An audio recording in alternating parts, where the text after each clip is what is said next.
Streaming through the Seattle Sports app. KIRO AM Seattle. KIRO FM HD2 Tacoma. This hour is brought to you by Goldberg and Jones.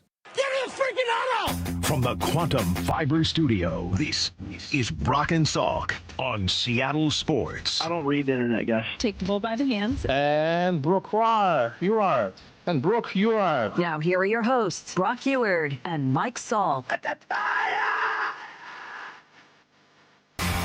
All right, let's do this. Brock Salk Show here on Seattle Sports on 710, seattlesports.com, Seattle Sports app, podcast platforms, all of them, like Apple Podcasts, 97.3 HD2, YouTube.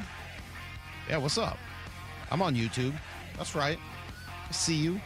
Well, you see me anyway. I don't see you. But you can see me. I'm here on YouTube, like always.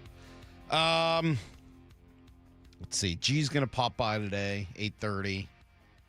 You see that Bucky Brooks? So Bucky Brooks and Daniel Jeremiah had their podcast together forever. It finally ended this year. And Bucky picked the Seahawks to go 7-10? What? I did see that. Like what? And everybody else on that list, I think it was other NFL Network employees were, I think, like at least 11 or higher.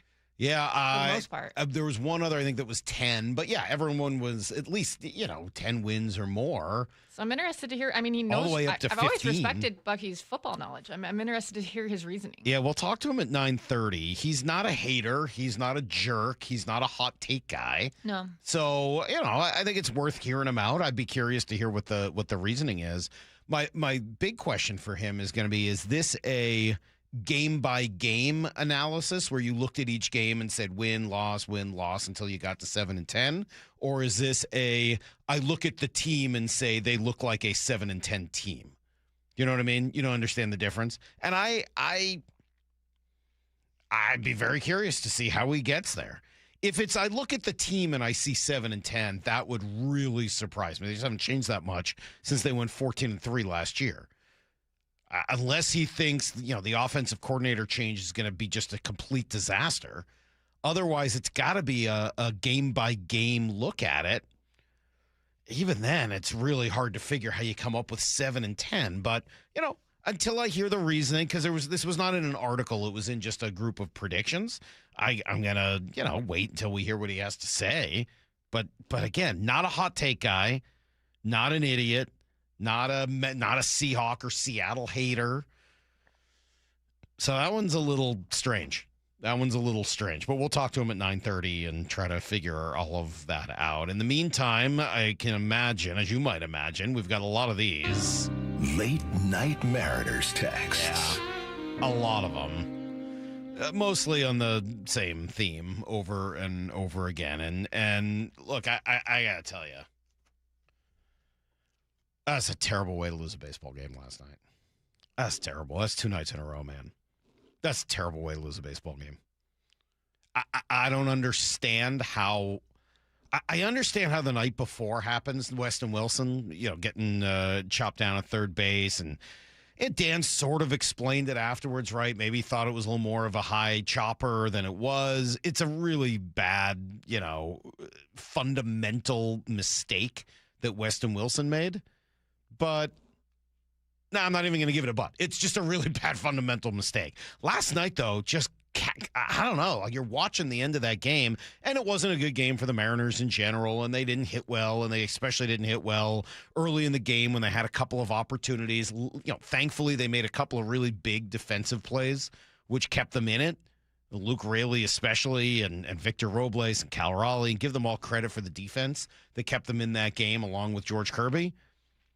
But I for the life of me, I understand Randy challenging 2 calls in the first inning and losing more than I understand Cole Young not challenging the final strike of the game with nothing to lose. He has nothing to lose. And by the way, the ball's 3 inches outside. I was incredulous watching the game, like, okay, I'll just challenge that, and then we'll see what happens. Instead, he walks away. What? You got both challenges. It's totally and completely bizarre. Did not understand that in the least. And that's a lack of preparation. That's not being fully locked in the moment. That's a concentration issue. That's a baseball intelligence issue. Whatever words you want to put on it. Mental mistake. Not physical mistake. Mental mistake. Hey, you get a 2-0 fastball down the middle and you miss it? It's going to happen. It's baseball. Why in the world would you not take advantage of what was being offered to you in that moment? That's mental mistake. That's a controllable mistake. And if he didn't think it was a ball, fine. Okay, it's really hard to know what's a ball, what's a strike on the outside corner. I get that. But why would you let the game end with one of the clubs in your bag without taking it out? I got nothing. And I know he's a young player, but he's been in the league now a year and a half. And it's not like, everybody in the crowd knew it. Everybody on TV knew it. Aaron Goldsmith nearly, blew a gasket because he was shocked. Everybody was shocked. So that is unsurprisingly where a lot of these texts go. WT, and I think you can guess the next letter. I didn't realize you could save challenges for the next game. Rayleigh and Cole Young have to be better prepared in the ninth inning. Yeah, agreed. Mike, I haven't been one of the Fire Dan guys, but I can't defend this. The team takes on the characteristic of its manager, and he's giving them no juice, no fight, no attitude, only excuses and attaboys. Enough is enough. No fight tonight. Going to bed with 2 challenges as their pillows after another night of 0 for running in scoring position. Truly appalling team baseball. Last night was bad. Not going to lie. That was a bad one. And it ultimately, again, these mistakes, when they have been as common as they've been for the Mariners this year and cost them as many games, that is on the coaching staff. I don't know if it's on one person or not, but it's not like one guy where you're like, hey, this dude keeps making mistakes. It's been a team-wide problem. Did Dan say that they should have after the game? Well, I have the sound of what he said. It was kind of, there was a lot of knows. I'll give you the, hold on, let me find it. Here is, I have to go to, here's. I feel like that's not really his thing. He likes to I think he worries he's going to to throw the players under the bus, but you kind of want to hear, that won't happen again, right? Yeah, here you go. Yeah, I mean, you might as well take a shot there at a challenge. But I think sometimes that's not the first thing that pops into your head in that kind of a situation. So, you still have to remind yourself sometimes about the ABS. Okay. That needs to be the first thing in the future. I hope he makes that clear to the team. I guess what I would say is, and I know it's just a verbal crutch. I know he doesn't mean that we actually know, but I'm sorry, Dan, I don't know. I don't know. You can say 5 times, and I don't know. I know that's not really what he's saying, and we all have little verbal crutches, myself included. So I'm not picking on him for it, but I don't know. I don't know what in the world Cole Young is or isn't thinking about in that moment. And I'm sure that that's a private conversation that goes on behind the scenes. I don't need you to air him out. I don't need you to say that guy's an idiot and we're going to bench him for the next week. I don't expect that. Nobody does. Nobody wants that. But some recognition of the fact that, that was a big mistake. We blew that one. Hey, that was a problem. We had an opportunity, and even if he wasn't sure, it was a no downside call. There was no next at bat. There was no next pitch. There was nothing to save it for. You had 2 of them. It really, even if you only had one of them, the game is over. There is no downside. There's a way to say, we're going to make sure that doesn't happen again without throwing Cole Young under the bus that I think you could say just that. Fans would like to hear more of. Yeah, that was a mistake, and we'll make sure that doesn't happen again is more than enough. Yes, we'll talk to the guys and make sure, and really the issue is it's just obviously not prepared enough. Let's see. I hate calling for guys' jobs, but getting picked off bases, running into outs, throwing to the wrong base, swinging mindlessly, challenging stupidly in the first inning with nobody on, not challenging when you should, it's got to stop. I think that's perfectly well said. I don't know whether no one's calling for a job. At least I'm not. I'm not calling for anyone's job. You're in first place, or at least tied. And there's still a reasonable argument to be made that at some point this team's just going to kick into gear and we're going to forget about all this stuff. But that stuff has to stop. It has to. That's terrible baseball. That's bad baseball. What you've seen over the last 2 games in Miami in big moments has been the worst of this team. And that has to stop if you truly have designs on going anywhere in the playoffs. You can make the playoffs even with those mistakes because the AL stinks. And you've got good players on your team. And you've got great pitchers on your team. But if you keep making mistakes like that, whatever designs you, and by the way, we know this, these things that are troublesome for your team that are little, sore spots all year, they tend to get exposed in the postseason. So you've got to find a way to deal with these and end these problems. Because last night was truly, that one was shocking. All right, guy makes a mistake the night before, Weston Wilson. I've seen it before. I've seen it happen. We all have. Is it a mistake? Yes. Does it need to be corrected? Yes. Is it concentration? Is it baseball IQ? I don't know. But that was a huge mistake. But I've seen that mistake a million times in the game. Last night was a new one. Obviously, we've only had 1 year of ABS. But leaving the game with your challenge intact on what turned out to be 3 inches outside that would have given you a full count and an opportunity with a man on third, who knows? Cole Young's your leading RBI guy. Maybe he hits a single. Maybe he hits a double. Maybe then it goes to Colt Emerson, and maybe it's a home run. You win the game. Who knows? I don't know. Maybe he strikes out on the next pitch. But Fairbanks was not exactly blowing me away last night. That dude's got all kinds of issues right now. You helped him out a couple of times. Cal helped him out on a 2-0 pitch, right? Popped it up to right. That's a 2-0 pitch. Guy hadn't thrown a strike yet. And then Cole obviously takes the final pitch of the game for strike 3 that was clearly ball 3 and doesn't bother to use the challenge. Bizarre end to that game. Bizarre end to that game.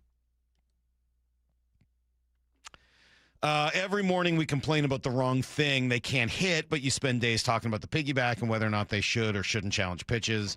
Okay, yeah, they didn't hit well last night. You're right. But what are you going to do? They need to do that better. I know. I agree. And I've said that every day. And, until Cal and eventually Julio comes back here, Cal, Julio, Naylor, until those guys hit, you're not going to hit that much. Those are your best hitters. They need to hit. I've said that over and over again. But in the meantime, when you have opportunities, you got to get it done. And they didn't do it again last night. Seattle Sports, home of Bump and Stacy, weekdays 10 to 2. Are the Seahawks the most disrespected Super Bowl team ever? What would you say? Most def. I think it's because of the style. If you look back at, let's say, the last 5 Super Bowl champions minus the Seahawks, Philly, Saquon Barkley, 2,000 yards. Offense is great. Defense is on point. Kansas City, the next 2 years, you got Pat Mahomes. Watch live or later on the Seattle Sports YouTube channel. In 2026, Bay Alarm celebrates 80 years of security. For the Puget Sound, that means local service including burglar and fire alarm systems, 24/7 in-house monitoring, and custom security designed to work with business operations. Bay Alarm has real people rooted in your community looking out for your business. After 8 decades and 3 generations of family ownership, our promise is still the same. We got you. Learn more at bayalarm.com. Hey fans, it's Rick Riz. I love making exciting calls every night, but there's a call I'm really excited to make in just days, when I can say, goodbye glasses. I'm having refractive lens exchange, RLE from K2 Vision, to get rid of readers, glasses, and contacts, plus I'll never get a cataract. For decades, I've had to call ball games using readers to see my notes, then over them to see the field. On and off. It was brutal. But no more. K2 Vision RLE is my permanent solution to a lifetime of great vision. Holy smokes. Talk about experienced veterans. The K2 Vision RLA team has done over 150,000 lens procedures. I trust their stuff and them. Stay tuned. I'll keep you posted on my results. So enjoy life with no readers, glasses, contacts, or cataracts. Get your free Zoom consult now at k2visionrle.com. Then you can make the call. Goodbye glasses. k2visionrle.com. How would you like to invest in the Seattle real estate market, one of the hottest and most stable regions in the country, and achieve a great rate of return on your investment without the effort of sourcing a deal, the expense and time of building permits, or all the hassles that come with being a landlord? Hi, I'm Scott Rurecka, CEO of Legacy Group Capital in Bellevue. Legacy Group Capital develops local real estate, lends money, and shares the profits with our investors. Diversify Diversify with Legacy Group Capital. Invest into our Northwest Fund, which is currently delivering 9% on a fixed rate term. It's our flagship fund for 19 years with zero investor losses. And yes, we do accept IRAs. Find out why 1,300 local investors have invested over $350 million. Invest in the stability and ease of Legacy Group Capital's Northwest Fund. Legacy Group Capital at legacyg.com. This is not investment advice. Investments available to accredited investors only. Details at legacyg.com. In sports, the tape never tells the whole story. Hiring is no different. AI can make candidates look like an MVP on paper. So knowing the person and the skills behind the resume matters. That's where Robert Half changes the game. Our recruiters combine their expertise with award-winning AI to evaluate skills and fit quickly. Learn how we can find you specialized talent in finance, accounting, technology, and more. At Robert Half, we know talent. Visit roberthalf.com/talent today. With the new My Lowe's Pro Rewards American Express card, earn 3 points per dollar spent on Lowe's qualifying purchases for the first 6 months after card account opening. Plus, save 5% every day on eligible purchases at Lowe's and earn points on eligible purchases everywhere else Amex is accepted. Card members get more at Lowe's. Subject to credit approval. 5% can't be combined with any other offer. Exclusions and restrictions apply. Points subject to loyalty terms at Lowe's.com/terms and credit reward terms at Synchrony.com/MLPRA-terms. Visit Lowe's.com/business credit. Heading outdoors or on the water this weekend? Check in with Joey and Nelly on the Outdoor Line from 6 to 8 a.m. every Saturday on Seattle Sports and the Seattle Sports app.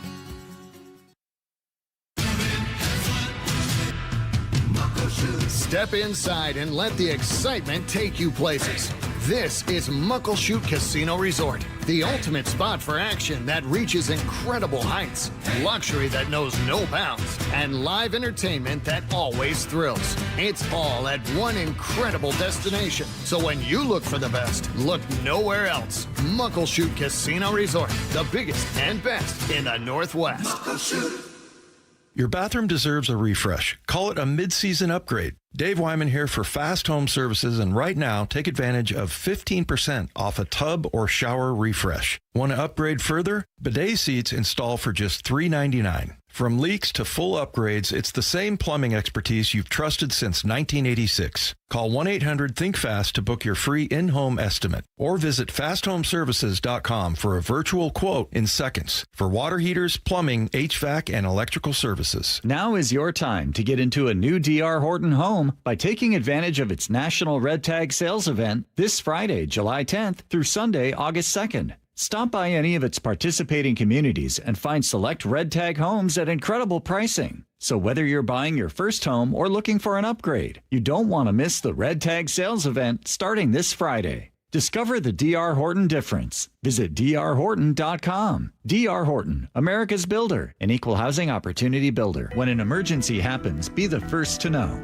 Alert Seattle helps you stay safer and connected. This free service includes alerts about severe weather, safety, health, utility disruptions, major traffic accidents, and more. If you live or work in Seattle, Alert Seattle is the city's official emergency alert system. Sign up for text, email, or phone alerts during emergencies near your home, work, school, and more. Text Seattle to 67283. AlertSeattle.gov to learn more and sign up. This hour is brought to you by Goldberg and Jones.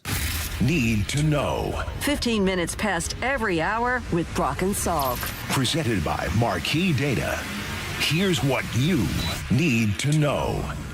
Up first. All right, another ugly one in Miami last night. Mariners dropped their 4th straight series on the road this time.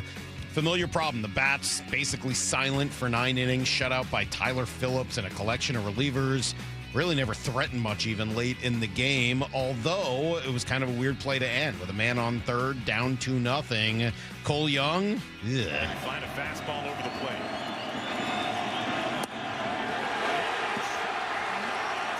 And there's no challenge. It's a shutout win for the Marlins. We're going to get another look at this last pitch. Something you thought he was going to be definitely challenging. That pitch, 98. Outside the strike zone, Cole Young decided not to challenge it. I don't understand why you would decide not to challenge. Again, there's no downside. The game was over. All you're doing is at least giving yourself a shot. And oh, by the way, It was outside, and it would have allowed the game to continue. Hard luck loss for George Kirby. Gave up just 2 runs in 6 innings, allowed the Pen almost a complete day rest. Nick Davila pitched the other 2. Should come in handy today as they try to avoid the sweep. Bryce Miller gets the ball in the finale against Federal Way's own Jansen Junk. Dan Wilson, let's see, on some of the frustration with the lefties last night. But our lefties can handle lefties, and tonight again, it just was more about not as solid contact as we would like at times, but they put up their at bats. They did what they could try to do to get on base. It's just late in the game we just weren't able to do it. They were not. Here's the second thing you need to know. All right, kind of a late trade deadline this year. It's not until August 3rd, but the conversation certainly as lively as ever, and that should reach more of a fevered pitch over the next couple of weeks. Mariners continue to play inconsistent ball, as you know, but they will still likely be buyers. It should help them down the stretch. Jim Bowden, well, he says it's a pretty simple, the fait accompli. So Seattle's going to blow everybody away. I think they've been very generous to let everybody stay in the race here on July the 8th. By the time we get to September 15th, it'll be over. They'll already have popped the champagne because their starting pitching is just too good. All right. Well, if that's the case, what are you going to do to get better? Jordan Schusterman says it's a tough fit, but there is one name that would make them a lot better. You want to dream super big, right? You're looking at someone like Wilson Contreras, who's been outstanding. Now, that's not a perfect fit. Obviously, he's been an everyday first baseman and a good one. I don't know if he would be, an everyday DH situation, let alone, catch or any other positions. But, I mean, if he is available, he is going to be the best hitter available that I can really see, right? I don't think Buxton is going to be relevant. C.J. Abrams is kind of his own story with the Nationals. Guys like Arise are interesting, but not right-handed and have their own defensive limitations. Yeah, I don't see Wilson Contreras being the guy they trade. And again, you're also taking on a bunch of headaches that come with him. He's kind of a mercurial character as well.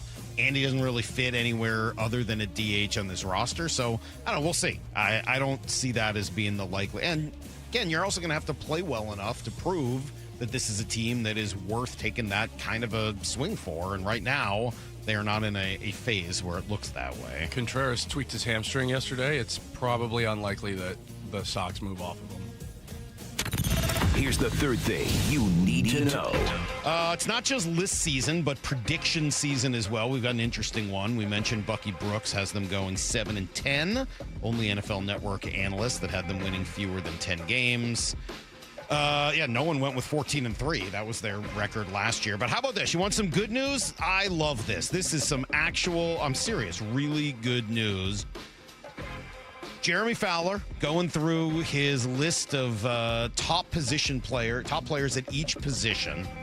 This is according to executives and scouts and the people who really know what's going on. Leonard Williams, number 1 on the defensive tackle ranking this year. Last year he was 6. This year he was 1. I gave everyone homework this year. I'm taking credit for this. I gave everyone the homework to talk to someone you know about Leonard Williams. And obviously, it has worked. Oh, it got to the execs and scouts. It got to the execs and the scouts. Thank you. Know. Yes, it did. Congratulations. Well-deserved. He is number 1 at probably the second or third most important position on the field. Jeffrey Simmons was 2. Jalen Carter, Chris Jones, Derek Brown. Kind of goes down from there. No other Seahawk even receiving votes. So, I take it back. Byron Murphy was an honorable mention. It says he's so explosive, teams double him, and he can break through it. So, yeah, he was essentially number 11, the first one. And number 1 and 11, that's a pretty good spot to be, and a good reason why the Seahawks just won the Super Bowl. That is everything you need to know. 1/4 every hour here on the Brock and Salk Show. Oh, I'm excited to tell Brock about that. That is awesome news. Honestly, nobody deserves it more than Leo. Dude's the best. Love Big Cat. And it's funny, it says on here that he was that it was an upset. Not to me. Wasn't an upset to me. It's an upset that other people noticed. And I would imagine there's going to be some people around, fans around the country surprised. I think those are the people who did. Like, people within the NFL know how good he is. Man, he is good. He has been overlooked for, he made the Pro Bowl last year, but the year before when he didn't make the Pro Bowl, it was crazy. Ridiculous. The guy's unbelievable. He's so freaking good, and he is so much of the reason the Seahawks defense has been the way it is. So kudos to the big cat. Love that. Love that for him. Okay, we spent a while yesterday talking to Linda Cohn, who just recently retired, but not from everything.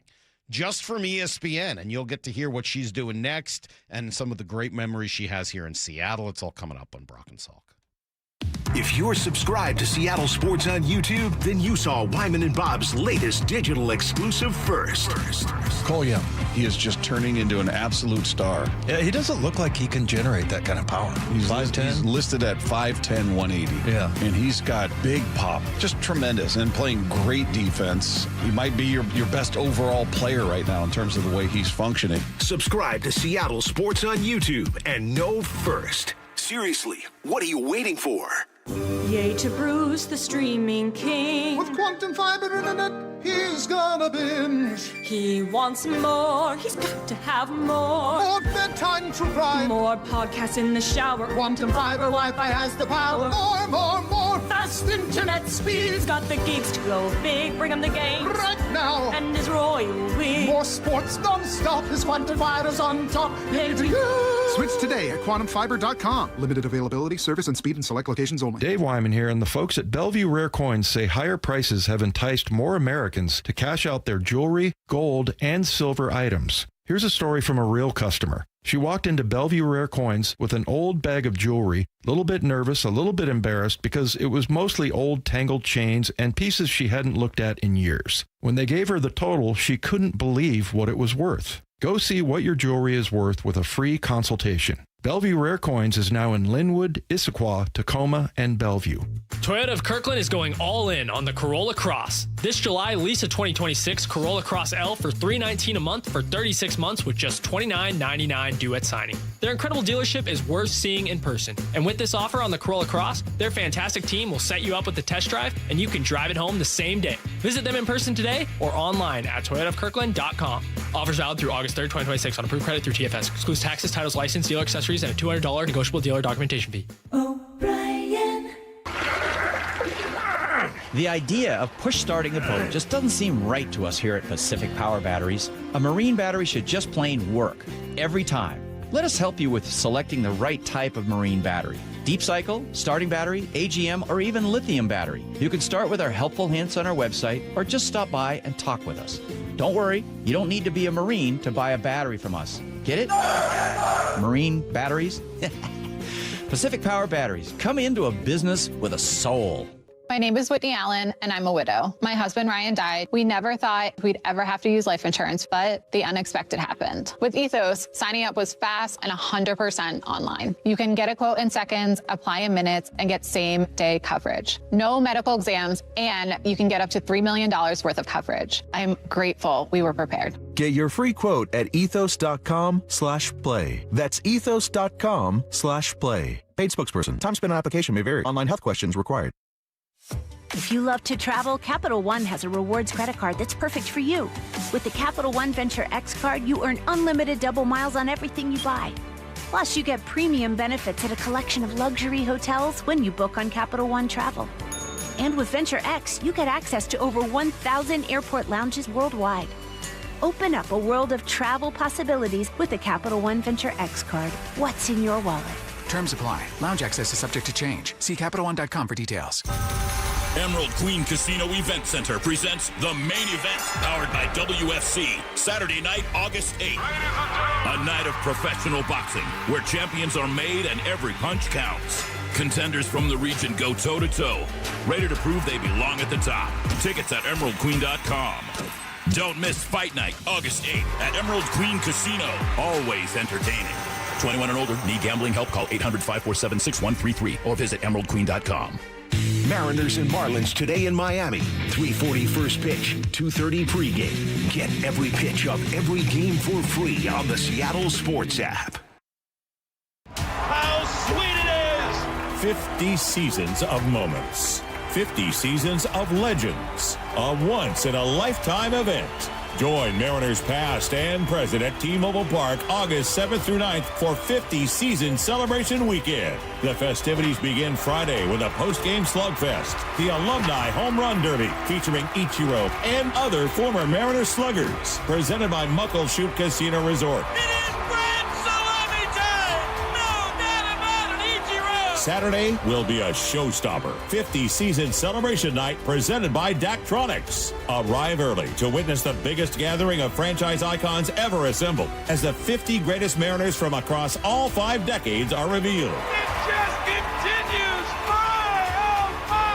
The weekend wraps up on Sunday with a collectible 50 Seasons pin giveaway thanks to KeyBank. Seats are going fast. Get yours at mariners.com/tickets. There's always something new at LeMay, America's Car Museum in Tacoma. Explore the all-new British Motorcycle Exhibition and the thrilling American Supercar Showcase. Fuel up at the brand-new cafe, then buckle up on the most advanced racing simulators anywhere. Plus exciting events in July. First Responders Appreciation Day on the 11th. Drive-in movie night on the 24th. Tacoma Cars and Coffee with a Hot Wheels track on the 25th. And cruise in on the 30th. Bring the family and see what's new. AmericasCarMuseum.org. Protecting workers' rights is the goal! Thousands of workers will help power the excitement of Seattle's Summer of Soccer from June 11th through July 19th. If you're working in hotels, stadiums, restaurants, security, temp jobs, or app-based delivery, you have rights. From wage theft to minimum pay, the Seattle Office of Labor Standards wants you to know that you are protected. Call 206-256-5297 or visit seattle.gov/labor standards. Brock and Salk's Rewind is presented by Toyota of Kirkland and Toyota of Renton. From the Quantum Fiber Studio, you're listening to Brock and Salk. Weekdays 6 to 10. On Seattle Sports and 97.3 FM HD2. The Irish set the record straight tonight. They're still number 1 in Metro AA after crushing Rainier Beach 23-7. In West Seattle, Linda Cohn, Cairo Sports. That's how it sounded, Brock. In 1989, as the great Linda Cohn was here in Seattle on Cairo Sports. Hi, Linda.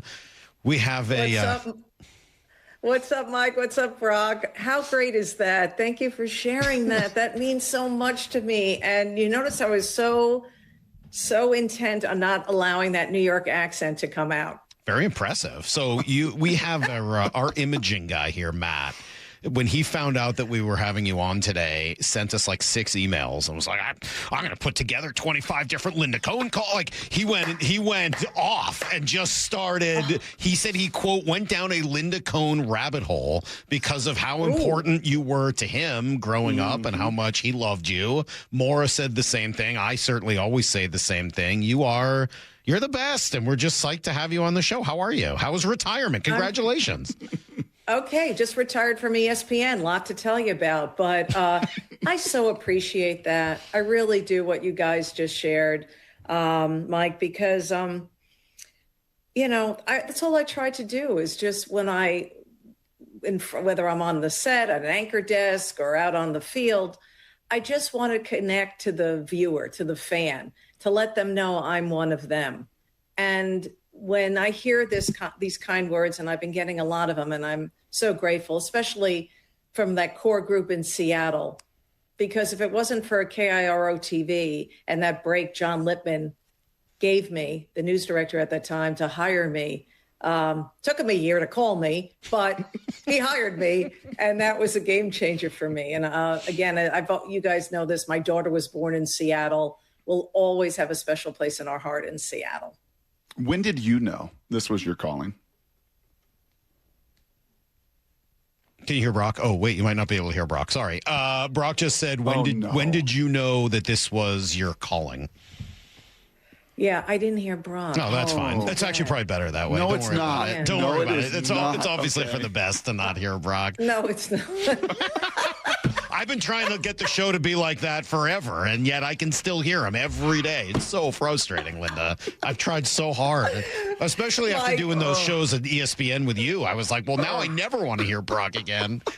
That's hilarious. That's so you. Wait till Brock's mic turns on. I want to hear his reply to that statement, but he's probably used to that with you, Mike. Yes. Yes. Yes, of course. Okay, when the calling, that was easy. I mean, it wasn't like, oh, I got to be on TV. I want to be on ESPN. Oh my gosh. I just grew up watching sports with my dad. You know, I grew up on Long Island. I'm born in New York City.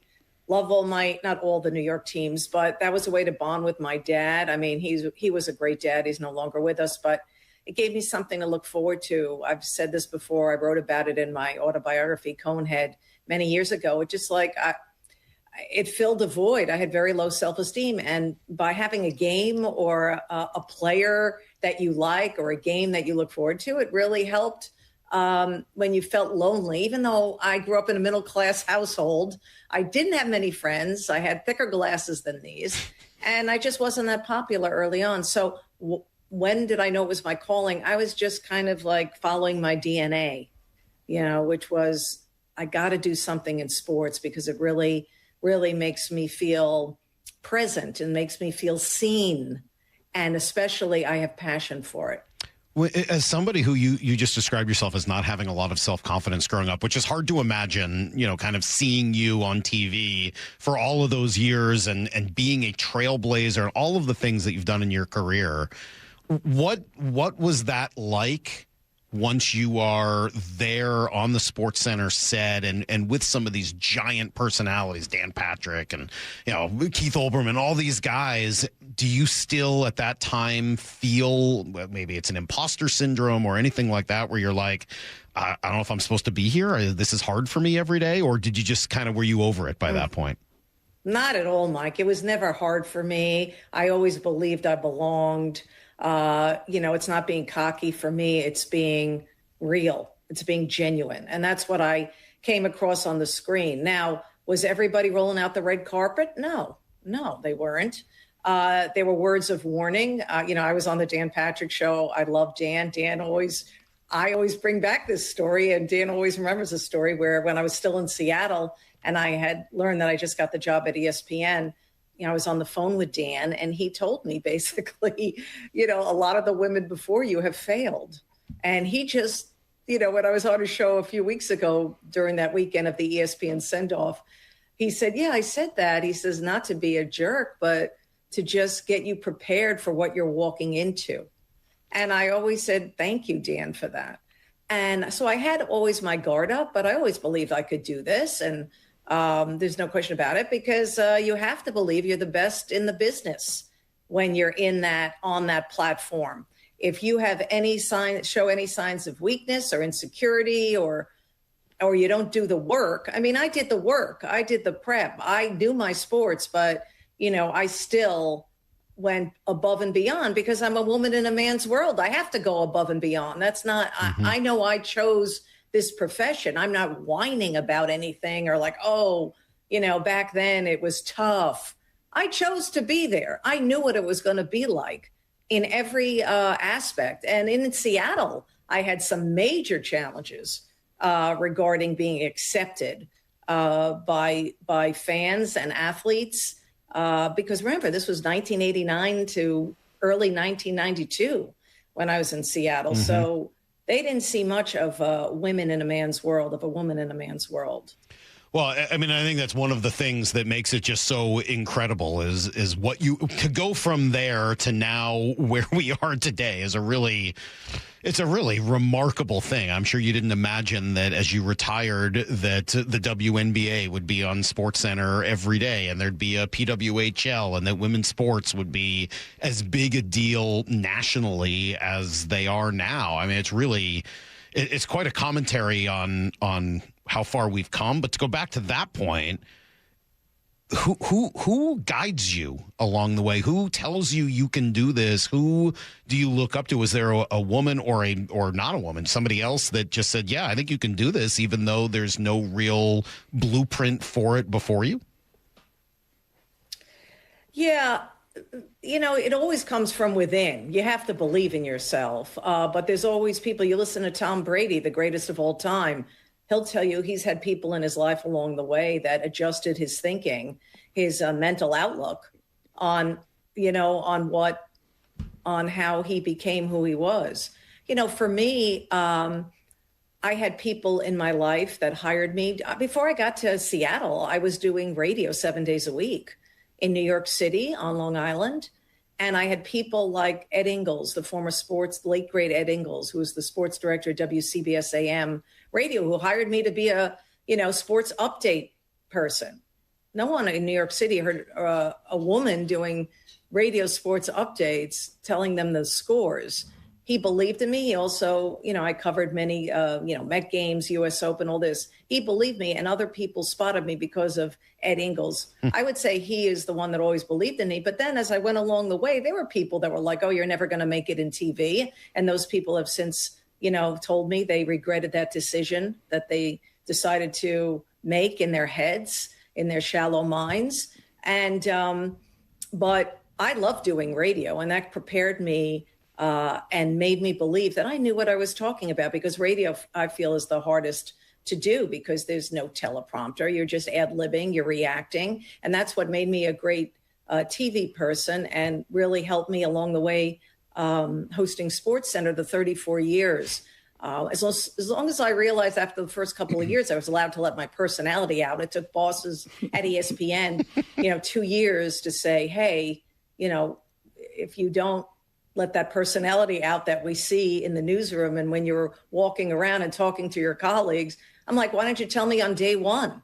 Because I felt I could not upset the apple cart being a woman in 1992 when I started ESPN to do things out of the box. So I thought I would just stay in the quote lane and, and then I realized, okay, you want my personality? You want me to show off what I know? I'm going to do just that. I was wondering when Mike and Peg Heward, their name was going to come up in the visit down to Puyallup. Just making sure. No. Still no. Yeah, still no Brock. All I right. don't hear Brock. We're just going to forget about that part. Brock wants to take you back to Seattle. Forget about Brock. Yeah, okay, we've been trying. Again, we've been trying for very, very long to do that here on the show. Try to change the name of this thing. The whole theme of this show is let's forget about Brock. Yes, exactly. We're always trying, Linda. Here, he wanted to take you back to Seattle and your time here, understandably. We just saw Seattle on the international stage with the World Cup here over the course of the last week. It was loud, it was proud, it was exciting, it was beautiful. Why do you think Seattle shines in those moments, having spent some time here? Yeah, it was refreshing for me to see. I mean, let's face it, Seattle has the greatest sports fans. I mean, I'm a New York girl. I'm going to say New York has the best sports fans, but Seattle is in the top three. They're so loyal to their teams. That's what I realized when I worked for Cairo. Back in the day. They don't give up. They're still waiting for the Sonics to come back. I'm one of those people. I'd love to see that. So I wasn't surprised. But I did love the patriotism that everyone came together in Seattle. That I thought was significant to see that city return to its roots that way. Mm-hmm. And they were great. They were great hosts. And it's just a shame because I didn't think, like many of us, as the U.S. men's national team got our hopes up, that they would fall flat as they did the other night. And there's a lot of work to be done with, the soccer program in our country, obviously, which I put on Instagram and put on my channel, Linda Cohn Sports on YouTube, which will become the Linda Cohn Show on July 20th. Oh, wait, what is that? I don't know about the Linda Cohn Show. So tell us what. Well, you don't follow me, Mike. I don't do enough. Get Brock's mic to fix. I don't know what you have me. It's all. I don't listen. I love nostalgia and I love Seattle. Like I said, my daughter's born there. But yeah. No, what? Tell me what is retiring. I just buy ESPN. 34 years. You got all of me. All right. Now it's time. Now it's Linda Cohn time. So what is the Linda Cohn Show? Tell me. Well, you can go right now and subscribe. All right. On YouTube at Linda Cohn Sports. The actual Linda Cohn Show on that platform begins July 20th. And maybe if you guys, get Brock's mic to fix, I'll have you on as a guest. So we can talk Seattle. We'll talk about the Kraken if and when they actually ever do anything. We'll see. Yeah. Well, don't get me started with that team. That was the guys are great. Love the players, but when guys like Jason Robertson are saying, you know what, I don't need $15 million from you guys. I don't want to live in Seattle. They got a problem. Major problem. But you know what? I'm not a part of that franchise, so that's their problem. They'll fix it. I mean, again, the fans are so great there. Yeah. The 1 year that I was a part of that broadcast team, fans were great. That came to me at, gorgeous Climate Pledge Arena and reminisced about the old days. But the Linda Cohn Show, like and subscribe. I'm really excited. A lot of my takes, I already snuck out some of my takes every day on Instagram at Linda Cohn. But Linda Cohn Show, I'll have guests and I'll be telling stories. And most important, I'll be saying things I wasn't allowed to say anywhere else. Really? Meaning ESPN and how I feel. And so that's already sneaking out on Instagram. So hope you guys like and subscribe. Well, and, maybe I'll add you to the guest list. I would love that. And I tell you, Brock's mic will be working when he comes on my show. Get Brock on a different mic in order to make that happen. Just to reflect back for a few more minutes, and I do actually want to talk more about the future, but what were in those 34 years, what were some of your favorite stories to cover? Yeah, I mean, it was more like, to me, when I look back and reflect on the 34 years, it's about the people. It's about the athletes I've met, but most importantly, it was my colleagues. It was such a college type atmosphere, especially in the early days. It was so rewarding and enjoyable to be working with many talented people. And we just had fun. We were all sort of cut from the same cloth, even though our personalities tended to be a bit different. Some a bit out there, some a bit reserved. Some had different goals, some had other goals. Some were all sports, some were looking to be talk show hosts. And it was all wonderful. And I was so happy to be a part of that. So that's what I look back on. I mean, there are great moments that revolved around my teams, obviously, the teams that I grew up loving, the Rangers, the Giants, and yay, recently the Knicks. And it was so cool because when ESPN brought me back to Bristol for the Goodbye, Linda, thanks for the memories send-off, which was wonderful. Great guy, Johan Castillo, who was the point guard and engineered this whole production. He said, Linda, I know you're a big Knicks fan, even though we're like 5 days away, a week and a half removed from them winning the title. Here's a SportsCenter highlight. You can do it during this show, this episode, and I was like, this is so great. And yeah, I did drop For the Love of Elevation on the OG Anunoby tip. Couldn't help it. As you should. But yeah, I mean, there's just so many memories, but it's the people. It's always the people. I've heard you talk before about not having catchphrases when that was sort of the thing on SportsCenter, that you didn't go down that road. I just thought it was an interesting story. I was hoping you could tell it again, why you didn't develop catchphrases. Yeah, I spoke about this. I wrote about it in my book, Conehead. The reason why, you always feel you're trying to keep up if you're not already ahead of the game. And we all know SportsCenter and many of their personalities, from the late, great Stuart Scott, Booyah, to, Dan Patrick and Keith Olbermann and Rich Eisen, and all these guys ran with their catchphrases. Why I didn't want any at all, but I did feel some kind of pressure, not from management, but the pressure that I decided to, challenge myself with. But the reason why I didn't want it, because that wasn't my style. I mean, when I read highlights, and it wasn't reading, it was reacting. It was feeling it. It was organic. It was genuine. It wasn't choreographed. While I respected my colleagues who had very successful catchphrases, and I laughed along with them, and I laughed along with the viewers and the fans, not knowing when it's going to happen. For me, I'd rather be a little bit unexpected, expect the unexpected. And that was always my underlying mission statement. But, for a while I was like, you know what, I'm going to have some fun with it. I did For the Love of Elevation. Later on, I did Nobody Panic. But when I was really feeling the pressure, I thought, a friend of mine, Susie, North Carolina, played in the softball league, and her team name, I was talking to her about it at the time, her team name was called the Master Batters. And she's like, I want to use Master Batter. I'm like, well, I don't know if I can get away with that, but it does seem subtle enough. Little did I know it wasn't that subtle. So on a highlight when, Mike Piazza or Barry Bonds, this was the era where I used it. Early 2000s, Sure. whatever, 2000, 2001, 2002.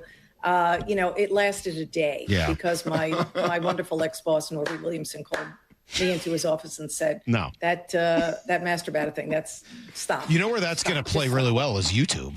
That's the kind of content that is going to be perfect for you on the Linda Cohn show on YouTube. Yeah, between that and hearing SportsCenter anchors try to say bulging disc very, very carefully. There's only one that had a problem with that, and we know all who that is. So. Just to come back to Seattle, did you end up working with Steve Rabel while you were here? I think you did, right? Absolutely. I love Steve Rabel. He was the greatest. He was one of those guys, like I mentioned earlier in my career in the mid-'80s, Ed Ingles from WCBS AM. Steve Rabel was the man for me in Seattle. And just look at him. I mean, from a NFL player, college player, NFL player, an incredible broadcasting career. And he always gave me opportunities to cover different things. And he was a great boss. I didn't even look at him as a boss. Great producer I had, by the way, out there, Dave Reese. So much fun we had. Real sports fan type of guy. Mm-hmm. Just great memories in Seattle, Cairo. But Steve Rabel is just class act, brilliant. I don't have to tell your listeners about how great Steve is. And everything he does is golden. I didn't know. I was just doing a little research before having you on, and I've told the story a million times of how excited I was as a fill-in host on ESPN Radio to have you as a co-host a couple of times. Like, oh my God, I'm working with Linda Cohn. Like, I mean, Adnan Virk is fine. Some of these other guys, great. I love Adnan. I love Kevin Nagandi, but he's not. ESPN Radio didn't give me pretty much opportunity. Well, they should have given you more because you were awesome at it, and I had a blast hanging out with you. I started out in radio, but thank you, Mike. I appreciate that comment. But we love Adnan. We call him AV. He's a talented, funny dude. But anyway, as I was doing your story, as I was doing some shout out to Adnan. He's not listening. No, he's not. He's up in Canada. I didn't realize that you played hockey growing up. I know you're a huge hockey person, but I didn't realize that you played. And since most of my life now revolves around my 12-year-old daughter and her hockey exploits, I wanted to hear about some of yours. I didn't realize you played growing up. Yes, I was ahead of my time, Mike. Thank you for catching up with it. That's one of the areas of my world when I was 14 that broke out of my shyness when I got contact lenses and I was playing street hockey with the boys, and I was really good at being a goalie. And I talked about my low self-esteem early on. Being a goalie was great for me. Not only I was good at it and I had good reflexes, who knew, but I wore this mask and I could determine with my skill or lack thereof the outcome of a game. And it really made me feel seen, right? Or popular, or, felt that camaraderie from my teammates. Anyway, my mother, God rest her soul, found a hockey league when I was 14 on Long Island that I was allowed to play with 8-year-old boys. We're talking here like mid-70s. Wow. Okay. Like 1975, 1976. And my mother found this league in Farmingdale, New York. And I was able to play with, they didn't let me play with, 14-year-old boys for some reason, but they let me play with 8-year-old boys. Then I graduated to 12-year-old boys playing. And mothers of these boys were looking at me like, is that a girl in goal? Like they were like shocked, and so that really prepared me to block out the noise. I'll tell you. And then I made my high school boys team at my senior year. I was a backup goalie, but I started 8 of the games, and that was great. So the point is, if I didn't have that hockey career, and then I played college with women for the first time at Oswego State, but if I didn't have that if I didn't have that hockey career early on when I'm playing with boys and hearing whispers and learning to block out the noise and what are they talking about, I don't know if I would have been able to handle the early whispers when I started out in this business, talking sports because I loved it and not thinking a big deal about it because I happen to be a woman talking sports. So it's an interesting parallel there for me when I look back, when I give those opportunities to pause and look back. I think playing hockey at an early age with boys when no girls were playing with boys really kind of set the tone for me. Well, there you go. That was Linda Cohn. Just awesome to get to talk to her yesterday. She is one of the GOATs, certainly, in my opinion. And as somebody who grew up watching her on SportsCenter all the time and then getting a chance to work with her and getting a chance to be around her, just absolutely the best. So thanks to Linda for coming on with us and looking forward to the Linda Cohn show. I want to know what she's got to say about ESPN. Sounds like there's some dirt that we're going to get at some point, some things that she wasn't allowed to say at some point. So that should be pretty interesting. All right, Brock. He's been getting way too much credit this week between Passan and everybody else just lavishing praise all over him. But I'm going to give him a little more because he called this on Monday, and we've seen it bear itself out Tuesday, Wednesday. It's next on Brock and Salk. Congratulations, Randy Arozarena, 2026 All-Star. It is grand salami time! Randy Arozarena clears the bases. Kind of helped them hang in there throughout this year. He likes being on the big stage. It is gone! Randy Arozarena strikes again. Welcome to Randyland. From the home of the Mariners, Seattle Sports.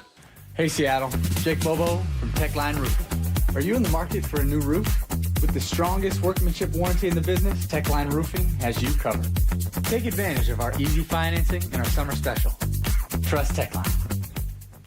Hey everyone, Rick Witters with Cressy Door. At Cressy Door, we offer top-of-the-line garage doors, garage door service, and garage door repairs. Residential or commercial, please consider Cressy Door for all of your garage door needs. Cressy Door. Running a small business means juggling a lot. Your network has to handle it all.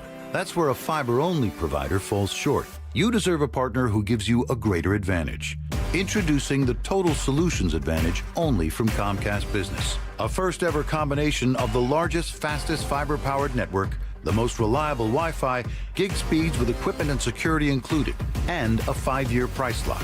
Plus, it's all backed by a 30-day money-back guarantee. The Total Solutions Advantage only from Comcast Business. A new standard for small business with reliability, security, and savings in one. When you add it all up, no one does business like Comcast Business. Switch today. Get started for $60 a month for 12 months when you add an advanced solution to a qualifying internet package. Limited time offer. New customers only. Requires 300 megabits per second internet, security edge, and additional qualifying service. 1-year agreement, paperless billing, and autopay with bank account required. Taxes and fees extra. Most reliable Wi-Fi based on Open Signal Awards USA Fixed Broadband Experience Report, May 2025. From the FIFA World Cup to competitive business environments, grand ambitions lead to game-changing achievements. At Bank of America, we're there to support businesses at every step, providing insights and expertise to help you gain an edge. He shoots, he scores! What would you like the power to do? Explore winning business solutions at BofA.com/gamechangers. Bank of America, official bank of the FIFA World Cup 2026.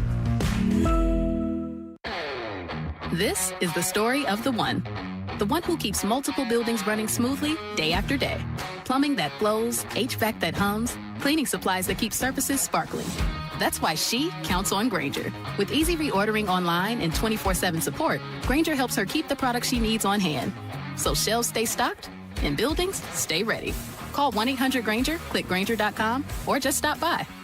Grainger, for the ones who get it done. When an emergency happens, be the first to know.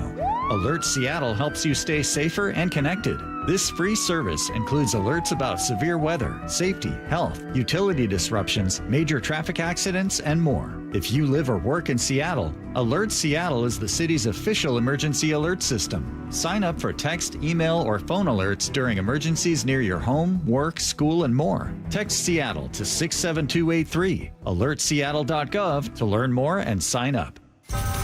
Emerald Queen Casino Event Center presents the main event, powered by WFC, Saturday night, August 8th. A night of professional boxing, where champions are made and every punch counts. Contenders from the region go toe-to-toe, ready to prove they belong at the top. Tickets at EmeraldQueen.com. Don't miss Fight Night, August 8th at Emerald Queen Casino. Always entertaining. 21 and older, need gambling help? Call 800-547-6133 or visit EmeraldQueen.com. Here in the Pacific Northwest, windows can be one of the best investments you can make to add value to your home. At Dunn Lumber, we have designated Milgard window specialists who have been trained by Milgard to best serve your needs.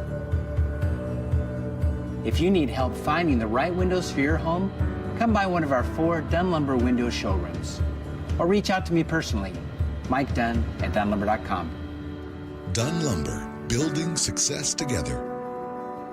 Smalls here. If you're heading into summer without a medical emergency kit, you're taking a risk most people don't think about until it's too late. Summer colds can turn into sinus infections that last weeks, ruining your perfect vacation getaway. And when you're traveling, finding a doctor and a pharmacy, it's stressful. That's why I ordered a medical emergency kit. It's like having an urgent care and a pharmacy at home. It includes prescriptions like amoxicillin and generic Z-Pak to treat a wide range of illnesses. So if you wake up sick, at home, or on the road, you have what you need. No waiting for your doctor, no hours at urgent care, and no pharmacy lines. Also, no copays. Match your symptoms to the right prescription in your guidebook or call their telemedicine doctor. Start meds sooner and feel better faster. Every home needs a medical emergency kit, so order yours online in minutes. It's shipped right to your door. Save $45 with my promo code SMALLS at urgentcarekit.com/smalls. That's promo code SMALLS at urgentcarekit.com/smalls. Prescription required. Always consult your doctor to determine if this product is right for you.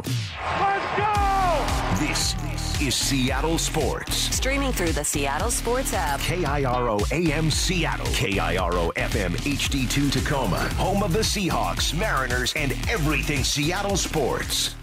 This hour of the Brock and Salk Show is powered by Star Rentals, preferred supplier to the West's best contractors. Give me a freaking auto! From the Quantum Fiber Studio, this is Brock and Salk on Seattle Sports. Brock Heward and Matt Marcus. Sorry about just Mike. Heward, not exactly Joe Cap there in the pocket. Now here are your hosts, Brock Heward and Mike Salk. Brock, the celebration of you continues this week. Everybody loves you this week. Linda thought you were great yesterday on that. Yeah, she texted me. Interview. She texted me afterwards. She thought you nailed it. She thought I had some very insightful, thoughtful questions. Jeff Passan, of course, gave you more than your due when it came to your ball knowledge. Right. And I'm going to do the same. You nailed it on Monday. You absolutely nailed it on Monday, whether you remember or not. You had one little line on Monday that stuck with me and I think was very prescient given what's happened over the ensuing couple of days. And we talked about the Mariners heading out on their road trip. Maybe you said it on Tuesday, but I thought it was Monday. In any event, you said they're going to have to play cleaner on the road. And we talked about Brian Wu and, some of the offensive pitching struggles, home versus road splits and all that. But you said, well, they just got to play clean. They haven't done that on the road.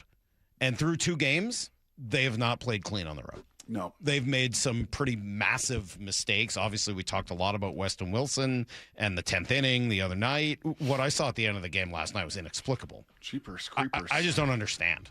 I cannot for the life of me understand. I know you got upset about Randy challenging in the first inning the other day. I get it. That was frustrating. We did see a guy do the same thing last night for the mighty Dodgers. So, and he's getting killed, too. He is. I mean, it was really dumb. I get it. But what we saw last night was inexplicable. Yeah. I just don't understand. It was weird when Luke Raley didn't challenge a key ball strike call in the ninth with 2 left, down 2-0. You got nothing really to lose. Okay, but he didn't, and you can be like, well, all right, fine. You're still trying to preserve. Fine, whatever. For the life of me, I cannot come up with a possible reason why Cole Young wouldn't challenge the final pitch of the game. I can't. I can't even make up a reason. For 2 games, they have just not been clean. You can call it concentration. You can call it situational awareness. You can call it baseball IQ. You could just call it good, clean baseball. Whatever it is, it's been lacking on the road all year, and it's been really, especially on display in Miami so far through 2 games. I can't. I'll play you the Aaron Goldsmith call last night. He and Ryan Roland Smith, they were appropriately completely shocked. The ball is 2 inches outside. Okay, fine. We've seen that call made a million times, right? 98-mile-an-hour fastball on the corner, hard for the ump to get it right. Mm-hmm. But it's a 2-2 count. With strike 3, the game's over. You can't take your timeouts home with you, Saul. Right. Did he not know that the game was over? Did he not know that he had challenges? What happened? Did he find a fastball over the plate?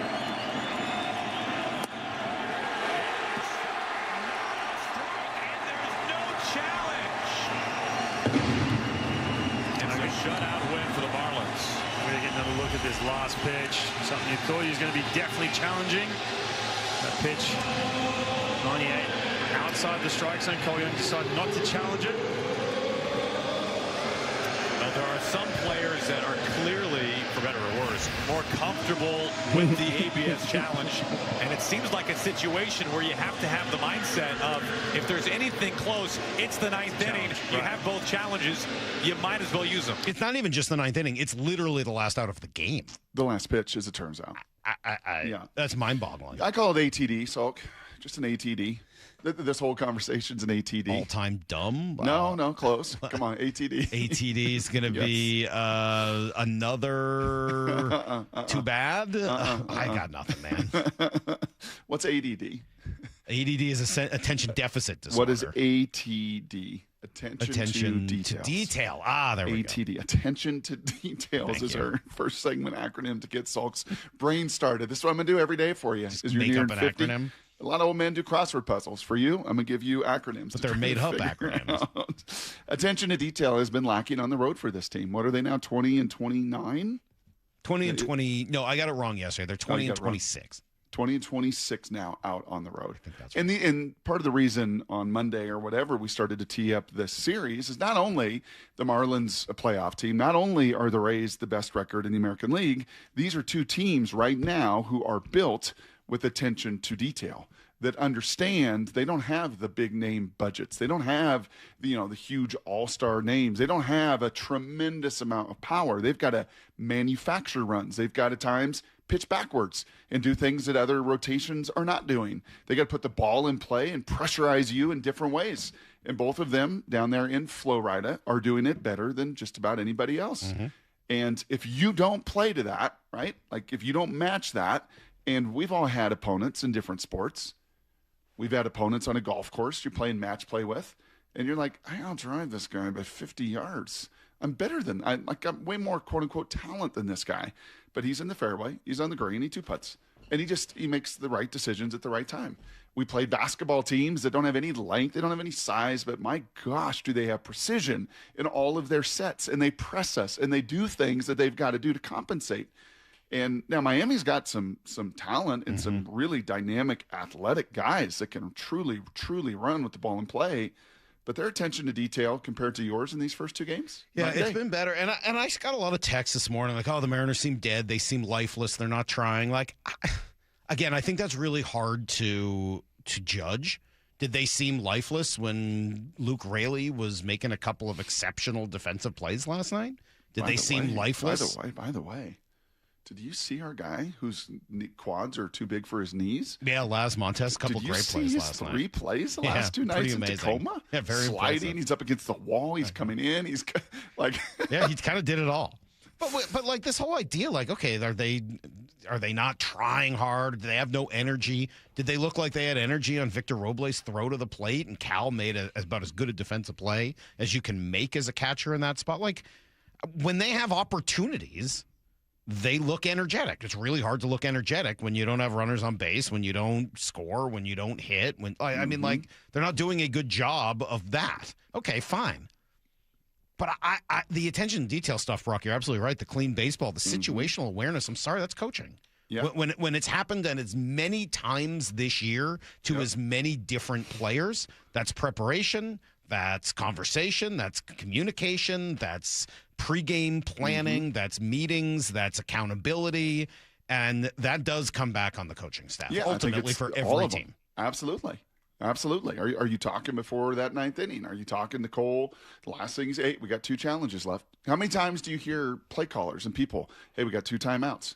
Hey, know the situation. Hey, you can't take a sack here, right? Make sure you get the ball out. Like, just game management. Game situation. Especially in baseball, where it is a constant conversation, right? Because there are a lot of things to remember. Baseball is complicated, right? And which bag are you going to, and who's covering the, who goes where on a ball to the gap, and what base are you throwing to? Like, they're constantly reminding each other. 2 outs, plays at the plate. Like, that's a constant baseball thing. And for them to have had as many mistakes as they have is really frustrating. Now, look, Is it the reason they lost the game yesterday? No, they didn't score a run. They didn't get ahead. No, they're 30th in, just looking back about a month or so, right? They're dead last in baseball and slugging. Yeah. I mean, they're not hitting for any Your power. guys 2, 3, and 4 in the lineup, Randy, Naylor, and Cal.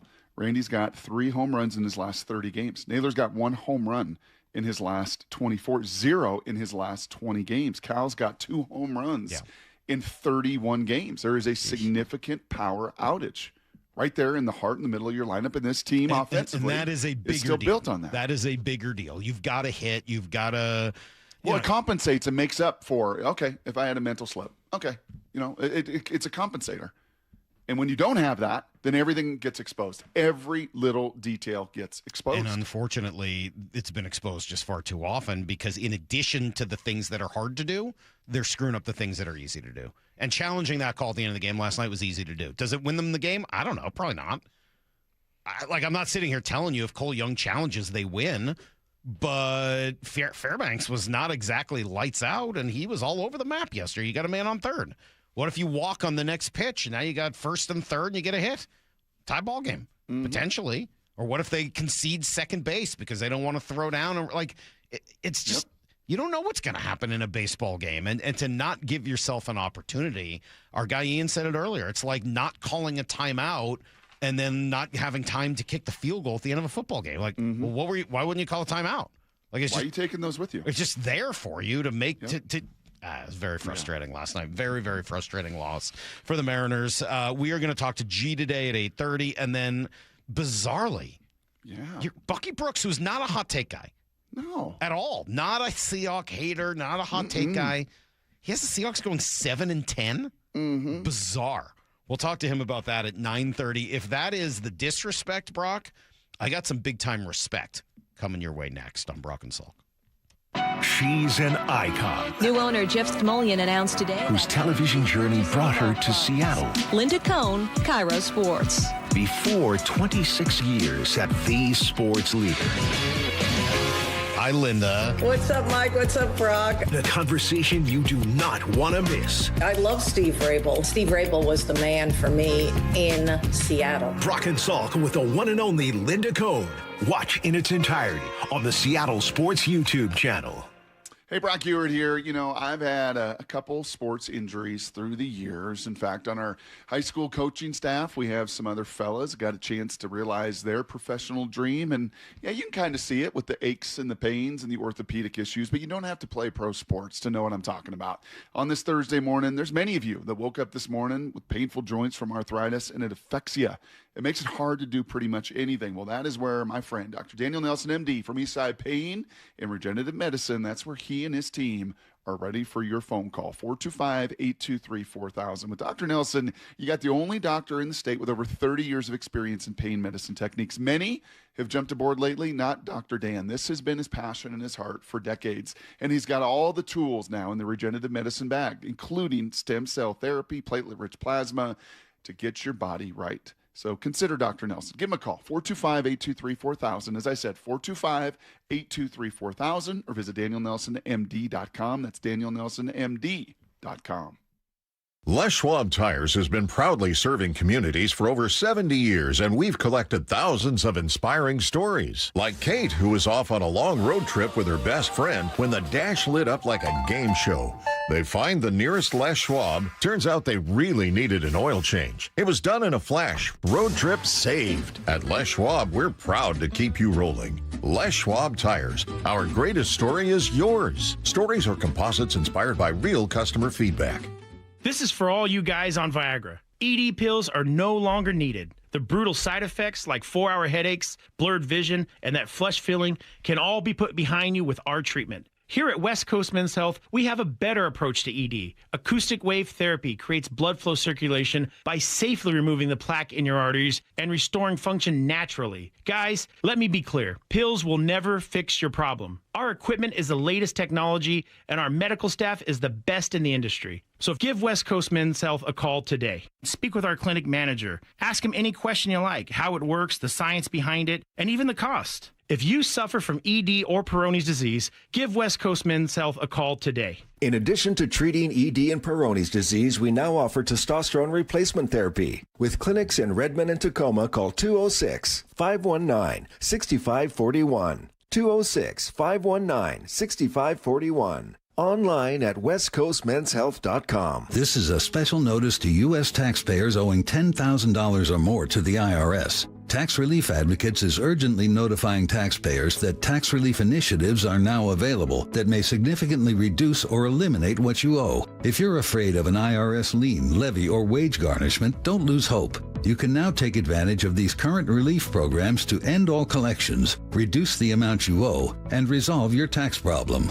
Even if you have years of unfiled tax returns or are already in a payment plan, you may still qualify for significant relief. Struggling taxpayers can now get relief they need during these hard economic times. A hotline has been established by Tax Relief Advocates for you to call and see what you qualify for. They are A+ rated with the BBB and have over 1,000 5-star reviews. Don't wait. Call 800-575-9087. 800-575-9087. That's 800-575-9087 or simply visit TRA.com.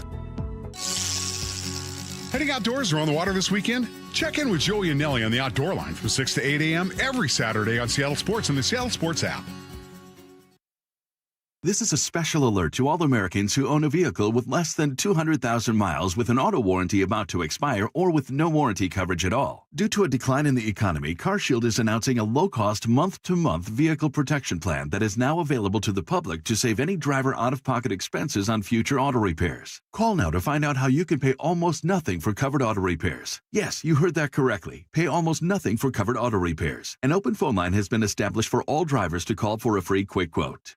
Call 800-330-8323 now. Drivers who are covered will not have to pay for covered repairs again. This protection plan is at an all-time low. Additionally, drivers who activate this vehicle protection today will also receive free roadside assistance, free towing, and car rental options at no additional cost. Call us for your free quick quote today. 800-330-8323. That's 800-330-8323. What do you have to lose? Call 800-330-8323. Again, 800-330-8323. This is a special alert to all Americans who own a vehicle with less than 200,000 miles with an auto warranty about to expire or with no warranty coverage at all. Due to a decline in the economy, CarShield is announcing a low-cost month-to-month vehicle protection plan that is now available to the public to save any driver out-of-pocket expenses on future auto repairs.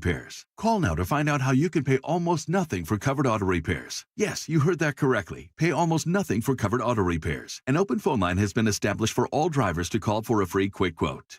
Call 800-330-8323 now. Drivers who are covered will not have to pay for covered repairs again. This protection plan is at an all-time low. Additionally, drivers who activate this vehicle protection today will also receive free roadside assistance, free towing, and car rental options at no additional cost. Call us for your free quick quote today. 800-330-8323. That's 800-330-8323. What do you have to lose? Call 800-330-8323. Again, 800-330-8323.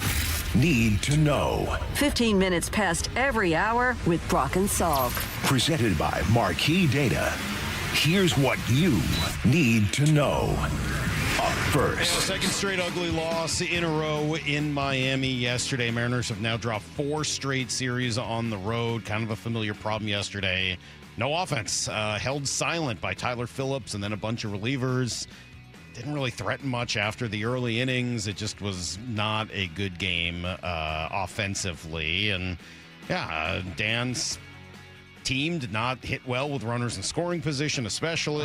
Seeing like I said before, you see a combination of things. Some guys, putting the bat on the ball, hitting it hard, and nothing to show for it. Some guys, just not getting as solid contact as they want. Sometimes trying to do too much, whatever. But I think that's what we've seen here so far in this series. That's been difficult, and tonight was, kind of where we ran into it the most, and come back tomorrow and make our adjustments. Yeah, 2 of 18 with runners in scoring position on the road in these 2 games combined. That's not going to pressure your opponent, or it's going to give them some life. And unfortunately, Miami didn't do much yesterday. And Robles, as you said, makes an incredible play with Cal. They have kind of a fluky one that hits off of Kirby and then the base, and then, of course, the triple follows. And so they made just enough and got just enough breaks yesterday. But, yeah, I just don't – I guess other than attention to detail, like the overriding thing on the road, not at home, but especially on the road, is how much pressure are you putting on your opponent? Like, are you making them uncomfortable? Right? Are you hard to play against, that old Scott service line? And this team now, almost through 100 games this season and out, especially on the road, is just time and again falling short in that area. And last night you end up with just a bizarre play at the end where there was a very obvious challenge to be made on a strike call that ended the game with 2 challenges remaining. Cole Young did not use one. Dan Wilson explains why. Yeah, I mean, you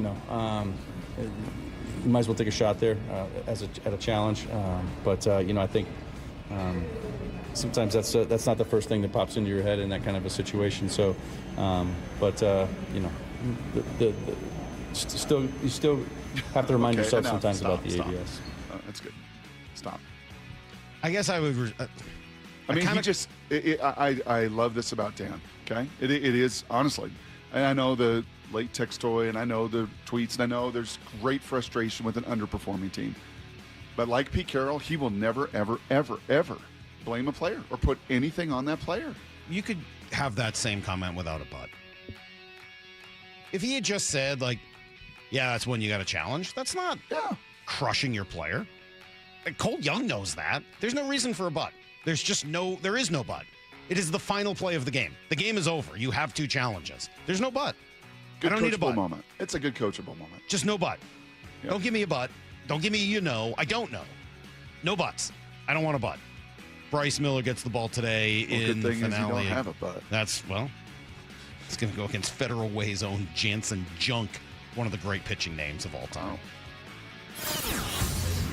Here's the second thing you need to know. All right, trade deadline's a couple days late this year, August 3rd, but plenty of lively conversation ahead. It's going to continue to heat up. Jim Bowden on Foul Territory yesterday did spend a while talking about the Mariners and, obvious needs. They need to trade for a high-leverage reliever to help Munoz in the back end, and they also need a right-hand hitter that can match left-handed pitching.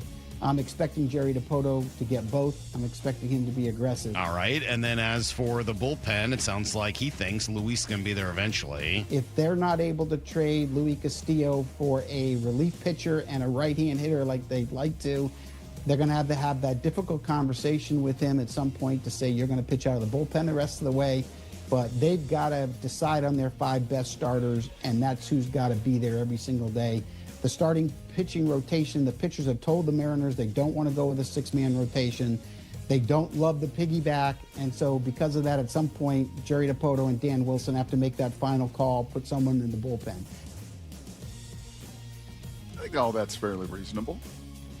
I don't think there's anything out of bounds there. And I think Cade Anderson is a guy that you evaluate. I think eventually to be here in September and hopefully into October. And you add that to the mix. And Matt Brash in that development back from now a recurring injury this year with the lat. And can he come back right after that or right around that trade deadline? That was the hope and expectation a couple weeks ago. So lots and lots of moving parts, season of moving parts. And oh, by the way, do you even know that the draft is this weekend? Yeah, I do. Yeah. I mean, they don't have the number 3 pick the way they did last year, but yeah, that draft this weekend. 24? Yeah, something like somewhere in the mid-20s. Yeah. Here's the third thing you need to know. Brock, have you seen today's Jeremy Fowler position ranking? Did not. You haven't seen it? I Okay, good. Not. Defensive tackles. Any Seahawks on the list? You have to have 2. Leonard Williams and Byron Murphy. Top 10 plus then you get 1, 2, 3, 4. Top 10 plus 3 honorable mentions. Okay. And another 5 receiving votes. votes. 18 total. You for sure have 2 guys in those 18, and I would hope 2 and 13. 2 and 13? Yeah. Byron Murphy is number 11. Okay. Just outside the top 10. Where is Leo? Number 1. Wow. Number 1. You know why? Because I gave people homework last year, Brock. Mike Salk went on, what's the name of the show before us? Unsportsmanlike? And absolutely made the nation know Big 99. Big Everyone Jack. should know. So 1 and 11. Everyone should 1 know. and 11. 1 and 11, which seems about right. Byron could have been a little higher, but whatever. He's right there. You can line him up in front of the right tackle, the right guard, the center, the left guard, the left tackle. He can beat them all, a veteran NFC defensive coach said. He's always had game-changing ability, and he's putting it all together now. And those around him are making plays because of it, too. That's just one quote. Cool. Go read it. Pretty cool. Jeremy Fowler putting this together. Ahead of Simmons, huh? Yeah, number 2 was Jeffrey Simmons. Number 3, Jalen Carter, Chris Jones, Derek Brown, Quinnen Williams, Dexter Lawrence, his old buddy, Zach Allen, Milton Williams, and Jordan Davis was number 10. Like, I don't know if there are any of those guys I'm going to, get mad that they were ahead of Byron Murphy. He's in that same group with a bunch of them. Yep. Right? All right, that's everything you need to know. He's ahead of Vita Vea. Vita Vea was 2 after him, was DeForest Buckner, then Vita Vea. And then the others receiving votes, Cameron Hayward, Kobe Turner, Kenny Clark, David Onyemata, and I apologize, What's remarkable about that top 10 is every one of those guys is like 6'4", 300 with length. Right. So Byron is the first one, right? Little fire hydrant in there. Like if you walk all those guys into our studio right now, you'd be like, oh, that one's not built like the others. But he's still, with leverage and taking on double teams, is right there with all of them. The only guy I don't really know on there is Zach Allen from Denver. Oh, yeah, he's good. He started his career in Arizona. Boston College guy, kind of more 4 technique kind of guy, but really, very, very, very good player within their schemes. All right, there you go. All right, all right, you ready to play some football? Brock has football a game trivia? for me, so this is always fun. You never know where Brock's games are going to go. They're either going to be a huge hit or perhaps a swing and miss. But it's okay. Take a risk. But even if it's not a great game, someone out there is going to win a Sony PlayStation today. College Football 27 is released today. And thanks to my friends at EA Sports, I've got the game for you. I got the code for you on Sony PlayStation. If you want to be a hero in your classroom and your family with your buddies, or just selfishly, you want so the how new many EA College how many are we Sports. taking? 2 callers? 2 callers. 2 callers are going to compete in a game against me or against you. themselves? And with you. Oh, and my God. For You're you, going to have for to the explain all game this. of football. 866-979-3776. If you want to win the brand new college football game. Released today. Right on now. PlayStation. Call in 866-979-3776. But you better know your soccer, apparently. Or at least better than I do. It's next on Brock and Salk. 4 Down Territory. Your daily football fix at 11:15 and 1:15 on Bump and Stacy. What are your thoughts on VAR? Could it be used in the NFL? It's almost too precise. We should be able to use something like that to spot the football, to get the exact spot. I think that's the biggest thing in football that needs some help and needs to be changed, is knowing where the ball is. Because, we're doing the eyeball test with these referees. Get every 4 Down Territory on the Seattle Sports YouTube channel. You're in charge of ordering boxes. Small boxes, big boxes, really big boxes. You're in charge of tape, labels, mailers, bubble wrap, extra bubble wrap, just for fun. You're in charge of warehouse cleaning and safety supplies. Good thing there's Uline. Thousands of quality products for your business and warehouse needs, always in stock, ready to ship same day, and backed by Uline's legendary 24/7 customer service. Uline makes it easy because you already do enough. Uline, we warehouse for you. Pacific Power Batteries understands batteries for golfers, batteries for your car, your golf cart, and your Bags electric cart. We also sell good, used 5-year-old E-Z-Go and Yamaha golf carts with a written satisfaction guarantee starting as low as $17.99. Located in Everett, Marysville, Mount Vernon, Bellingham, Monroe, and Wenatchee, you'll find our staff is well-trained in batteries and the latest charging technology. Pacific Power Batteries, with batteries for golfers. Be all in on summer with service from Toyota of Renton and Toyota of Kirkland. Heading out on a road trip? Make sure your Toyota is ready to go during the Toyota Tires Savings Event. Save $100 on 4 eligible tires. And with an open service drive and no appointment necessary, getting expert Toyota service has never been easier. Whether you're in the north or the south, they've got you covered. ToyotaofRenton.com and ToyotaofKirkland.com. And make sure to check out their service specials page. Offers valid through July 31st, 2026. See dealer for details. What is that sound?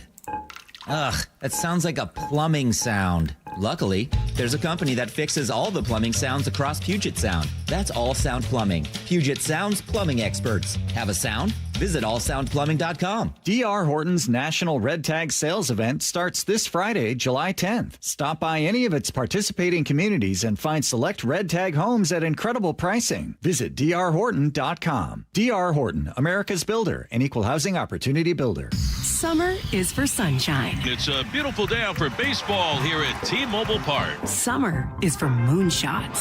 He just absolutely obliterates this multi-homer game, Cole Young. Summer is for Mariners baseball. Emerson is racing over, slides up. He makes the catch. Incredible. So listen for the cheers and follow your ears to T-Mobile Park. Because where else can you travel to on a ferry boat and then eat crab nachos out of a ferry boat? How sweet it is. It is the sweetest, Rick. Mariners baseball. Tridents up. Don't miss this summer's festivities at T-Mobile Park. After the All-Star break, the Mariners are back in town for a West Coast showdown against the San Francisco Giants, July 17th to 19th, including 2000's Fireworks Night on Friday the 17th, presented by T-Mobile. Get your tickets and check out the full lineup at mariners.com. Do you know a woman making a difference in Seattle's sports and events community? Someone who leads with purpose, mentors others, champions inclusion, and inspires those around her to be their best. Why Seattle and Seattle Sports want to celebrate her. Nominations are now open for the 2026 Women of Inspiration Award, recognizing an outstanding woman whose impact is helping shape the future of sports and events in our region. Submit your nomination today at woiseattle.org. That's woiseattle.org. Nominations close July 10th. Compassion, communication, results. That's Pendergast Law Personal Injury Lawyers. Go to pendergastlaw.com. That's pendergastlaw.com. Jane is a small business owner. That's right. And tell them what that's like, Jane. Yeah, well, it's like a roller coaster with a lot of ups and downs, and some days things can feel like they're flying off the rails. Yep, it's a lot. But the Total Solutions Advantage only from Comcast Business can help you manage it all.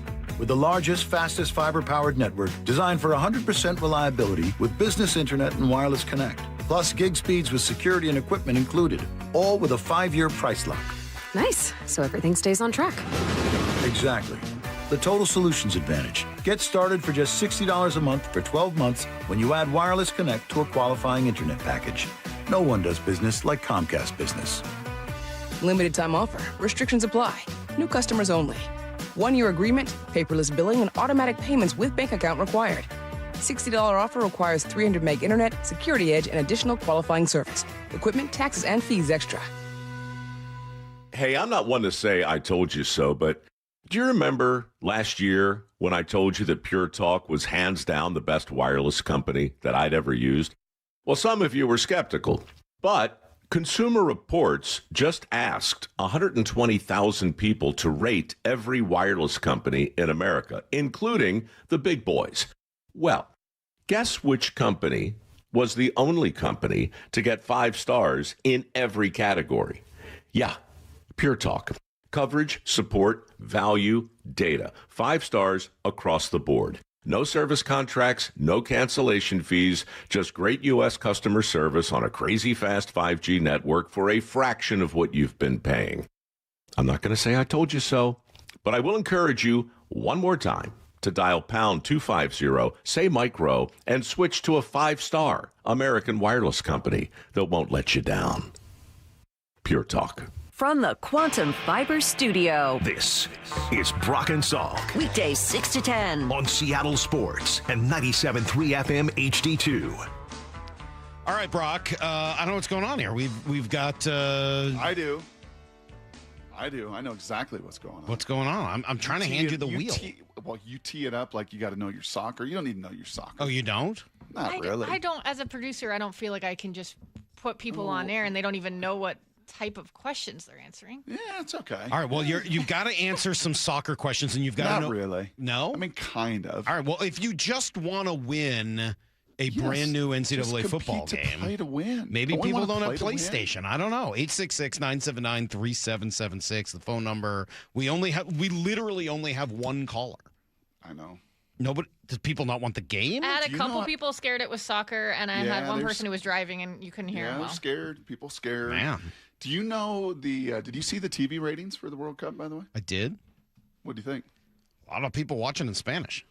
40 million, 25 million on Fox, 15 million in Telemundo. Yeah. 40 million combined people and viewers of the Belgium-USA game. So come on, folks. Come on. I know there's some of you out there, and you don't need to be scared. And Salk is competing with you. Right. How fun is that? Salk I'm not competing against them? Not really. You're going to be kind of their lifeline. You're going to either be lifeline. Yeah, you're going to kind of be the lifeline. Well, I'd be really good at that. I know you would. I would be really good at that. Because you absolutely know your soccer very well. I think we would all agree that that's the case. All right. Well, while we're doing that, Brock, let me meet our first caller. Okay. We start with Yosef in Tacoma. Good morning, Yosef. Hey, gentlemen. How's it going? Yosef, have you ever competed in one of our games? You've never competed in one of our games, have you? No. Okay. I was surprised I got through. I thought everyone would be dying to get some new video games. That's what I'm talking about, Yosef. That's what I'm talking about. And just so I get the spelling, Yosef, right? Yeah, you got it. Well, here's why I'm asking, because our other caller, Brock, is Joseph, Josef. I swear to God that's true. We got a Joseph versus a Yosef? I swear to God that's true. Are you serious? Joseph, good morning. Joseph in Tacoma? Did that work? Hold on. Oh, there he is. Sorry, Joseph. Good morning. Yeah, I just got really confused because on the caller ID, this Joseph is spelled EF, and it's almost just like Yosef. It's unbelievable. Wow. And they're both in Joseph Tacoma. was EF too. We have Joseph in Tacoma against Joseph in Tacoma. I just confused myself and thought I typed it wrong. In a game about names. This is magic. This is the joy of live radio. Okay. You won't get this with those recorded calls on a couple of pop stations. I'll tell you that much.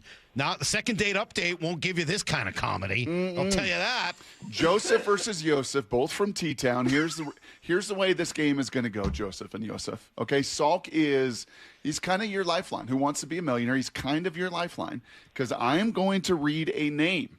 And this player, and they're all relevant players. They've all put up stats within the World Cup.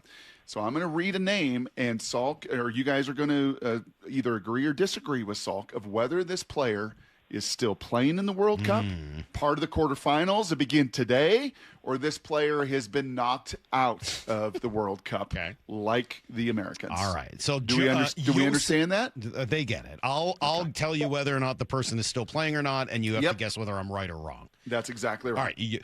Yosef, so it's like, is Lyle smarter than a fifth? It's a lot like that. Does Salk know one thing about soccer? And unless the answer is Messi, the real question is no. The answer is no. All right, so fire up that game show music. Here we go. Here we go. Yosef is first. Yosef and Joseph both answer at the same time. All right, bro. Right, you'll give your answer, and they'll say, I agree or disagree. Salk, is Kylian Mbappe still in the World Cup? Kylian Mbappe. Let me start by saying I don't know. Is he still playing in the World Cup? Mbappe. Yes or no? Yes or no? Yes or no? No. Okay. Salk says no. Yosef and Joseph, do you agree with Salk? I disagree. No, he's wrong. He's from France. Okay. They both disagree with you, Salk. They both say yes. I think the first one to 5 correct answers here, 5 points, is going to win. Okay. Kylian Mbappe is still playing in the World Cup. All right. Is he any good? He's like Probably one of the best players in it. Yeah, him and Messi are probably the best players I in the world. put highlights from his goals on the cut sheet during this. Where does he play? France. PSG. France. Yep. Okay, so Yosef and Joseph, you both got 1 point. Way to go. Congratulations. Salk. Yes. Is Harry Kane still in the World Cup? I'm looking for the Harry name. Kane? Harry All right. Kane. That's Not pretty... Harry Carey. Right. Harry Kane. It's Pretty Harry simple Kane, name. Still playing and involved in That the World Cup. feels like somebody who either plays for the U.S. or Great Britain. England, I guess it is technically here. Yeah. So is Harry Kane still alive? Sounds a little like Harry Styles Will you to just me. answer So yes or no? I'm gonna guess that's British, and I think they're still in. So I'm gonna say yes on Harry Kane. Okay. Wow, look at that deduction. Yosef and Joseph, is all correct on this? Where do you guys do agree or disagree? Agree. Yeah, agree. Yeah. Who does he play for, Yosef? He plays for England, and then I nailed it. Way to go. You nailed it, so. Nailed it. I know everything about soccer. No, you totally did. I'm 2 for 2. Oh, I'm 1 for 2. Yeah, you're 1 for 2. Okay, but Yosef and Joseph, both from Tacoma. They're both 2 for 2. They're 2 for 2. Both got 2 points. Okay. Okay, next, let's go. Let's go. Mikel Marino. Well, this Mikel Marino. Mikel Marino? Mikel Marino. Is Mikel Marino still involved in the World Cup? Doesn't sound like it. Well, there's. It's Spain, Argentina. No. No. Mikel Marino is not involved in the World Cup. That's my take. Okay. No, he is not. He's a no. He's done. Yosef and Joseph, what do you guys say? I agree. Who is that? Is that Yosef? Joseph said he agrees. Joseph, Okay, how about you? So, how about you, Joseph? Joseph disagrees. He plays for Spain. Yes, indeed. Joseph. Oh, Joseph's taking the lead. Joseph takes a 3-2 lead. Joseph, that is correct. Mr. Marino plays for Espanyol, Spain. Joseph, sorry, you've got some sorry, work to do. Joseph. Put too much faith in Salk, Joseph. Too much faith. You gotta be careful about that. Huge mistake. Okay, Sebastian Berhalter. Sebastian Berhalter. In the World Cup or out of the World Cup? Wait, isn't that the name of the Nepo baby for the U.S.? I think he's out. I think that's the Nepo baby guy. Are you sure? No, Final but answer? it sounds sort of like, what's the actor, John Bernthal or something? Final answer or not, Salk? It sounds sort of like that. I think he's the Nepo baby and he's out. You think he's out? Yeah. Okay. Yosef, you think he's out? Yes. Joseph. Joseph? I also agree. Yep. Man, Salk, you know your stuff. I He do, is the yeah. Nepo baby Nepo from baby. USA. Yeah. I knew there was a Nepo. We had looked him up the other day. Yes. Avery So was trying to decide if he was good looking or not. I think you somehow still might know more about soccer than Lyle knows about general things. That's right. Well, he uses that big. I also agree. Okay, so Joseph is 4 for 4. Yosef 3 for 4. So this is it. If only our Mariners could hit that way. Yes, Yeah. this might be it. Okay, let's go. Is he in or is he out? Let's Okay. go. Ricardo Pepi. Ricardo Pepi. Pepe. How do you spell Pepe? Ricardo P-E-P-P-Y? Pepi. Well, spell Is it. Can you use it in a sentence? P-E-P-I. Oh, Ricardo- P-E-P-I. Ricardo Pepi That's not is Pepi? still in or he is out of the World Cup. Ricardo Pepe. Uh-huh. I'm going to think about this one a little bit. Uh-huh. Some of the others I had like an opportunity to use some Deduction. logic and deductive reasoning. On this one, Pepe. Ricardo Pepi. Ricardo. Do you want me to remind you who still remains? We got France, Morocco, Spain, Belgium, England, Norway, Argentina. He and doesn't sound like he Switzerland. plays for Norway Okay. or Switzerland. Uh-huh. I gotta say Pepe. no. The odds are against him. You think the odds are against him? You think he's out? I think he's out. Okay. The Salk odds are thinks- against him. Salk thinks Ricardo I think he Pepi plays for like Brazil is or out. Colombia. Yosef, is Salk correct? Portugal. Is Ricardo Pepi out? Yeah, he's correct. He's out. Yeah, he's out. Joseph, who does Ricardo Pepi play for? USA. Yeah, he I does. think yes, he's out. Wow, Joseph, that is a 5 for 5. The two greatest combatants and competitors we've ever had, and should it be any surprise, the two men from Tacoma named Yosef and Joseph were 9 out of 10. Wow. Way to Impressive. go, man. Yosef, heck of an effort.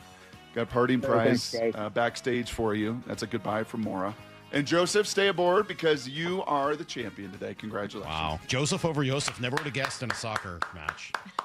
All right. Well done. Well, there you go. All right, let me Thank put you, them boys. both on hold. Here. Put them on Hold on. hold. I got to do this. So what about Matt Freeze? Matt Freeze still in or out? Whoa, put him on hold. I'm working on it. It's not as easy as you might think. Matt Freeze.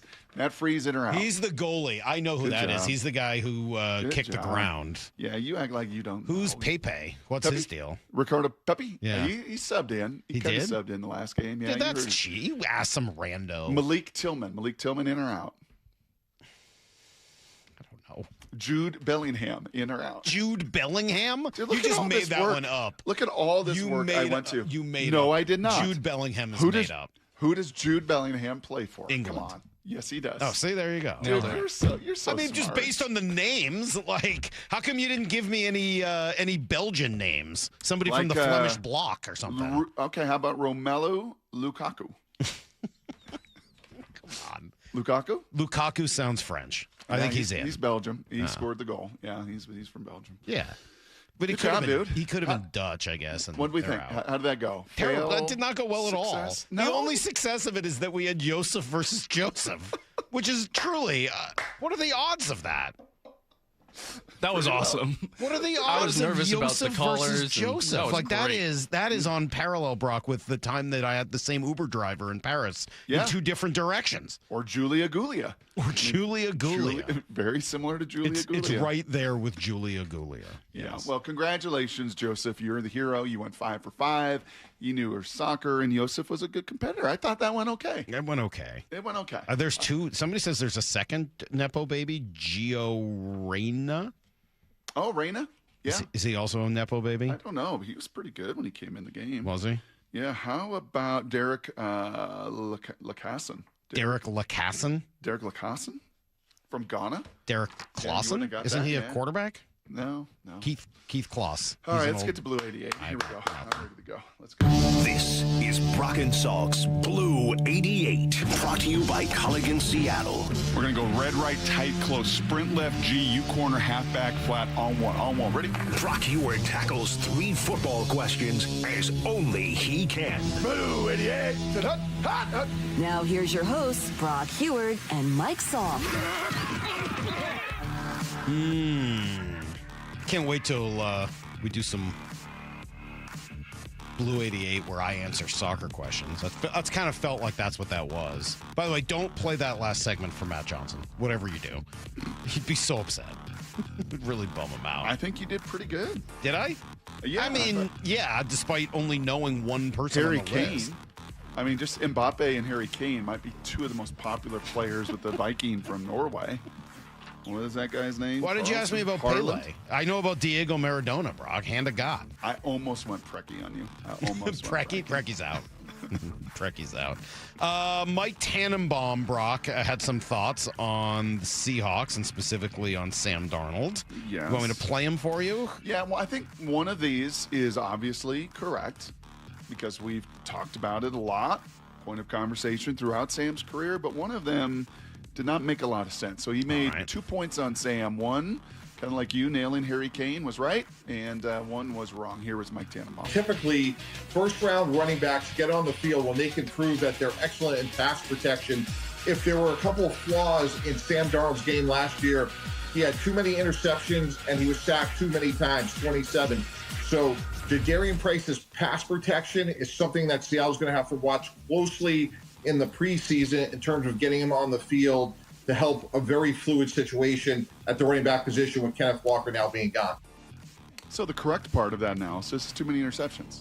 And obviously the one Ram game skewed a lot of that, bounced back, still put him in position with a long field goal attempt to win. But that one and even the other Thursday night first half. I mean, what was that, 6 interceptions versus the Rams alone in those 2 games? A couple more against the Bucs, right? So that was problematic, but too many sacks at 27? Do you know where that ranks in the league amongst starting quarterbacks of sacks taken, just a little over 1 a game, 1.5 a game? That was like 18th in the league. He didn't take too many sacks. I think Sam does a phenomenal job of getting the ball out of his hands. I think he does a good job of avoidance. Now, some of those were fumbles, sack fumbles, in the obvious turnovers, not great, but too many sacks? He had 27 sacks. Do you know who took the most sacks in the league? Well, Russell didn't play enough games. Russell did not play enough games. I don't know. Gino. Yeah. Gino's had quite a week, by the way. Vegas, horrendous. Yeah. 55 sacks. Double sacks. Cam Ward in Tennessee, tied with Gino. 55 sacks. And you would see, very commonplace for the Seahawks with Russ and Gino, that number never was below 40. I mean, it was constantly 40, 42, 45, 47. I mean, it was in that range. Sam? 27 doesn't sound that bad. No. That's why, in many ways, who was a PFF that also ranked the Seahawks O-line number 9 in the league? We clamored for that for so many years. You don't need to be the best in the league. You don't need to be top 5. Just be league average. on your offensive line, and this team can get back to runs in the playoffs. Well, PFF had him number 9 last year. They returned all 14 guys. That arrow was going up. Sam's got a feel for that, does a good job of that, so I would agree with Mr. Tannenbaum on that second. All right, question number 2. Does grip strength matter at all? We know that, they do, they measure everything. They measure everything. But everything. At the combine, we see the bench press and all that. The Seahawks social media team had them checking their grip strength on a grip strength meter. 25. What was Riley's? 185. Oh! Riley Mills got it, bro. Number 1. What was the record on this? 185. Huh? 185 was the record for Riley Mills. That's unbelievable. Did no one give this to Hugh Millen? No. Hugh would have won this going away. It wouldn't have even been a competition. He's got strong grip. 185 Riley Mills, I give Hugh like 320. I don't know what they're measuring, pounds per square inch or something. I don't know. What do you give Clayton? I don't know what Clayton would get. I can tell you that former Mary Ed Murray would get a negative 50. Like a wet, slippery fish. Like an eel. Okay, so without his hand looking, just dripped out of your hand when you tried to shake that was so gross. Don't even want to talk about that. Without looking at Maura's email last night. Lumberg 2 would be about a 20.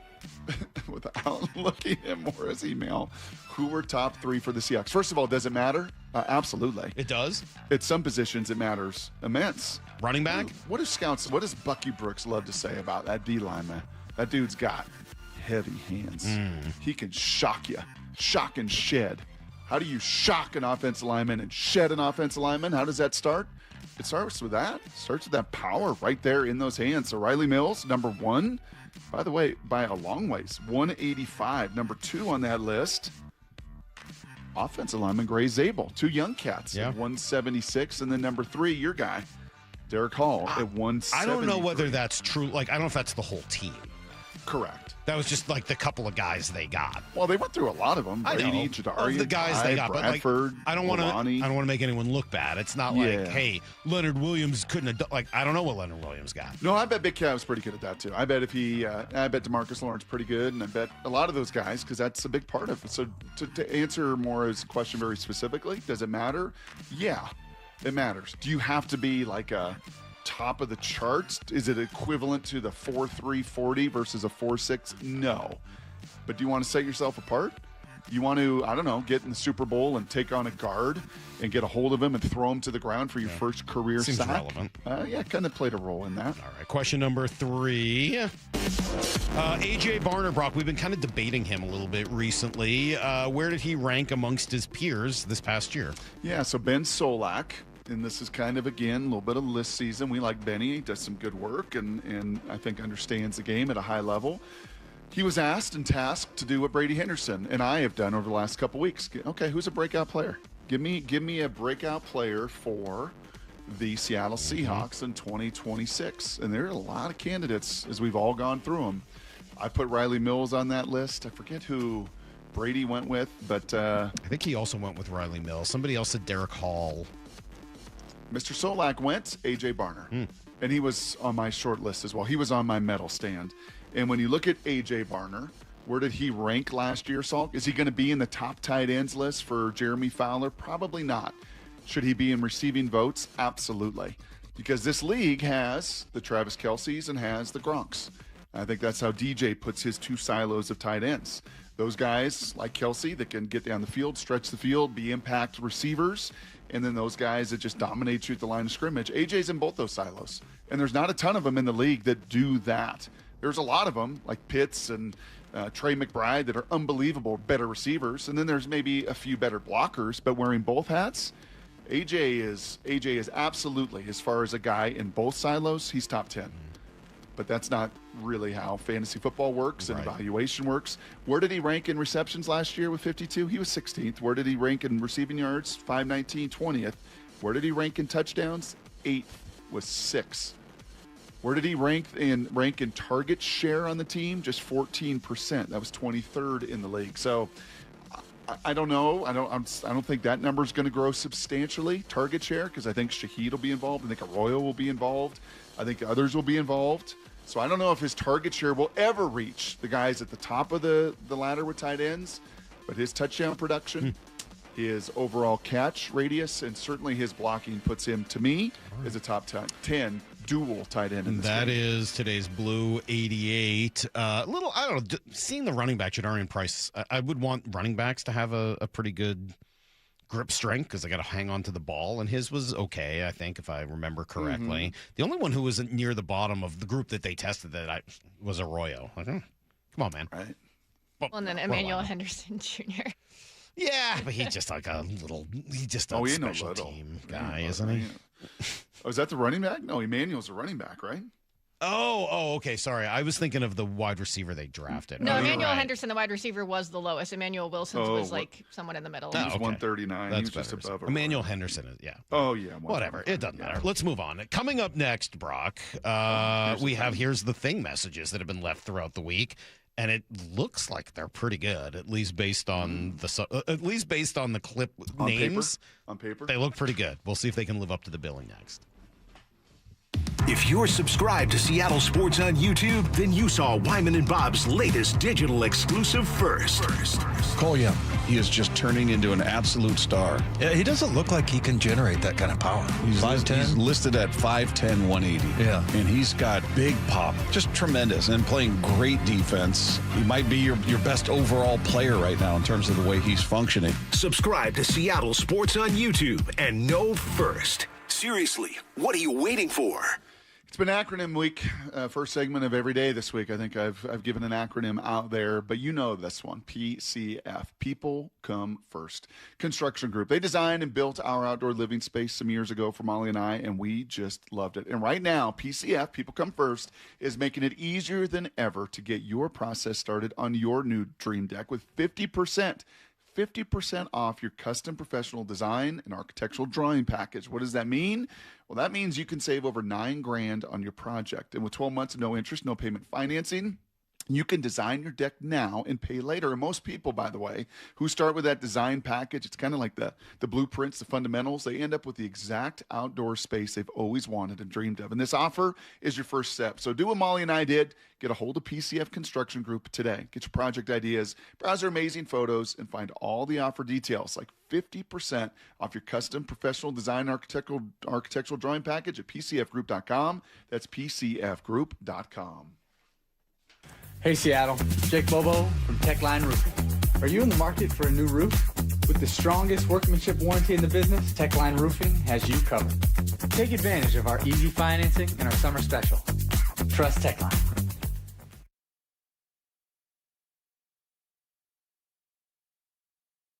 Sales event this Friday, July 10th through Sunday, August 2nd. Stop by any of its participating communities and find select Red Tag homes at incredible pricing. So whether you're buying your first home or looking for an upgrade, you don't want to miss the Red Tag sales event starting this Friday. Discover the D.R. Horton difference. Visit drhorton.com. D.R. Horton, America's builder, an equal housing opportunity builder. It's summertime and the living is easy. If you're like me, you're spending nights on the patio listening to the game and enjoying what makes our area so beautiful. Dave Wyman here, and I have just the offer for you to get the most out of your outdoor living space. $500 off each window, $750 off patio and entry doors, and $200 off the final project. I've loved working with Harley Exteriors. They're a local company right here in Bothell, down-to-earth people who enjoy the same things we all do, rooting on our local teams and doing the best job we possibly can day in and day out. Use Harley Exteriors to complete your home space and receive 12 or 18-month promotional financing. Qualified buyers only. Subject to credit approval and lender terms. Minimum purchase of 4 qualifying windows required. Windows must be 36 by 36 inches or larger. No size minimum on patio or entry doors. Financing subject to approved credit. Offers cannot be combined with other promotions. Offer expires July 31st, 2026. Go to HarleyExteriors.com. There's always something new at LeMay, America's Car Museum in Tacoma. Explore the all-new British Motorcycle Exhibition and the thrilling American Supercar Showcase. Fuel up at the brand new cafe. Then buckle up on the most advanced racing simulators anywhere. Plus exciting events in July. First Responders Appreciation Day on the 11th. Drive-in movie night on the 24th. Tacoma Cars and Coffee with a Hot Wheels track on the 25th. And cruise in on the 30th. Bring the family and see what's new. AmericasCarMuseum.org. Every summer, homeowners wait too long to find a house painter. There are only a few months left of good weather. Don't be the one left out in the rain. All Covered Painting is accepting a limited number of exterior projects this summer. If you want a licensed contractor that does the work right and backs it up with an industry-leading warranty, don't wait. Now offering a complimentary color consultation with a designer for specific projects. Get your free estimate at allcoveredpainting.com. In 2026, Bay Alarm celebrates 80 years of security. With burglar and fire alarm systems, 24/7 in-house monitoring, and local service, our promise to the Puget Sound remains the same. We got you. Learn more at bayalarm.com. Get in the zone, AutoZone. Summer's finally here, and we're kicking it off with a whole lot of free. Free brake pads with Duralast rotors. Free oil filter with 5 quarts of oil. Free Armor All wipes with Armor All glass cleaner, and more. More free, so you can have more summer. Celebrate free at AutoZone.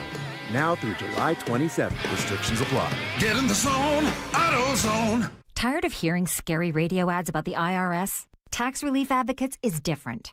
TRA is here to tell you that if you owe money to the IRS, whether it's $5,000 or $500,000, we have a solution. TRA can eliminate or reduce what you owe to the IRS with zero risk to you. We have over 1,000 5-star reviews on Google and an A+ with a BBB. End your tax nightmare today by visiting TRA.com or call 800-583-6681. That's 800-583-6681. Let's go! This is Seattle Sports. Streaming through the Seattle Sports app. KIRO AM Seattle. KIRO FM HD2 Tacoma. Home of the Seahawks, Mariners, and everything Seattle sports. Get in the freaking auto! From the Quantum Fiber Studio, this is Brock and Salk on Seattle Sports. Brock Eward is my hero. Jay Buhner just punched me in the kidney. We're going to do you a minute. Doesn't really work that way, Sherm. This is a show that has my name on it. It kind of does, though. Now here are your hosts, Brock Eward and Mike Salk. Hello! All right, let's see what the people have for us this week. Speaking of the people, we'll be giving them what they want in 30 minutes with G. Scott. And then we're going to get to the bottom of this Bucky Brooks situation at 9:30.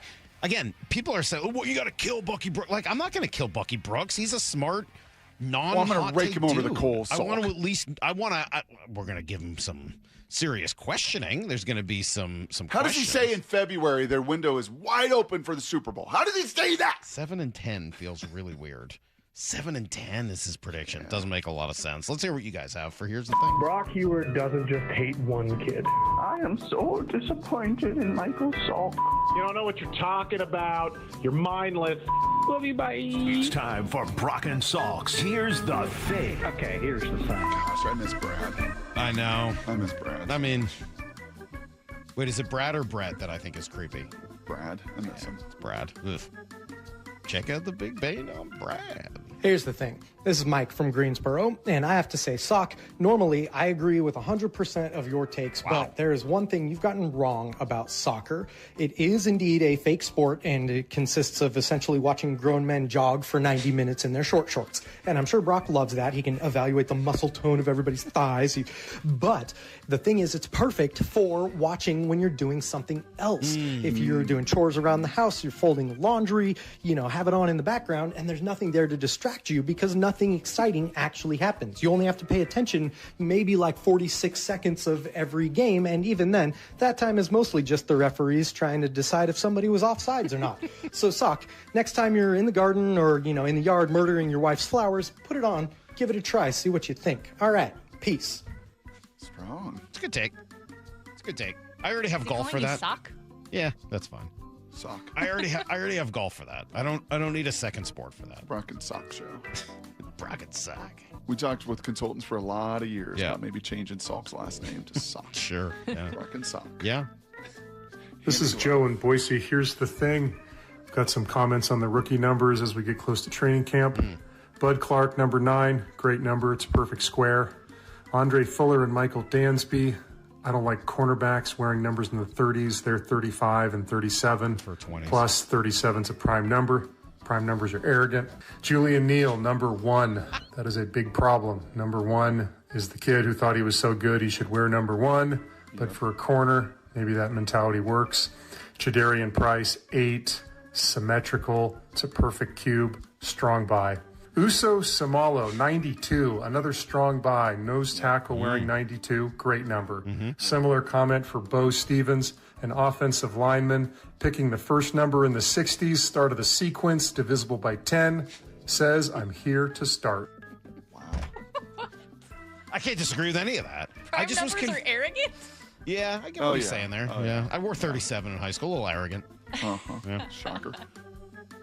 The only thing I was confused of, 9 is this perfect square. Does that mean because it square root, it has like a square 3 by 3, root? yeah. Okay. 92, Dave Wyman, Uso, very similar guys. By the way, did you see all the weddings that have taken place with the Seahawks? No. Bo Stevens getting married, Bryce Cabledew getting married. Here's the thing. This is Stan, and I'm confused about football. Not the game, but the name.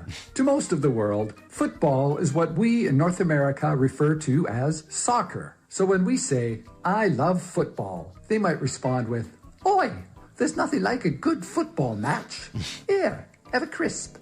But there's really no similarity between what we call football and that other game of football where players are flopping all over the field trying to draw fouls or different colored cards.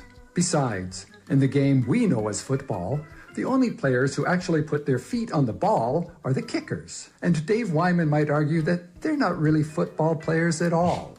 Since we call their football soccer, why don't we change the name of North American football to something like blocker? Or maybe just... Thanks, Maura, Brock, and Salk. You're the best. I was wondering where Nancy was. Yeah, that's what I was wondering. Is that Stan in Victoria by himself? Yeah. He's gone solo act? Maybe he got a little too big for his britches. Wow. Thought he was more of a lead singer, had lead singer disease. Best gent or woman in history, Salt, that started in a band and then took it solo and became bigger solo than they were in a band. I have to think about that one for a little bit. There's a lot of choices I know. there. Think about it. Michael Jackson. Oof, probably. Yeah, actually, Michael Jackson. That's sort of the end of the conversation. Beyonce be up there, but Michael Jackson. You don't get bigger than Michael Jackson. Just wanted to give everybody who's new to the show basically a rundown of what you're going to get listening to Brock and Salk. This is Salk. Yeah. Get that away from me, the angel. Then you're gonna get Brock, counterpart. This guy was so just it was amazing, and then the food was and then we worked out. Brock, I'm so buff. I work out on vacation. Mike, yeah. That's basically Brock and Salk for you. It's pretty accurate. I can't really argue with any of that. There's nothing to argue with there. Thank you, Zachary. Well done. Here's Jared. Here's the thing. I know Salk is annoyed that Revive I-5 is going to be coming back soon. But personally, I haven't experienced any traffic due to Revive I-5, so it can't be that big of a deal. And, it's not as bad as L.A., so... It's not that big of a deal. Since it's not as bad as LA, and since I haven't experienced it, the traffic doesn't even exist. Stop complaining. Who cares? Jared, did Maura put you up to that? Wow. That's Maura's thing that drives her People crazy. got you pegged this week, Saul. There are a lot of Salk ones. Revive I-5 being, right in the middle of downtown. It certainly doesn't affect many people. You're right. Okay, here's the thing. Absolutely loving Salk's breakdown of this World Cup. It is brilliant. Love the family dynamic. I have an educated reason of why Penos isn't the dumbest thing and why it has to be done. You probably don't care, but I'm going to give it to you anyway. So it's all down to injuries. The pitch is too big, 120 minutes too big, 5 subs. You can't compare it to NFL, NBA or NHL. NHL, there's 4 different lines. It's a small rink. It's still a smaller time frame that they're on it. NBA, unlimited subs. NFL, 22 starters, both sides of the ball. You can it just doesn't work for football. No. So they'd break down. They'd keep playing. What? They just break down. What? Instead of 10 miles, so they keep playing, no penalty kicks. They could run 20 miles. What? You can't do that to those poor souls. You want a full marathon. They should do the thing where they just keep taking one player off from each side. Start with 11, then you get 10, then you get 9. Take the goalies out. Do something. Here's Ethan. How many vacations is Brock going on this year? Pretty sure he's been to Alaska. Yep. He's been to Italy. Yep. He just went to Hawaii. Yep. Yes. He's probably going to the moon next. But, do you know where my family goes for a vacation? We go to YouTube. We go to YouTube and look at the places that we want to go, but will never go. Yeah. It was the Queen Charlotte's. It wasn't quite all the way to Alaska. It was Italy and it was Hawaii. And we came home, and I told you I had just sad face. Tried to say, positively, but Molly can read me like a book. And thankfully, she was like, "This is an outlier year." I'm like, "Yeah," because it was too much travel for you. Yeah. Too much travel monetarily, or too much travel like just everything else. Like you just got to be back in your own bed. Yeah, it was just yes. And both? Yeah. See, I understand the monetary thing. At some point, you're like, oh my God. But no, both. Yes and yes.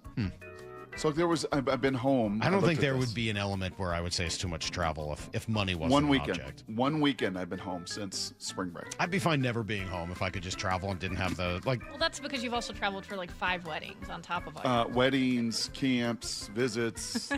Yeah. It seems like a lot. A lot. Seems like a lot. All right, I've got one more here. Hold on. It's Matt. So here's the thing. I love the Love Island talk on this show. It's just the best. No, it's It not. combines my two favorite things, sports and Love Island. Trinity and Bryce, I hope they win. Do you know those people? Yeah. Okay. I do. You agree? I don't have a favorite. I don't know who I really hate all of them, so I don't know who I'm rooting for. So just to help me understand this lastly, really quickly. Sure. You said it's on every day. Well, Hard Knocks 5 days a week. Hard Knocks is once a week, right? Well, 'Cause they have there's to not take- as much content for Hard Knocks. And Hard Knocks only a half hour, right? So, but have they filmed all of this? Is it done No. like The Bachelor? Oh, no. They do it constant. They do like live votes Yeah, where they it's vote people almost off. live. Oh Yeah. my God. Oh my Yeah, I mean, they got like a team of editors just churning it out. And so they're you should watch. It's on No. Peacock. No. I can't no, imagine no. Brock watching. You should watch one, Brock. In fact, No. you should come over. Nope. You should come over and watch with the girls. On the love deck? Peacock. All right, there you go. I think you would be covering your girl's eyes. And Oh, that's mortified true. that Yeah, you're they're letting them all watch wearing it. thongs all the time. Oh, God. It's nonstop thong. Those And then undies, the guys. those kind of undies with the butt cheeks. Yep, you they know? got that. They got undies. They got thongs. They got bathing suits. They're they're wearing the most revealing things you can imagine. And then the guys never wear shirts, but are always hugging. Yeah. I gotta tell you, I'm 48 years old, and I've had good friends for a large portion of my life. Yep. Never hugged any of them without wearing a shirt. Never. That'd be kinda weird. It's never dawned on me to hug a friend while I wasn't wearing a shirt. And they're doing it constantly. Like constant, like big man hugs while shirtless. Both of them. Totally bizarre. Never seen anything like it. We'll come right back with everything you need to know next.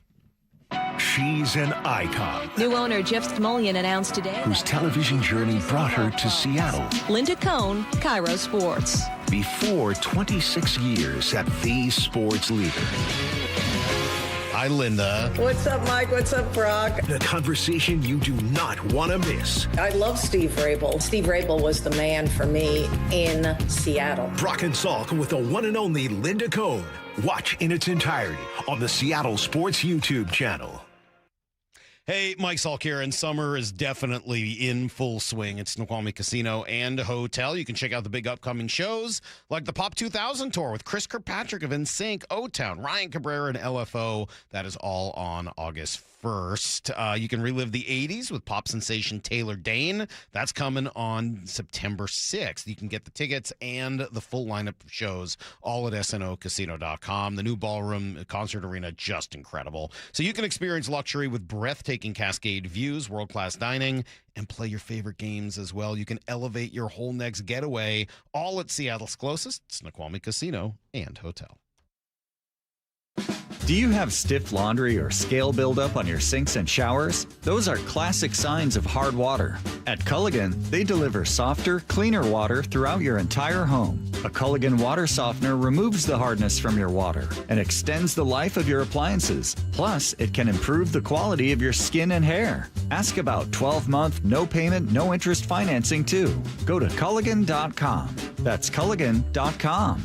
Contaminants or impurities may not be in your water. When you order a ride from a rideshare company, do you know what you're getting? Big rideshare companies have been caught failing to protect passengers from dangerous drivers and not supporting drivers and passengers after an accident, all to protect their profits. That's why if you've been injured in a rideshare vehicle, you need Davis Law Group to protect you. Their in-house team of investigators and legal staff has a successful track record of taking on rideshare companies, and they've won millions. Visit DavisLawGroupSeattle.com.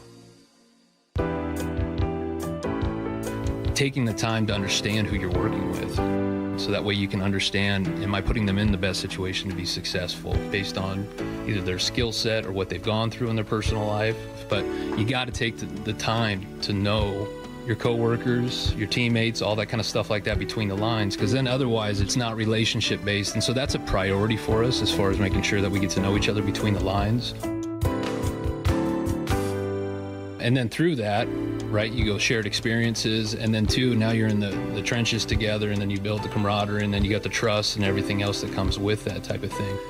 That's really what, Brett and myself are trying to, articulate and communicate with the people that we work with, that, hey, yes, we have a job to do and we do have to perform to make sure that this business is sustainable, but the foundational piece is the relationship. The Johnson Auto Family, the LJ way.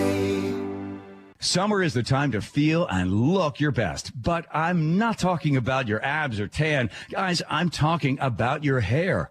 Restore that bald spot, reverse your receding hairline, or add volume to thinning during Advanced Hair's once yearly summer savings event. Advanced Hair's simple one-day treatment begins to regrow your very own hair the very next day, and they guarantee your new hair will grow. They are the team that addressed my hair loss, and I recommend them to everyone. Take advantage of your flexible summer calendar and get the most hair for your dollar. Advanced Hair's summer sales event is on for a limited time. So get the details and schedule your free consultation today. 425-449-8185. One-day treatment, life-changing results. With Advanced Hair, your new hair is guaranteed to grow. Check out the incredible before and afters and make the call now while their summer savings event is still on. That's 425-449-8185 or advancedhair.com.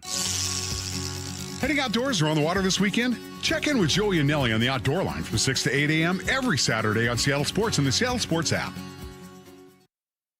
Meet Lee Platts, a renter whose possessions fill not only her apartment, but also the darkest corners of a mini storage unit. A land of both truth and fiction. Truth, everything inside is protected by Progressive. Fiction, one day Lee will fit into her clothes from senior year of high school. Renters, discover coverage for what you love and what you can't get rid of in Progressive's Protection Zone. Get a quote at Progressive.com. Progressive Casualty Insurance Company, affiliates, and third-party insurers. Get in the zone, AutoZone. Annie's first oil change wasn't as hard as she thought because she went to AutoZone, where a friendly AutoZoner helped her find the right oil and save on an oil filter. He explained the job and showed her free how-tos on AutoZone.com. When she was done, AutoZone recycled her old oil for free. Get a free oil filter and more during the Celebrate Free event at AutoZone, now through July 27th. Get in the zone, AutoZone. Restrictions apply. You know, I used to think all money managers were the same until I spoke with Fisher Investments. Really? How different are they? Fisher's investment counselors are dedicated to service, not sales, keeping clients up to date on their portfolio. Well, they probably just invest in a bunch of mutual funds like I do. Nope. They build a tailored portfolio based on their clients' personal goals, helping them stay on track for a comfortable retirement. Well, they must make commissions selling products. Actually, Fisher doesn't sell any commission-based products. They're a fiduciary, and they believe that's a conflict. Then they have some kind of complex fee structure. Nope. Fisher has a simple, transparent fee that's a percentage of their client's portfolio. So they do better when their clients do better. It sounds like Fisher really is different. Couldn't have said it better myself. Fisher Investments, clearly different wealth management. Learn more at fisherinvestments.com/different. Investing in securities involves the risk of loss. Need to know. 15 minutes past every hour with Brock and Salk. Presented by Marquee Data. Here's what you need to know. Up first. All right, Brock, it was a bad one yesterday for the Mariners. It really was. That might be the game that's gotten me the most this year. I think. I'm trying to think if there were a couple early ones, but now you're starting into July. That one kind of got me yesterday. Yeah, it was the non-hitting. Yeah, it was getting shut out for the 8th time this year. But the way the game ended I found completely bizarre. I just don't understand how first Luke Raley and then especially Cole Young doesn't challenge a pitch when you've got 2 challenges and the game is ending. It was bizarre. Fastball over the plate.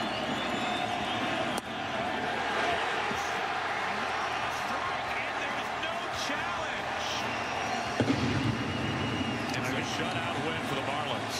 We're going to get another look at this last pitch. Something you thought he was going to be definitely challenging. That pitch, 98, outside the strike zone. Cole Young decided not to challenge it. Why would he decide? I don't know. It's so bizarre. I would love to hear his explanation for it. By the way, I saw some people text, the dugout can't yell for it. No. The old Marine behind the dish, if he's not going to take that. Cole's got to make that decision. All on the player in that moment. Yeah. You got to tap his helmet. You got to do it immediately, and he didn't. And the equivalent would be like ending a game when you've got timeouts to call, and you're not calling the timeouts, and you take them home with you. Yeah, you can't take those challenges with you. There was just no reason not to challenge, and Dan was asked about it after. Yeah, I mean, you might as well take a shot there at a challenge.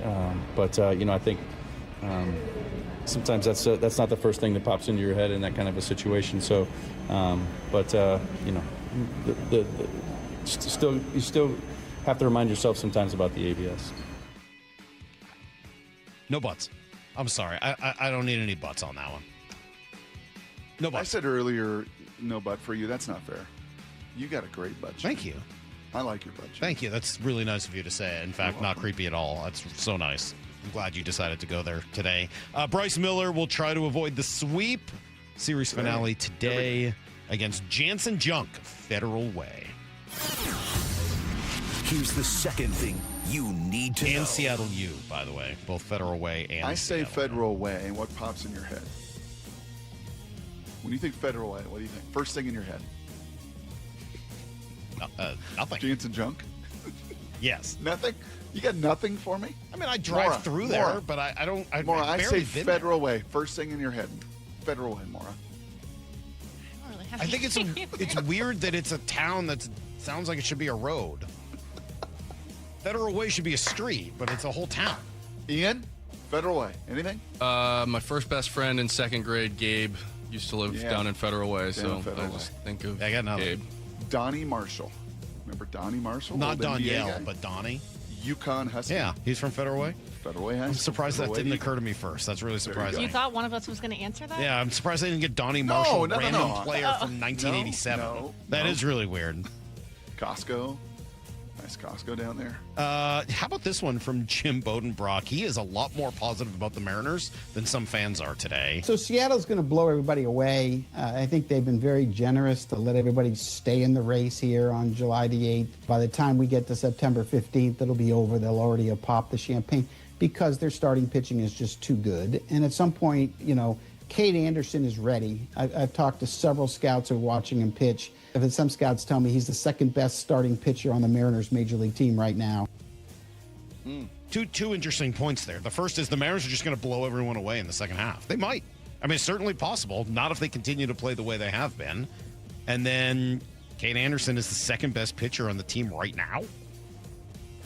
If that's true, shouldn't at some point got to get him up here. And he's on an innings limit this year. Yeah. I'm curious to see how that plays itself out. Here's the third thing you need to know. I'm psyched for Leonard Williams, man. I don't know whether he cares about accolades like this or not, but being named the number one defensive lineman in football by the coaches and executives and scouts, the group that Jeremy Fowler polls on each of these positional rankings, that's a nice honor, man, and totally deserved. I love it. And the fact, Sal, that he's making what compared to Jeffrey Simmons. Right. That's a good point. The rest of those Much guys better on value. that, much better value. Yeah, I like this. First, the number one selection was a mild upset based on precedent, but not a shock based on recent tape. And I think that's right. Last year, he was number 6, which I thought a little low. This year, number 1. Kudos to Leonard Williams, man. If anybody, we talked about who might benefit from being on the biggest stage of everyone on the team, and Leonard was definitely right up there for me. Yeah. Obviously, Mike McDonald was number 1, but Leonard is, I think, the player who benefits from it the most. When you get a chance to see it and realize just what he does to the other team, it's ridiculous. And it gives credence and it pays off when coaches say, hey, if we win, the rest will take care of itself. Yeah. You win a Super Bowl, you get to these levels of exposure. Guess what? You're going to get your contract. You're going to get exposure. You're going to get the attention. You're going to get to be the number 1 D tackle in the league, according to your peers and executives heading into 2026. I agree with this. Quote, he was the most important player on that Super Bowl team, according to an NFL coordinator. He's the total package. I agree. He's the most important player in the Super Bowl team. Now, moving forward, I think there are other guys that are going to continue to rise in their importance. But for last year, yeah, I think it was Leonard Williams. Was it Creedence Clearwater Revival? CCR? Yeah. That's everything you need to know. What about him? Yeah, I don't know. Creedence. I never really put that together, 2 and 2 with him. Creedence Clearwater Revival.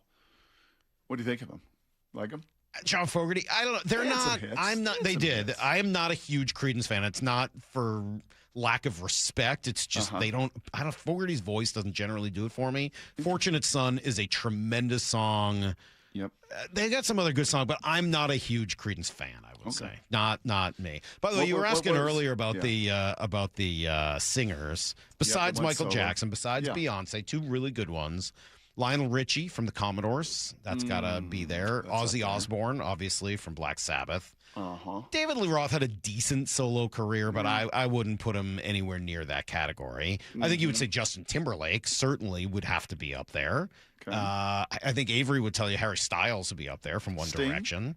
Sting from The Police, yes. I think that'd be another one. Phil Collins from Genesis, and also Peter Gabriel from Genesis. Both guys from Genesis I think you could put up there. So there's a lot of names. You can keep going on this one for a while. Yeah. Those would be the first few. Well done. Joan Jett, maybe, or Lita Ford from The Runaways. We could go for a while if you want. G. Scott will join us next on Brock and Salk. Let's rank them. 4 Down Territory, your daily football fix at 11:15 and 1:15 on Bump and Stacy.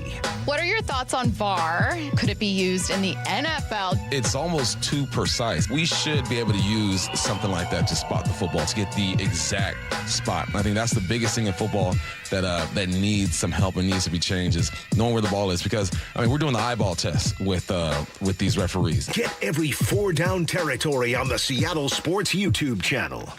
Hey, Brock Hewitt here. You've heard me talk about, through the years, some of the different injuries that I face. Know a little bit about some aches and pains, but you don't have to play pro sports, college sports, any sports really, to know what I'm talking about. I know many of you woke up this morning with painful joints from anything in that itis family, tendonitis, bursitis, arthritis, and it makes it hard to do pretty much anything. Well, that is where my friend, Dr. Daniel Nelson, MD, from Eastside Pain and Regenerative Medicine at Kirkland, and his team, that is where they are so ready for your call this morning, 425-823-4000.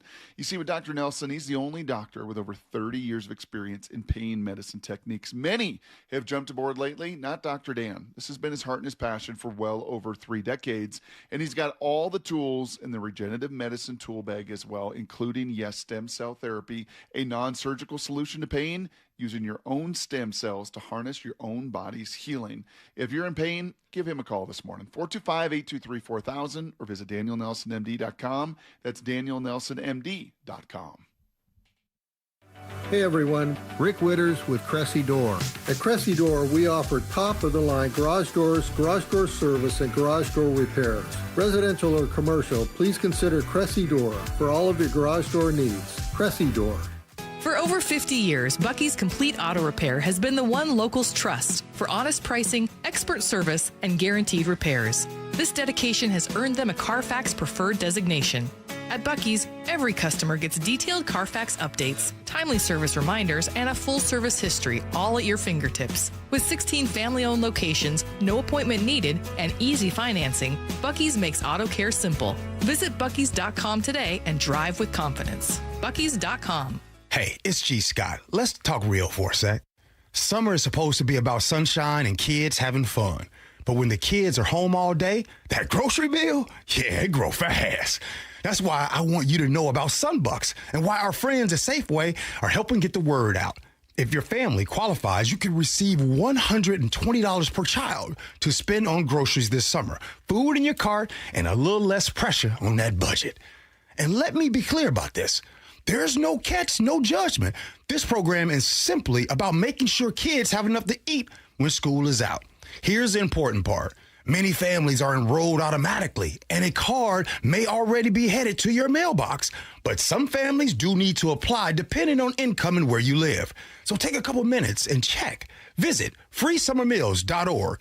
That's freesummermeals.org. Safeway, looking out for your family this summer. Once again, that's freesummermeals.org. Digging in my yard, trying to lay a pipe.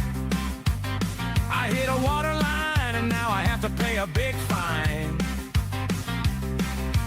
I should have called 811. Do you know a woman making a difference in Seattle's sports and events community? Someone who leads with purpose, mentors others, champions inclusion, and inspires those around her to be their best? Why Seattle and Seattle Sports want to celebrate her. Nominations are now open for the 2026 Women of Inspiration Award, recognizing an outstanding woman whose impact is helping shape the future of sports and events in our region. Submit your nomination today at woiseattle.org. Nominations close July 10th. Mariners and Marlins today in Miami. 3:40 first pitch, 2:30 pregame. Get every pitch of every game for free on the Seattle Sports app.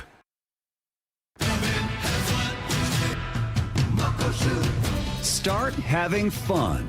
Caesar Sportsbook at Muckleshoot Casino Resort is your #1 place to eat, drink, watch, and have fun. Keep up with your favorite sports anywhere and everywhere on property with the mobile app. Visit muckleshootcasino.com today. Scan the QR code and let the play begin. Muckleshoot. Cascade Machinery and Electric is the Northwest's trusted industrial equipment expert, and they're hiring outside sales reps, manual and job shop machinists, and field service technicians now. Each position offers competitive pay, full benefits, and a career with a company that values hard work and loyalty. Come join the team that has set the standard in industrial sales and service for over 100 years. Visit cascade-machinery.com/careers. Don't wait. Apply today.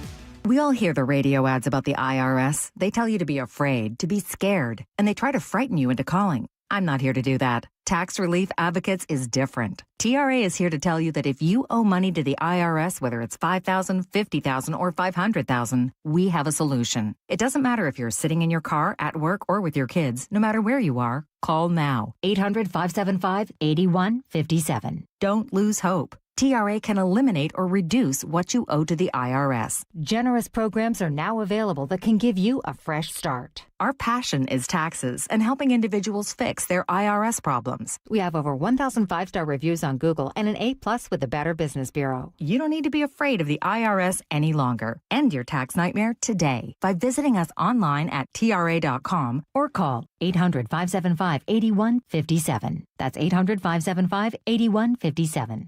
Tax Relief Advocates. Real solutions for real people. From the Quantum Fiber Studio, you're listening to Brock and Salk. Weekdays 6 to 10. On Seattle Sports and 97.3 FM HD2. On a Thursday? What's happening? happening here? Gee, Scott, on a Thursday, are we even ready for this yet, Brock? I don't know if I'm ready. Is this because of FIFA? It might be because of FIFA. No, G's going to the land of blue houses, I think, tomorrow. That's right. The land of blue houses. I never, yeah. Well, if you talk to Brock, I remember years and years ago, about good 15, 16, 17 years ago. Yeah.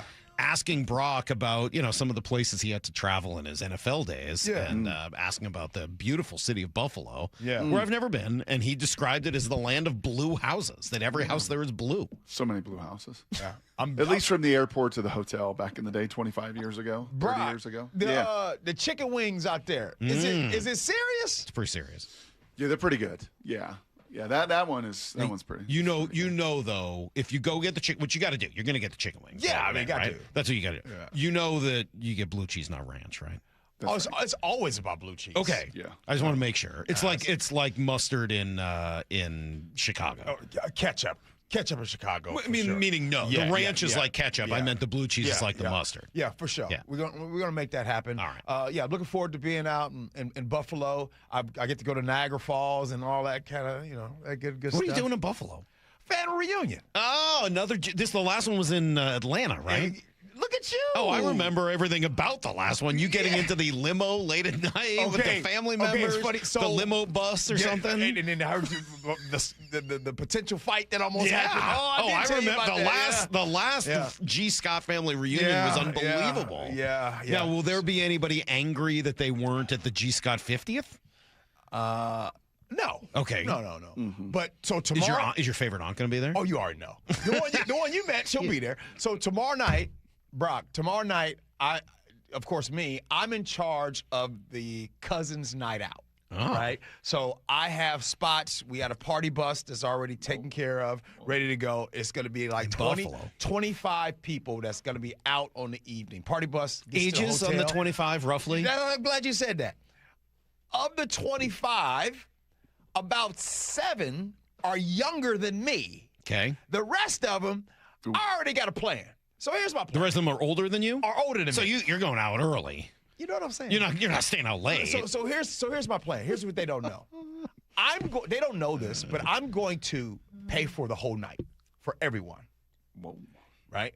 But here's the thing. No. Don't look at me as no hero. There's a strategy. You're doing that in Buffalo. No, you're not doing it in New York. There's You're a strategy. I just told you that there's 25 of us. Yeah. Only about 7 or so are younger than me. The rest are older.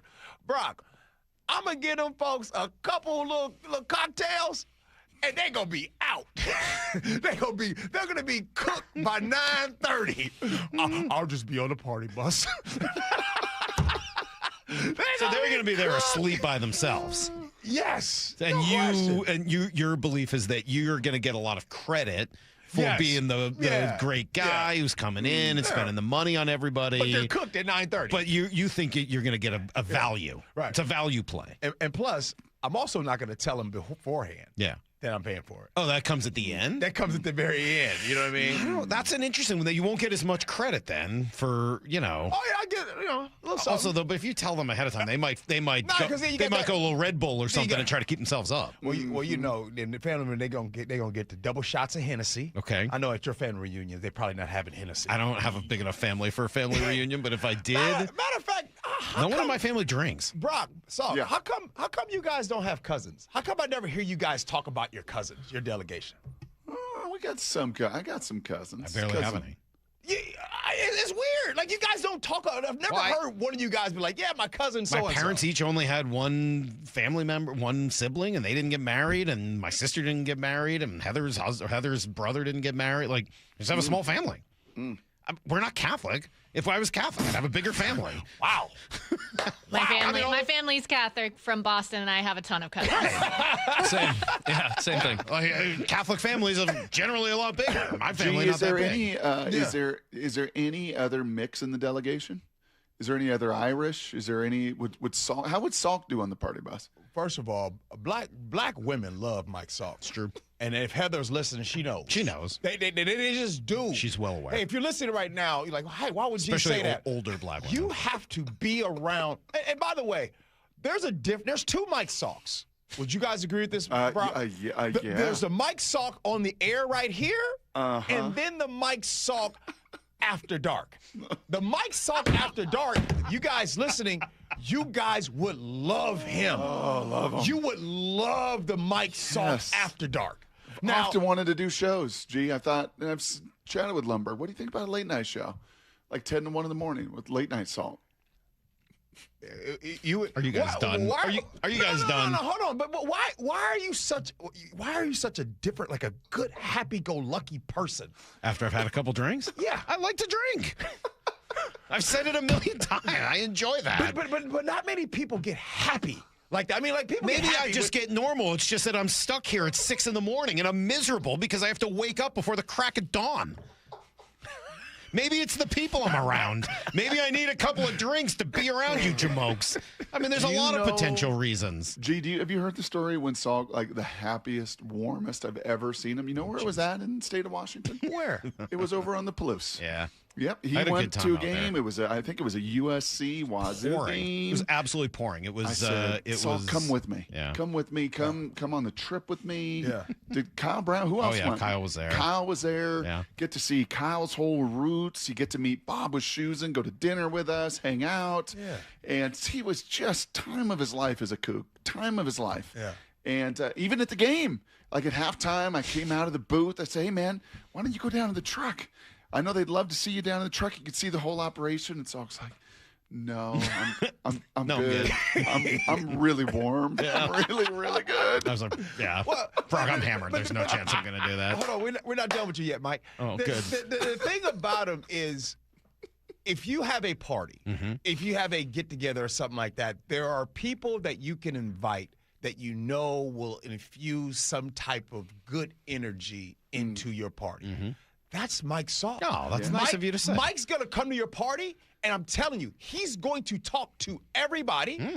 He's smart, right? Like the dude is well-versed. Like, or music, the dude knows all genres of music, so he's going to rock that, right? He's actually, he's been around different cultures and things like that. He's lived on each coast. He's lived on the East Coast and the West Coast. So when he comes to the party, now, Brock, how was he when he came to your daughter's wedding? Oh, he got great placement. The Salk Wynn family got, he would tell you. I was at Damon's table. Damon and Luke tremendous and Damon's real daughter. Estate. He wasn't quite Park Place, but he's right there. Yeah. I mean, right, what's next to Park Place? And I mean, it's one of the greens, probably Pennsylvania. North Carolina. North Carolina, he was right there. Yeah. He was right there. What property would you be, Brock? Since we're talking about Monopoly. I'm a railroad. What would you say? I'm one of the exactly railroads. right. Brock's a railroad. I'm a basic railroad. He's a railroad because it's difficult to tell. Like, on one hand, he's on the first side of the Monopoly board as with his poor Puyallup roots. But then he's also on the Park Place Boardwalk side of the Monopoly board with where he lives now. Look here, I used to get Baltic every time. Baltic? You like Baltic? Yeah, because it's right there. It's not quite Mediterranean. It's number 2.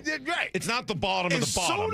And the thing is you just kind of start out small. Yeah. Boop, let me get that. It depends whether or not, if you can put if you play with multiple hotels, there's nothing better than Baltic and Mediterranean. Thank you. The purples are number 1, the dark purples. Yes. If you can do both, like multiple hotels, then you just start adding. You only need 2 at a time, and you just rake it in. Right. Absolute raking it in. Now, Brock, could you imagine you. playing a game with me, Brock, and every time you pass go, only you got to collect $200 and I didn't. Could you imagine that? Would that be unfair? It seems like I got 2 questions for you as we spin to a little bit of sports. Number 1, okay, when you're at the family reunion, everyone's asking, gee, what was it like? What was the World Cup like? What was FIFA? What was that whole takeaway life experience? Probably never do again. Because the World Cup ain't coming back in our lifetimes, more than likely, to this country and into Seattle and everything else. So probably a once-in-a-lifetime opportunity to host all of that at Loom. What was your biggest takeaway? The people and the passion. I've been around a lot of sporting events. I've never been to anything like that. You're talking about people cheering or the players on the pitch playing for their country. The first match, it was when Belgium. Nothing like Ohio State, Michigan? No. No. Really? It's just different, right? It's like your children, right? You got one of your child is just real nice. One of your child's Avery, the other one's Cecily, right? Very different. It's not like you love them different. They're just different kids, right? Well, these are different types of sports moments. When Senegal played, who did they play against? They played against Belgium, right? And before the match, I was interviewing the dad and the son. They're from that area and everything. And afterwards, I interviewed them and everything. And I was like, hey, what's your name? Where you from? In front of everybody. And what do you think your score prediction is going to be? And are you excited to get all hyped up? And then afterwards, the son was like, oh, man, this almost gets me. The son was like, Dad, this is the best day of my life. Thank you so much. Like, he was so appreciative of that moment. I'm not saying that doesn't happen in football, in baseball, in basketball. I'm just saying I saw a lot and felt a lot of that. People having traveled internationally to get there has to add to some of that, right? I mean, like, I'm not taking anything away from the great sporting events that we have, and certainly Ohio State, Michigan, the rivalry and all of that. You've been there for all of it. But most of the people, not all, most of the people at Ohio State, Michigan have driven there from, within a couple hours away. Yeah. People are flying here from Senegal. Like, that's a pretty big trip to get here to watch something like that. It's the Hatfields and McCoys. But that familiarity also breeds so much contempt. But this is more like the Olympics. I've been to the Olympics in '96, and this seemed to have more of the Olympic vibe. In Atlanta? I was. Yeah, it was awesome. I got very, very lucky with a friend of mine whose dad was a surgeon, and Kodak sponsored him to go down there. And his older brother, my friend's older brother, couldn't go, and they took me, which was awesome. Yeah. So I went down there for a week, and I saw the second Dream Team play, and saw Agassi win the gold. I saw some really cool stuff. It was unbelievable. I was incredibly lucky to get that. But what stood out, probably my top memory from it was that I saw boxing. Went to the semifinals of boxing. We saw Mayweather fight. But the Kazakhstanis were going crazy. The passion of the Kazakhstanis. Kazakhstan! They're screaming throughout the entire match, whether their guys were fighting or not. And that's probably like those types of moments. We went to see the finals of team handball, which was, it was Sweden, Finland, or something like that, because that's where handball's really big. And people were going insane for their countries. Like that is much more, I think, akin to what you saw. Okay, so that's question one. That was your personal experience. And then I saw you in the video. And by the way, John Schneider looking at you is the way that Dave Wyman and Bob Stelton look at me during the draft coverage. You're like, you're out of your mind. Because you were teeing up. I John just was Schneider watching did Schneider. look at me like that. He is like, what planet is this guy from? What is going on right now? But I warned him. I told Mike McDonald. I told John Schneider. I said, hey, I'm getting ready to get a little crazy now. And I told him, but go ahead. What you got? Yeah, no, and John looking at you, honestly, it brought me back to every draft I've worked with Dave and Bob. What was their impression as they were on the field, as John and Mike and a bunch of Brady and a bunch of the players were down there, as you kind of felt their vibe? What did they feel? Well, you can tell that, look, at that point in time, USA was being screamed all over. During that time, the energy was just crazy at that time. So you can tell that they were big fans of the moment. At that time, he was not the GM. Mike McDonald was not the head coach of the Seahawks. They were fans like everyone else, curious, anxious, the energy, taking it all in at that moment. But I'm glad you asked me about that moment, because that's what I felt and saw from them. But let me tell you what came from me and I thought was interesting, that I actually, when I was going up to the elevator, I was thinking about it. I'm like, John Schneider and Mike McDonald and the players, like, yo, these dudes they love each other. Like, I'm not just, I'm not just being corny when I say this. Like, you can't fake it. Right, they don't need to be together. They don't need to be together. Right. Like, you can't fake this. And just in that moment, they're just hanging out. And they're just people that you would just hang out with at the barbershop or at the local pub or whatever the case may be. That's or at the family reunion bus. Yeah. That's them. They're not, you know what I'm saying? Like, I remember like GMs, no disrespect, I don't mean this is disrespect, but I remember the Ruskell, right? I remember that executive, like, hoity-toity, crease pants, tighty whitey underwear. You know what I'm saying? That type of deal. John Schneider and Mike McDonald, they just chilling. They got it. They normal dudes, and they doing it their own way. So then, what do you think, given all the love in the building, what do you think the reaction would be from those in the building to see that Leonard Williams was named the #1 defensive tackle in the entire NFL by the coaches, the scouts, and the executives, GMs across the league? Well-deserved. Well-deserved.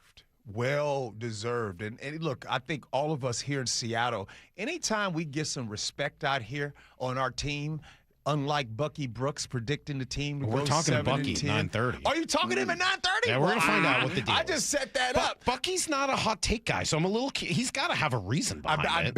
I bet you his reason is centered around the running back situation. That is a terrible reason to go 7 and 10. Yeah. He's smarter than that. I mentioned, and as far as defensively, this defense is going to be better than it was last year. But back to the Leo Williams.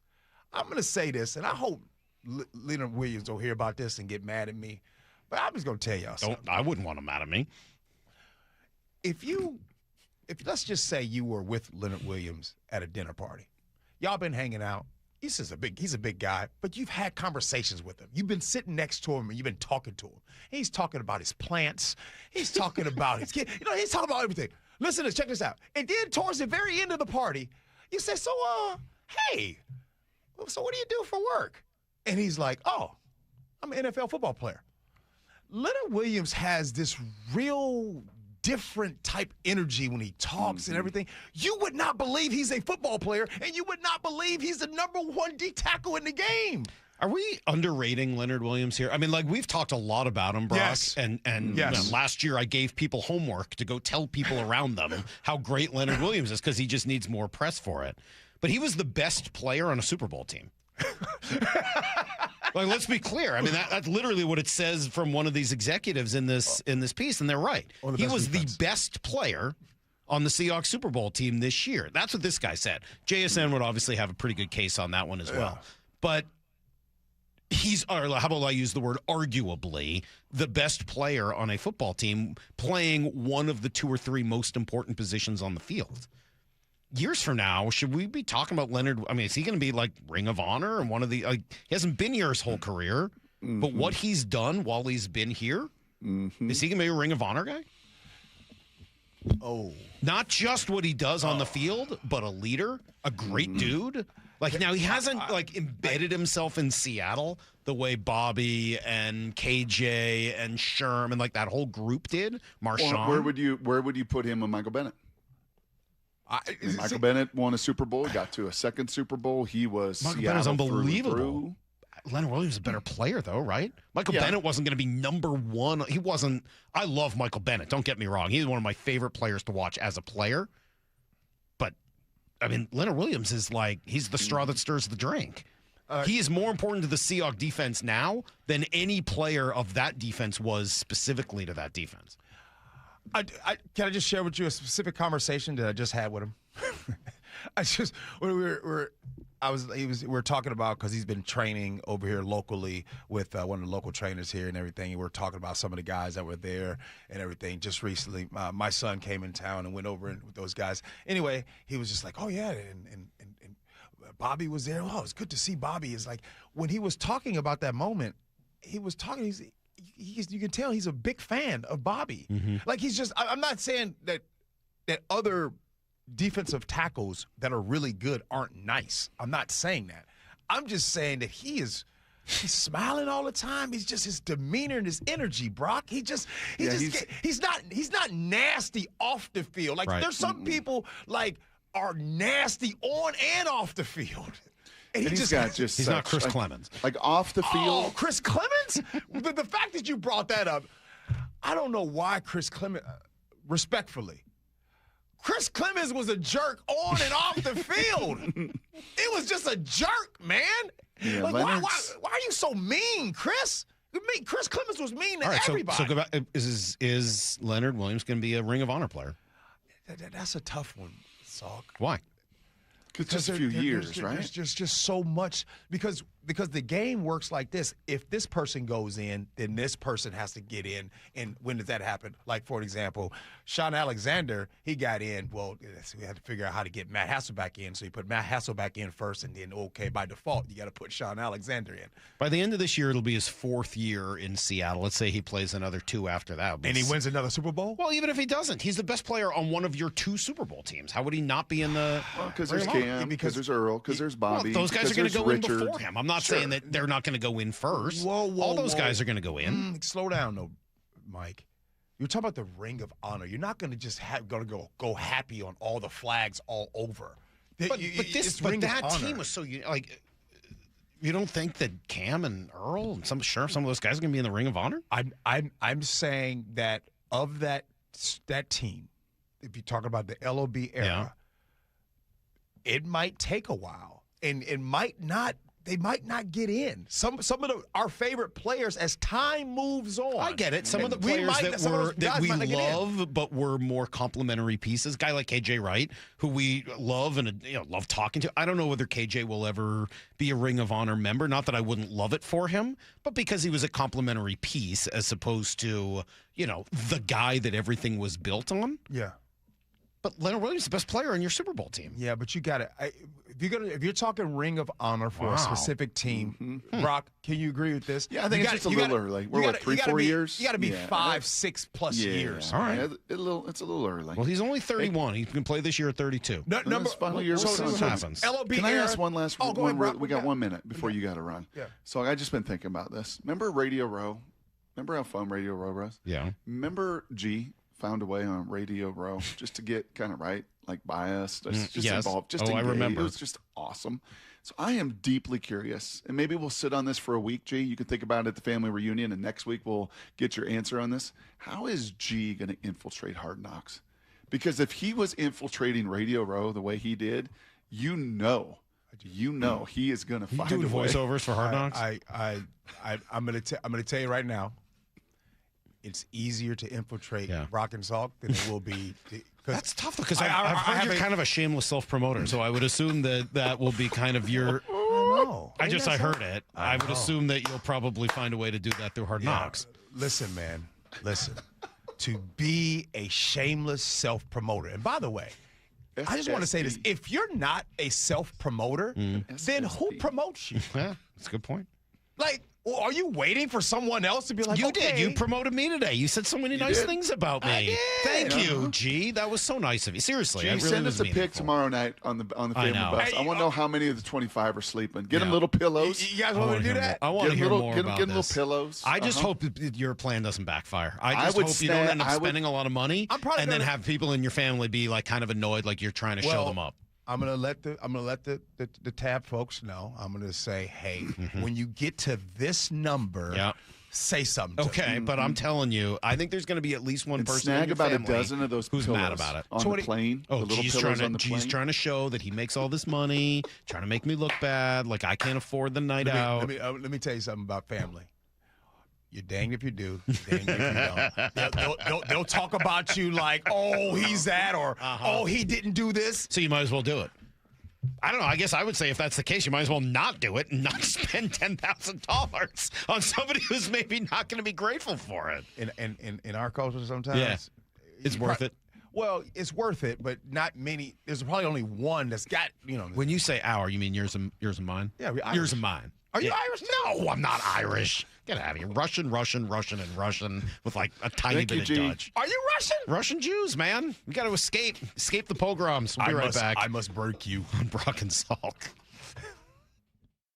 If you're subscribed to Seattle Sports on YouTube, then you saw Wyman and Bob's latest digital exclusive first. Cohn, he is just turning into an absolute star. Yeah, he doesn't look like he can generate that kind of power. He's listed at 5'10", 180. Yeah. And he's got big pop, just tremendous, and playing great defense. He might be your best overall player right now in terms of the way he's functioning. Subscribe to Seattle Sports on YouTube and know first. Seriously, what are you waiting for?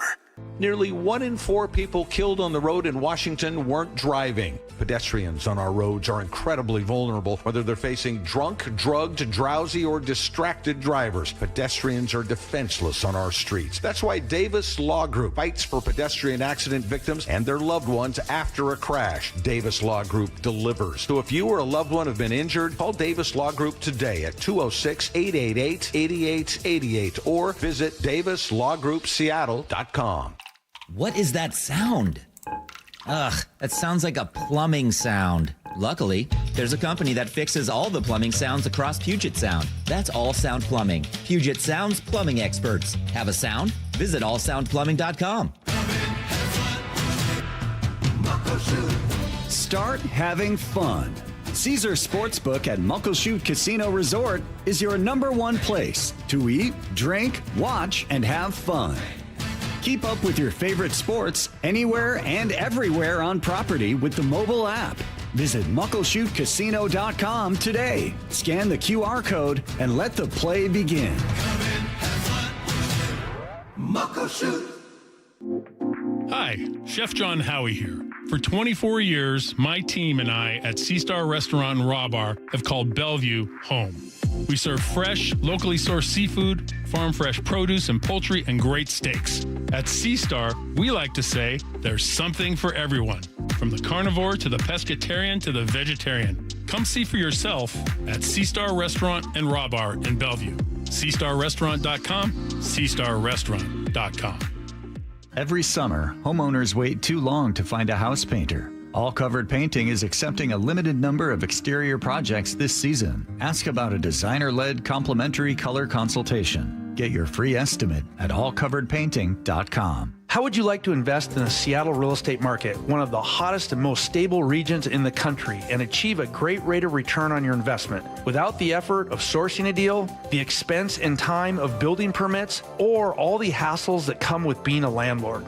Hi, I'm Scott Rireka, CEO of Legacy Group Capital in Bellevue. Legacy Group Capital develops local real estate, lends money, and shares the profits with our investors. Diversify with Legacy Group Capital. Invest into our Northwest Fund, which is currently delivering 9% on a fixed rate term. It's our flagship fund for 19 years with 0 investor losses. And yes, we do accept IRAs. Find out why 1,300 local investors have invested over $350 million. Invest in the stability and ease of Legacy Group Capital's Northwest Fund. Legacy Group Capital at legacyg.com. This is not investment advice. Investments available to accredited investors only. Details at legacyg.com. Summer is the time to feel and look your best, but I'm not talking about your abs or tan. Guys, I'm talking about your hair. Restore that bald spot, reverse your receding hairline, or add volume to thinning during Advanced Hair's once yearly summer savings event. Advanced Hair's simple one-day treatment begins to regrow your very own hair the very next day, and they guarantee your new hair will grow. They are the team that addressed my hair loss, and I recommend them to everyone. Take advantage of your flexible summer calendar and get the most hair for your dollar. Advanced Hair's summer sales event is on for a limited time. So get the details and schedule your free consultation today. 425-449-8185. One-day treatment, life-changing results. With Advanced Hair, your new hair is guaranteed to grow. Check out the incredible before and afters and make the call now while their summer savings event is still on. That's 425-449-8185 or advancedhair.com. Guys, I'll never forget the first time I saw somebody get results at our clinic. He was an 81-year-old man who hadn't been intimate with his wife in over 8 years. Viagra had stopped working for him, and he was desperate for help.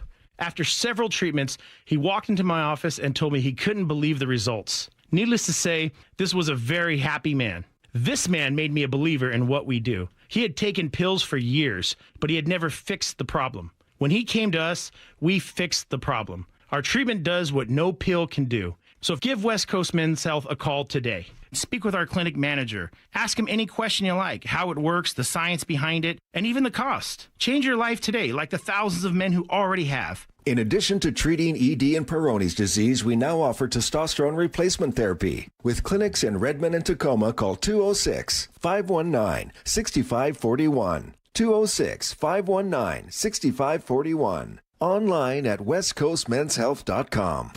Let's go! This is Seattle Sports. Streaming through the Seattle Sports app. KIRO AM Seattle. KIRO FM HD2 Tacoma. Home of the Seahawks, Mariners, and everything Seattle sports.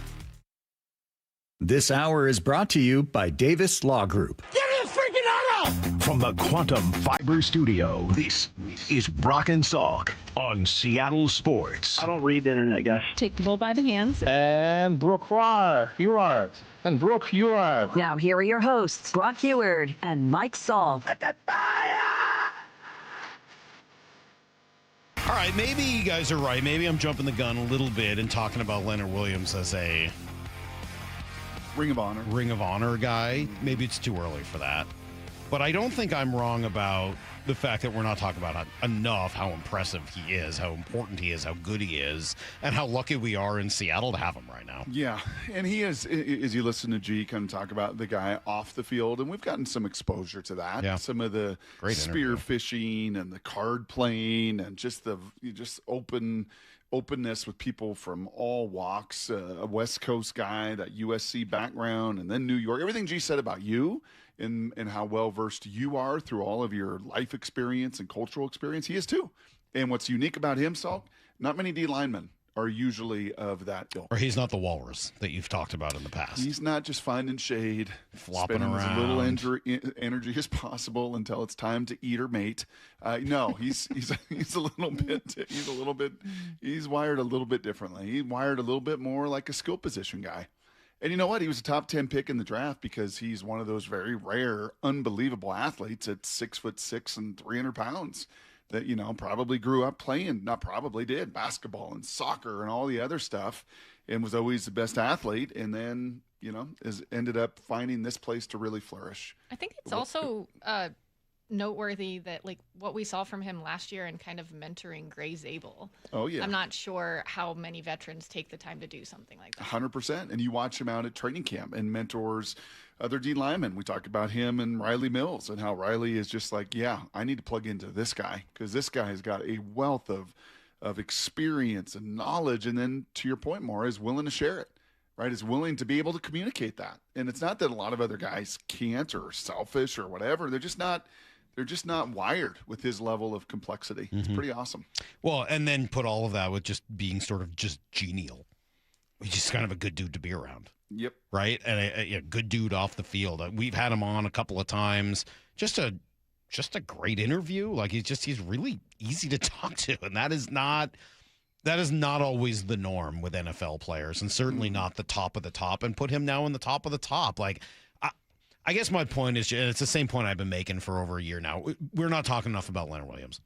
Guy's awesome. We are getting to watch a star in his prime. We're watching the number one defensive lineman in the NFL right now. The number one. And how long did we clamor for that? Forever. Man, why does everybody else get a Fletcher Cox? Why do they get Jeffrey Simmons? Yep. Why do they get these behemoths? Derek Jones. Why can't we? Why was I so mad about Jalen Carter? Even though I understand all of the challenges that come with Jalen Carter, who, by the way, was third on this list. I mean, even with the challenges, Jalen Carter's still pretty good, and you could have, if you'd wanted to, paired Jalen Carter with Leonard Williams up front, which really would have been pretty impressive. Byron Murphy, great as well, and I'm excited about what they've done. I'm not relitigating that, but just all of the guys we've talked about at that position. And Leonard Williams, we were really excited. Remember talking about him before they traded for him and saying, who they should go get is Leonard Williams. And everyone's like, really? It's like, yeah, they should go get Leonard Williams. I know, I'm not trying to toot my own horn, but I'm going to toot my own horn because I was really excited about them going to get Leonard Williams. Then they did. I was psyched about it then. And here we are a few years later. I'm even more psyched about it. That guy's my favorite player on this team. There's just not many. Yeah, I mean, we knew from afar just the skill set, right? We had seen him, played against him, like just a massive, unbelievable athlete. And that really unlocked all of this and all of that potential that you had. And he got paid afterwards because of all of that unbelievable talent. There's just not many human beings walking this planet that can run and move and are agile and do the things he does. And then what's come to light and really blossomed within this culture is everything off the field. everything that G was illuminating there and everything we get to see and are exposed to. He went fishing out at CQ, Salk, out there by Nia Bay. I thought it was up in Sitka. It wasn't even all the way up in Sitka. He was doing some of that spear fishing right out there in CQ. And those guys, Captain Tom and Joey and them were telling me afterwards, like, oh, they just loved him. Like the guides up there and the people, you fall in love with that guy. I'm not surprised by that. I'm not surprised by it at all. Just to run through the list again, this is Jeremy Fowler's list that he puts together of the top players at every position, and he doesn't do it by himself. He's got more than 70 voters who are coaches, executives, scouts, people who are actually watching the film with knowledge of what they're watching, and it's a big group of them. And it's just who are the best players right now is the question.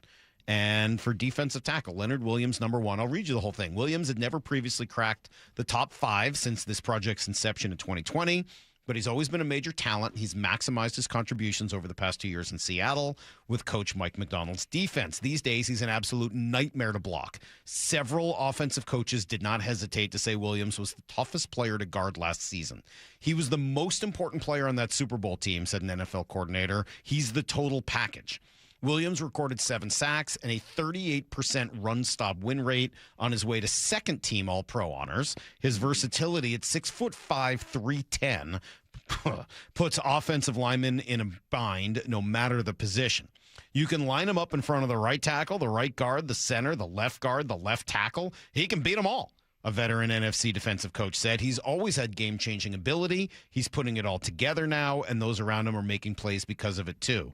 Williams' 120 run-stop wins when double-teamed over the past 3 seasons are tied for the most in the NFL, well, double-teamed.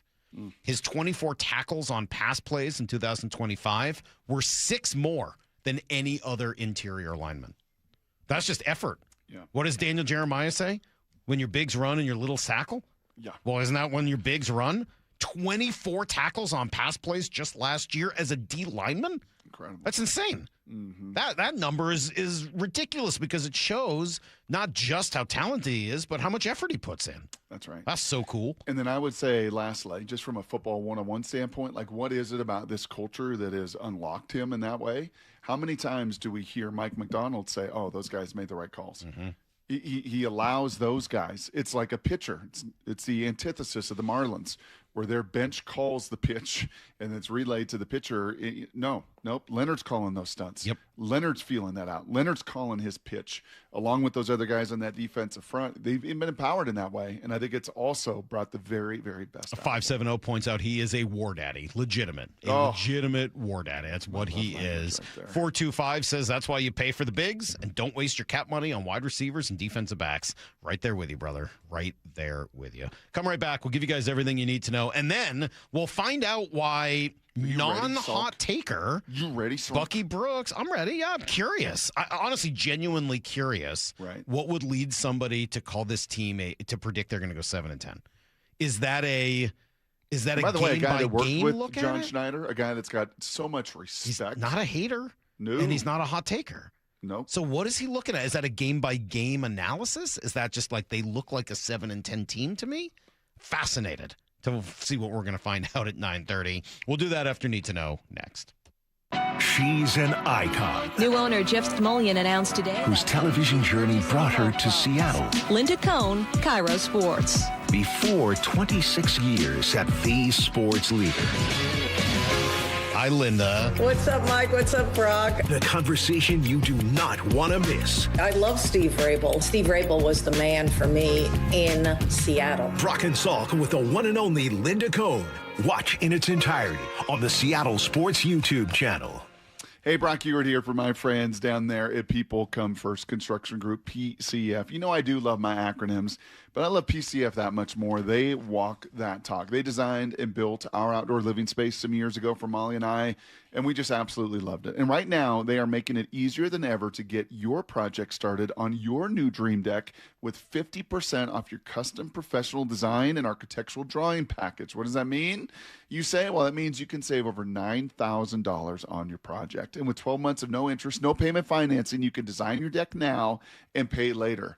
Most people who start with that design package, they end up with the exact outdoor space they've always wanted and dreamed of. It's your blueprint. It's the foundation of the whole project, and this is your first step. So do what we did. Get a hold of PCF Construction Group today. Get your project ideas, browse their amazing photos, and find all the offer details at pcfgroup.com. That's pcfgroup.com.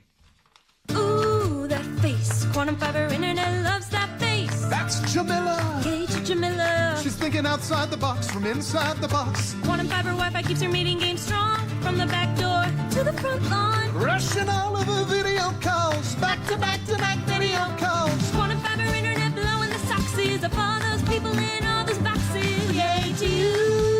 Switch today at quantumfiber.com. Additional pods may be needed to achieve Wi-Fi coverage in some locations. Limited availability. Service in select locations only. Law Tigers was born from a passion for the open road. Over 25 years ago, they saw a community that has each other's backs. Hey, it's Bob Stelton here, and I've been writing for quite a while now, and I tell you, it's nice to know these guys are in my corner if I ever need them. Law Tigers was built by writers for writers, protecting what matters most, your freedom, your family, and the ride. They're here 24/7, 365 days a year because writers deserve real support whenever they need it. Your case evaluation is always free, and there are no fees until your case settles. They're going to help you get your bike and your gear repaired or replaced because they know how much those things mean to you. So if you're injured in a motorcycle accident, give them a call, 1-800-LAW-TIGERS, or visit lawtigers.com. Again, that's 1-800-LAW-TIGERS. Because every ride you take, your freedom could be on the line. With Law Tigers, you never ride alone. Law Tigers, Washington's motorcycle lawyers. Cook Law Office, PLLC, 539 Broadway, Unit 104, Tacoma, Washington, 98402. It's summertime and the living is easy. If you're like me, you're spending nights on the patio listening to the game and enjoying what makes our area so beautiful. Dave Wyman here, and I have just the offer for you to get the most out of your outdoor living space. $500 off each window, $750 off patio and entry doors, and $200 off the final project. I've loved working with Harley Exteriors. They're a local company right here in Bothell, down-to-earth people who enjoy the same things we all do, rooting on our local teams and doing the best job we possibly can day in and day out. Use Harley Exteriors to complete your home space and receive 12 or 18-month promotional financing. Qualified buyers only. Subject to credit approval and lender terms. Minimum purchase of 4 qualifying windows required. Windows must be 36 by 36 inches or larger. No size minimum on patio or entry doors. Financing subject to approved credit. Offers cannot be combined with other promotions. Offer expires July 31st, 2026. Go to HarleyExteriors.com. Mariners and Marlins today in Miami. Annie's first oil change wasn't as hard as she thought because she went to AutoZone, where a friendly AutoZoner helped her find the right oil and save on an oil filter. He explained the job and showed her free how-tos on AutoZone.com. When she was done, AutoZone recycled her old oil for free. Get a free oil filter and more during the Celebrate Free event at AutoZone, now through July 27th. Get in the zone, AutoZone. Restrictions apply.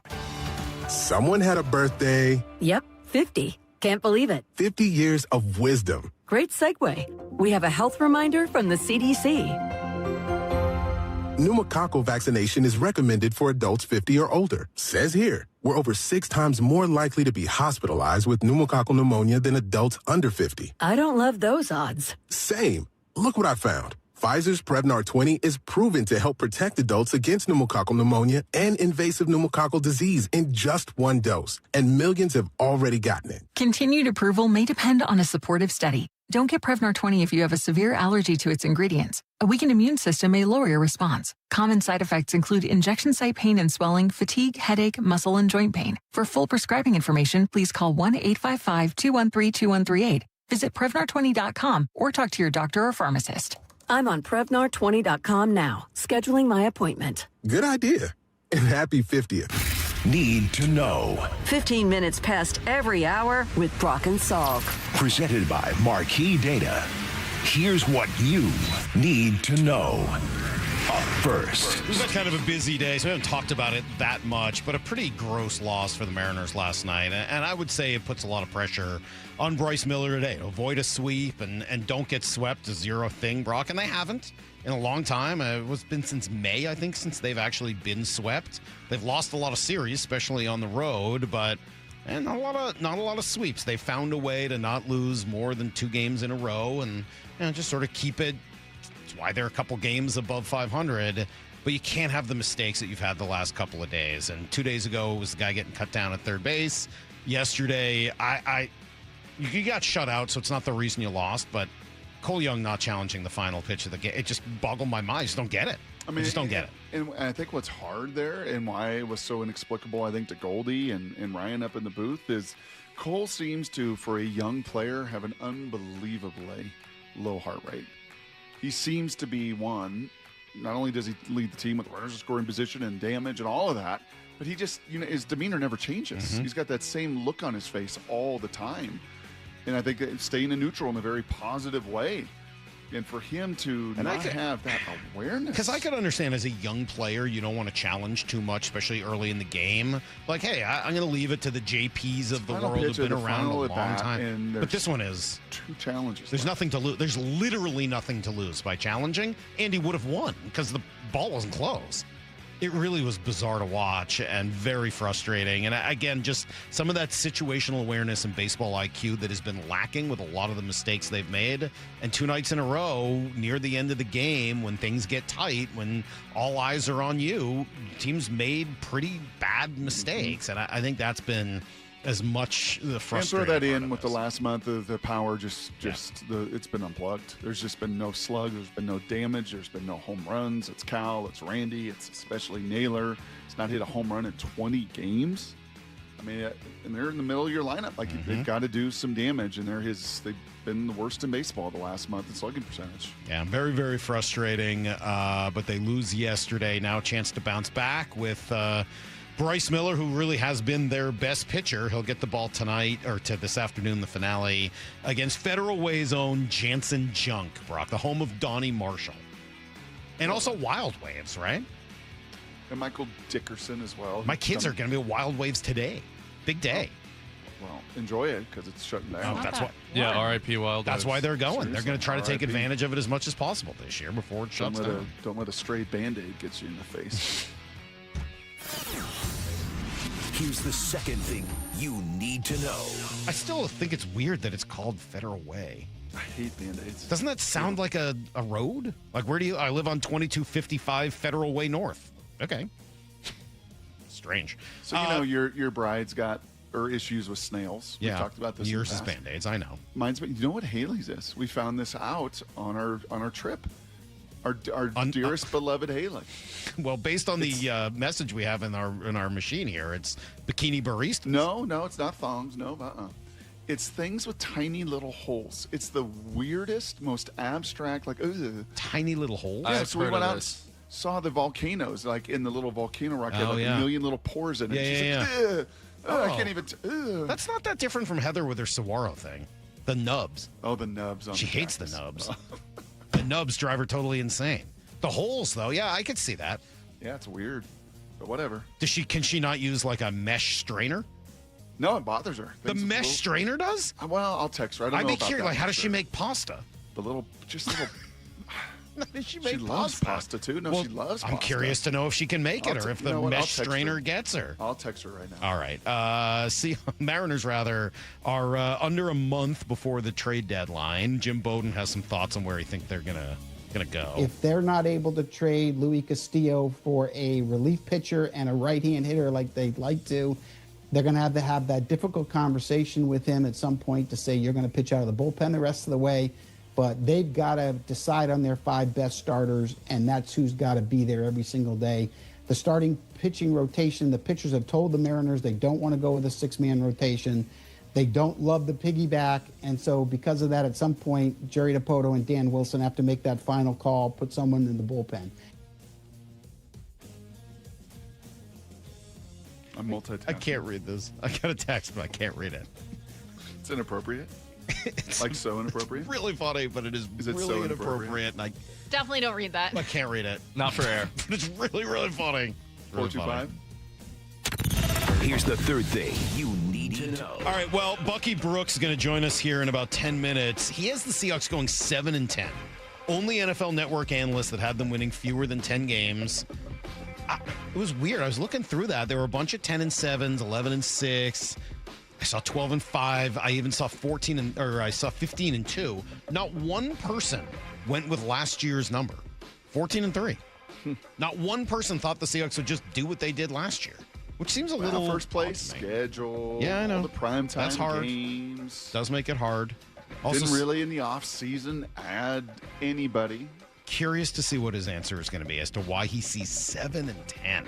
I was listening to Tyler Columbus yesterday, the old Seahawk and Bronco and everything else, and he was like, for the life of me, I can't understand the Broncos offseason. And in all my life experience, for a team to say we're good and not do anything. Well, then they added Jalen Waddle at the end of it. But he's like, basically, the team said, we're good.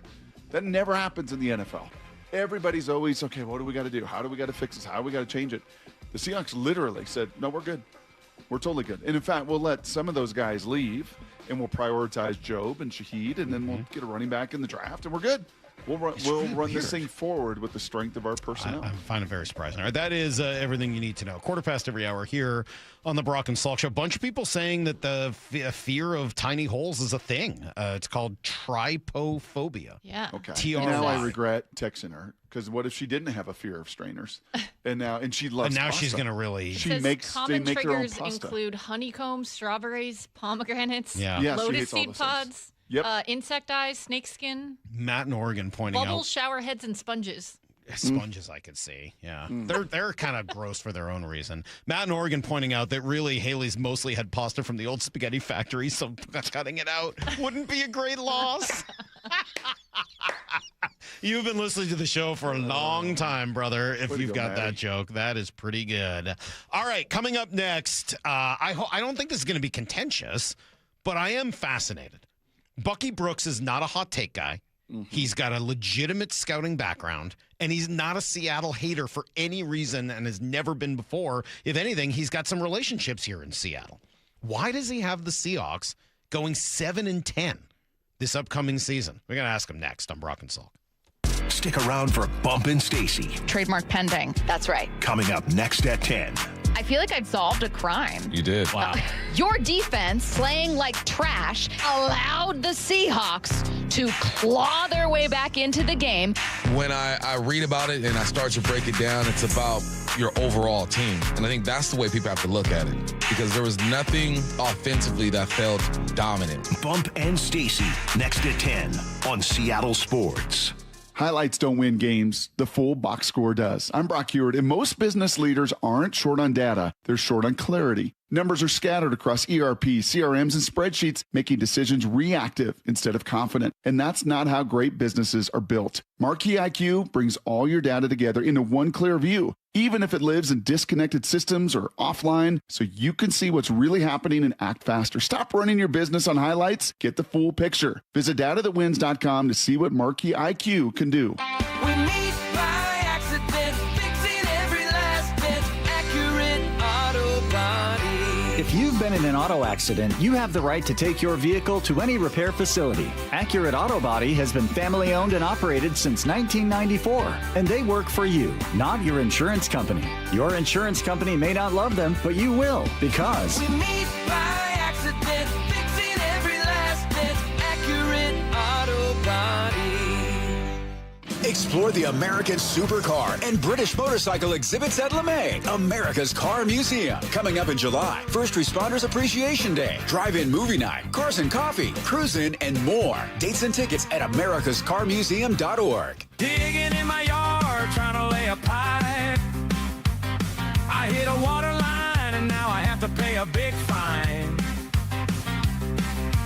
I should have called 811. Be all in on summer with service from Toyota of Renton and Toyota of Kirkland. Heading out on a road trip? Make sure your Toyota is ready to go during the Toyota Tires Savings Event. Save $100 on 4 eligible tires. And with an open service drive and no appointment necessary, getting expert Toyota service has never been easier. Whether you're in the north or the south, they've got you covered. ToyotaofRenton.com and ToyotaofKirkland.com. And make sure to check out their service specials page. Offers valid through July 31st, 2026. See dealer for details. O'Brien. Free consultations, no fee guarantees, 5-star reviews. J.P. Pendergast with Pendergast Law explains the importance of going beyond these familiar offerings. Accident victims want an attorney, Tom, that satisfies their needs. Someone who handles those needs with the highest degree of care. Pendergast Law offers the no-fee guarantees and free consultations, but these only scratch the surface. Okay, explain more. We make sure that every member of our team is genuinely passionate about helping others. Customer service and communication are our top priority. It's how we take care of our clients so they always feel one step ahead of the insurance companies. Our strong reputation for high standards provides comfort and confidence when it's needed most. Pendergast Law offers the free consultations, the no-fee guarantees, and, of course, they are 5-star rated. But what really makes them different is their genuine passion for helping others. I can't recommend them enough. If you or a loved one has been injured in a car accident, call Pendergast Law. We can help. That's PendergastLaw.com. 1-877 Cars for Kids. KARS Cars for Kids. Ready to get rid of that old car? Donate it to Cars for Kids. Call 877 Cars for Kids to reach a friendly live agent. Donation is super easy, and your car can be picked up as soon as tomorrow. Call us now or go to carsforkids.org. 1-877 Cars for Kids. Donate your car today. Did you know you can donate real estate too? Heading outdoors or on the water this weekend? Check in with Joey and Nelly on the Outdoor Line from 6 to 8 a.m. every Saturday on Seattle Sports and the Seattle Sports app. Need a lift? In your business, equipment downtime is not an option. With parts in stock and factory-trained mobile technicians, Levitt Machinery is here to get your business back up and running. From forklifts to telehandlers, aerial lifts to track loaders, trust Levitt Machinery to lift you back up and get your equipment back to work. Because at Levitt Machinery, if it's forked, we fix it. LevittMachinery.com. Give us a call today. Stack it, reach it, lift it, Levitt. When it comes to your home's water, Culligan makes it better. Say goodbye to hard water, odors, and rusty iron stains. Plus, a Culligan Whole House PFAS system is the only system certified to reduce 99.99% of forever chemicals and over 70 other harmful contaminants. Start with a free water test and let Culligan recommend the right solution for you and your water. Ask about 12-month, no payment, no interest financing too. Visit Culligan.com. Impurities may not be in your water. Toyota of Kirkland and Toyota of Renton are all in on celebrating savings all July long. Lease a 2026 Tacoma SR5 for $327 a month or spend the summer in a 2026 4Runner SR5 leasing at $387 a month. Both vehicles leased for 36 months with $39.99 due at signing. Go all in this summer at Toyota, whether you're in the north or the south. Visit them at toyotaofkirkland.com and toyotaofrenton.com. Offers valid through August 3rd, 2026 on approved credit through TFS. Excludes taxes, titles, license, dealer accessories, and a $200 negotiable dealer documentation fee. For over 50 years, Bucky's Complete Auto Repair has been the one locals trust for honest pricing, expert service, and guaranteed repairs. This dedication has earned them a Carfax Preferred designation. At Bucky's, every customer gets detailed Carfax updates, timely service reminders, and a full service history, all at your fingertips. With 16 family-owned locations, no appointment needed, and easy financing, Bucky's makes auto care simple. Visit Bucky's.com today and drive with confidence. Bucky's.com. From the Quantum Fiber Studio, you're listening to Brock and Salk. Weekdays 6 to 10. On Seattle Sports and 97.3 FM HD2. That's kind of interesting. I don't know if this will end up affecting Seattle at all, but the Ducks did match the Flyers offer sheet on that Leo Carlson thing. So they're going to spend a ton of money, $18 million for the next 5 years. They may need to get rid of somebody. So I don't know whether there's a fit there in the division or not, but they got some dudes that would be pretty interesting conversations for the... Was that last spot Bucky's? It's pretty good timing right there. Huh?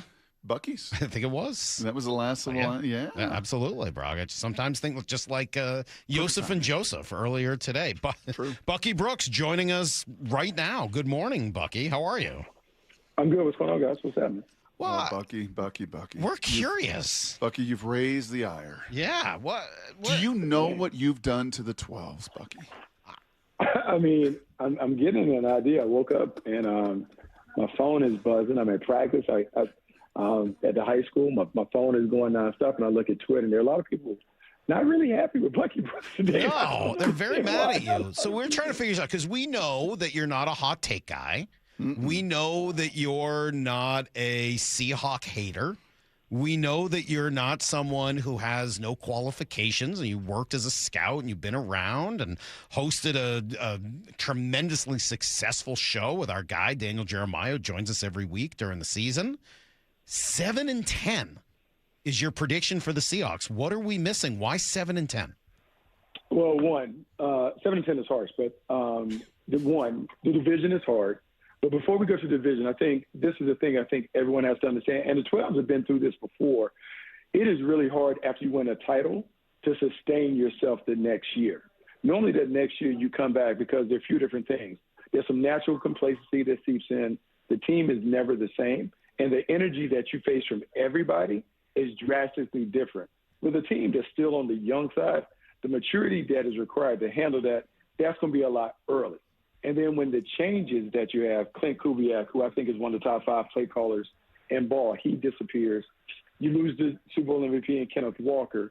You have some change that, to me, I just wonder, can you capture lightning in the ball all over again in a division that is increasingly tougher with the Niners and the Rams loading up for bear?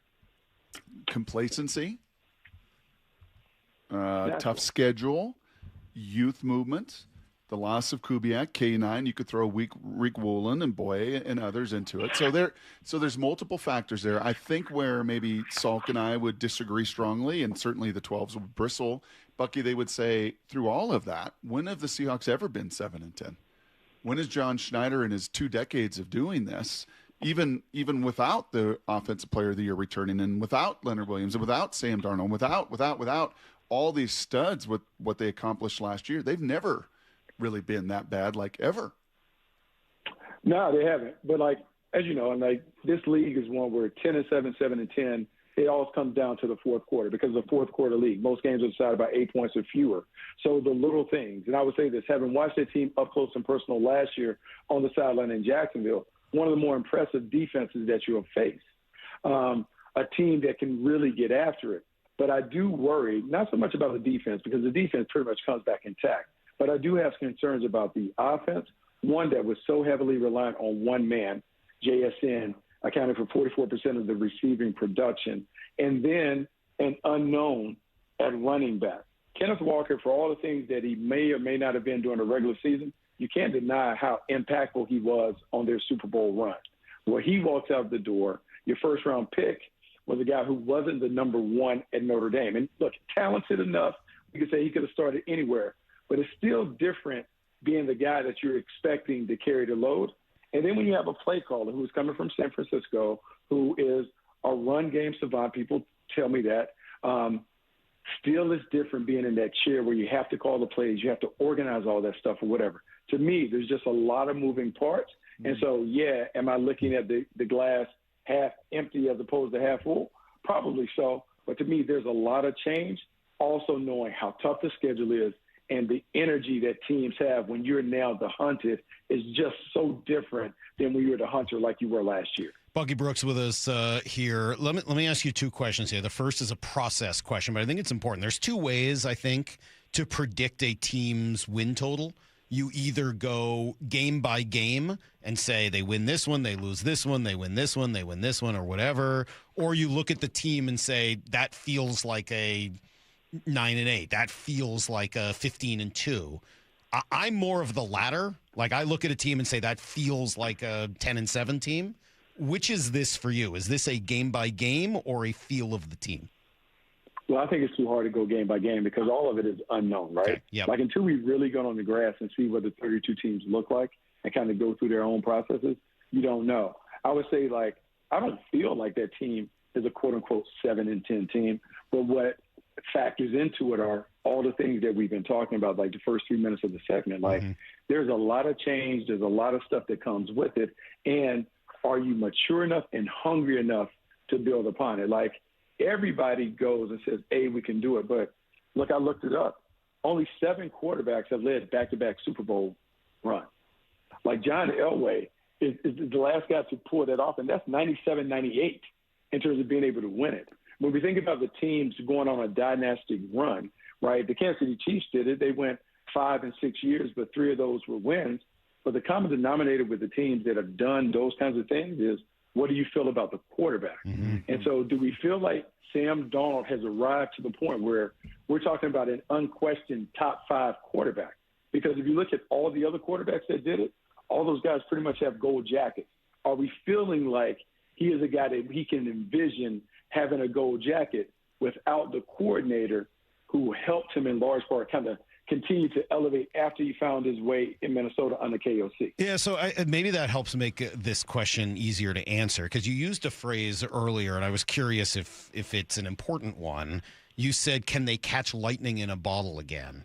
Does that mean you feel like last year was lightning in a bottle, that they got it at just the timing was right and it all came together, and that they weren't necessarily the best team in the league? I would say there's a combination of that. Because remember, going into that last week, the San Francisco 49ers had the number 1 seed. You know what I'm saying? Like, so you talked about that. Like, they were top of the division with all the injuries abound. They still were a team that had the opportunity to win the number 1 seed. Then when you talk about the LA Rams, I think we all talked about the LA Rams and the Seattle Seahawks being necking up for who's 1 or 2 or whatever. But think about that. 3 of the top teams in the league, we're talking about in your division. So if there is any slippage, like the chasm can grow just because of how good the talent is. And that's not even talking about the rest of the NFC. So when I talk about the lightning in the bottle, I think from the outside, out of the Pacific Northwest, there was an expectation that when the Seattle Seahawks played the LA Rams, given the way the Rams had handled Sam Darnold and those things, there was an expectation that the Rams were going to go to the Super Bowl. I live in L.A. In L.A., they feel like they tricked that game off more so than Seattle. I'm not saying they're right or not, but that's the feeling that exists outside of the Pacific Northwest. And so when I look at it, when I talk about catching lightning in the bottle, that was not a sign of disrespect, but they got hot and played their best ball when they needed to. I just recognize that division is very formidable, and they're going to have to be at their best to be able to knock off those other 2 other teams that we talked about at the top of the West. Bucky Brooks here with us, making a defense of the 7-10 prediction that he put out there in the social realms. And not surprised, Bucky, that you've heard from a lot of 12s out there. Because I got civilians hitting me. Buddies from 20 years ago when I worked with them, I was like, dude, bro, what you doing? Yeah. Because I think a lot of us feel there's been a level of disrespect from this last year in the whole offseason. When Adam Schefter says, well, we're a 2-point play away from the Rams winning the Super Bowl, a lot of us are like, that's insanity. Yeah, that 2-point play happened, but there's a lot of football after that. And then there was the 49er game, and then there was another playoff game. And come on now. Like, that's not about one play. You were on the sidelines in Jacksonville, Bucky. You knew this. You played defense. You know you win with defense and defensive lines in the NFL more than anything else. And all of those boys, save for Boye, are all back. So why wouldn't that group on that front 7 with another year and even Worry's growth and Spoon, why wouldn't that group be what they were a year ago, which was the best defense in the league? They can, but, are we ready to think that they're going to go about doing it the way that they would have to do it if the defense is playing heavy, that they're going to play very conservative on offense and kind of lean on that? That's a lot of pressure that you're putting on them. So I think we all can recognize that their defense is one of the best. And even though some of the subtle losses, like Kobe Bryant leaving the building, his versatility and what he kind of did as a glue guy has to be replaced. And you think about Rick Woolen, and even though those starters on the outside are there, and you think an expanded role for Eamon Worry, you can even think about the role for Byron Murphy up front. All those things are there. And I expect that defense to play at a high level. As I expressed, my issues aren't necessarily with the defense, because I feel like Mike Macdonald's always going to have an answer for that. I think until I'm able to put my eyes on that offense and really see what it looks like. Because I hear about, there's more motions and shifting, and it looks a little different than what it looked before. And that is great. But my thing is always, when you are a new coordinator, what are your answers to the counters that happen in the middle of the season? After people get a feel, how you keep expanding and adding to what the foundation is to kind of handle and anticipate what's coming from the opponent.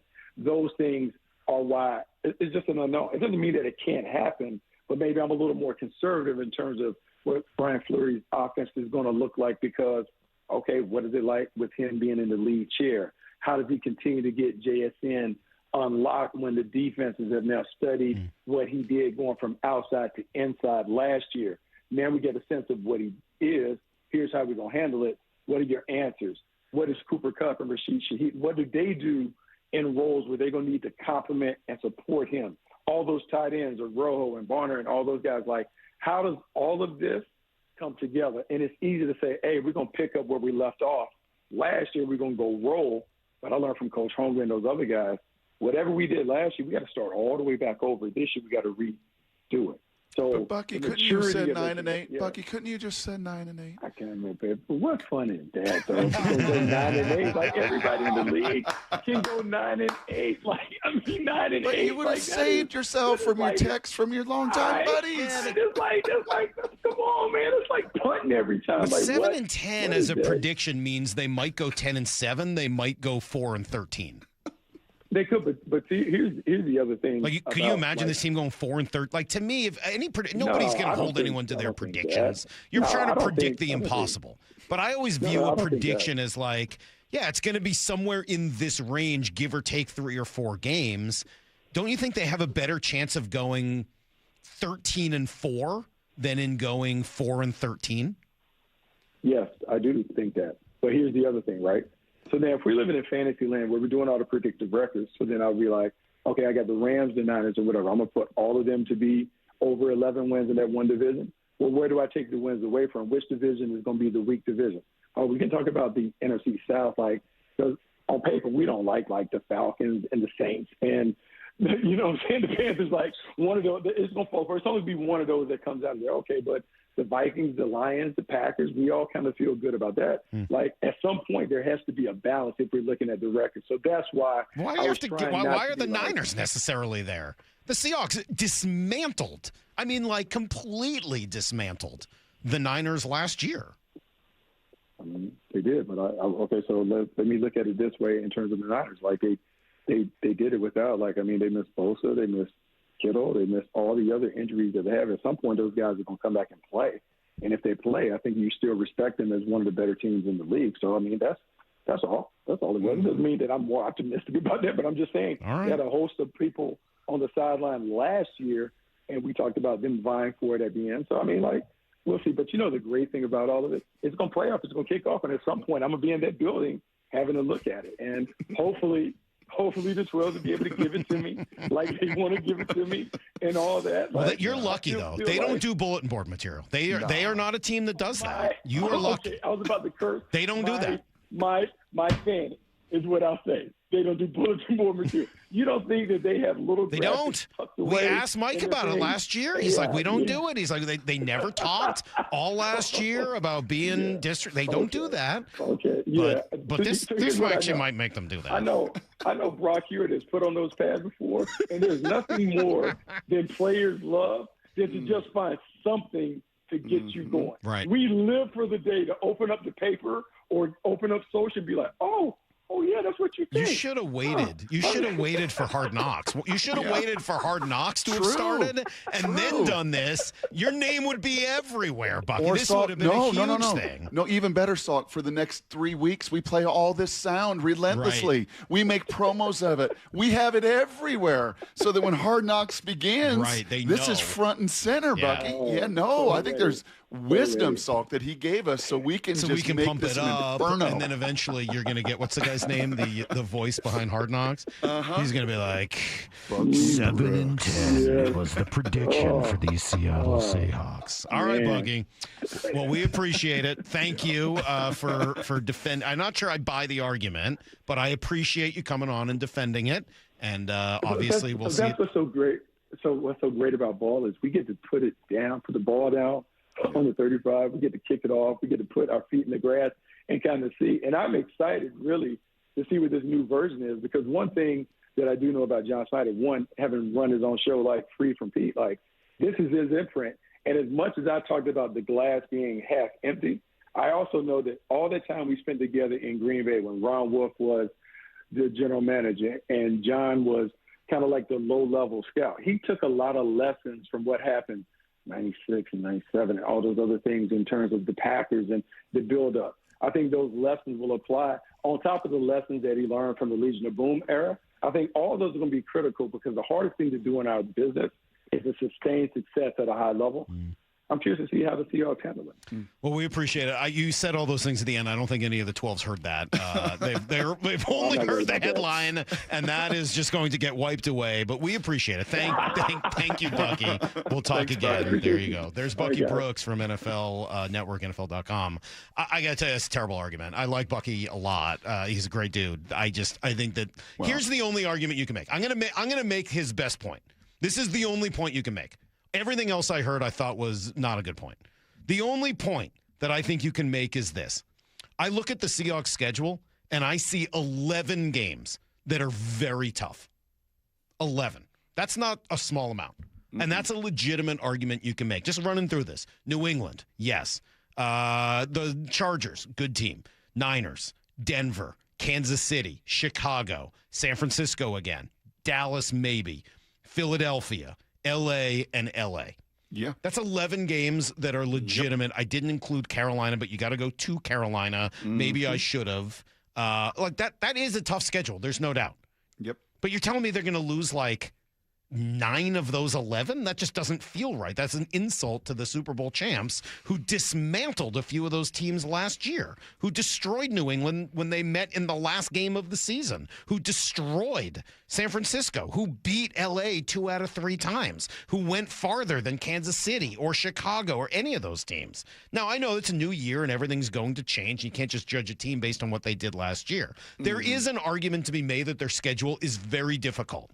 And if that's your reasoning for thinking that they're going to go 10-7 or 11-6, I would totally understand that. But to sit here and crown the Niners, crown the Rams, crown the NFC South, which has been terrible, what am I missing?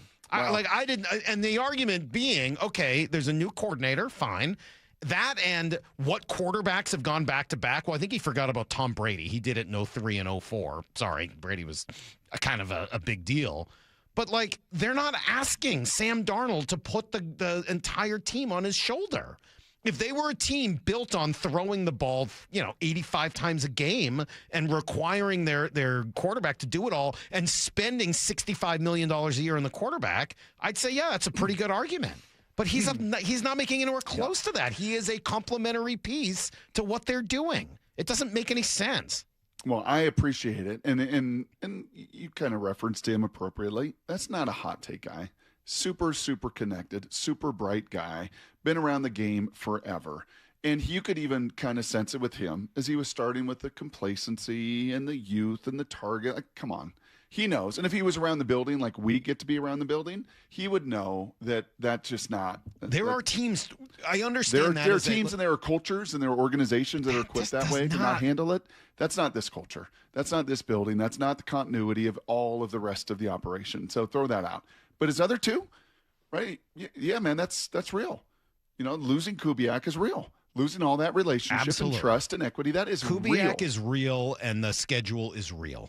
That's very real. But you're telling me that is a 7-game difference from where they were last year? 7 games? 7.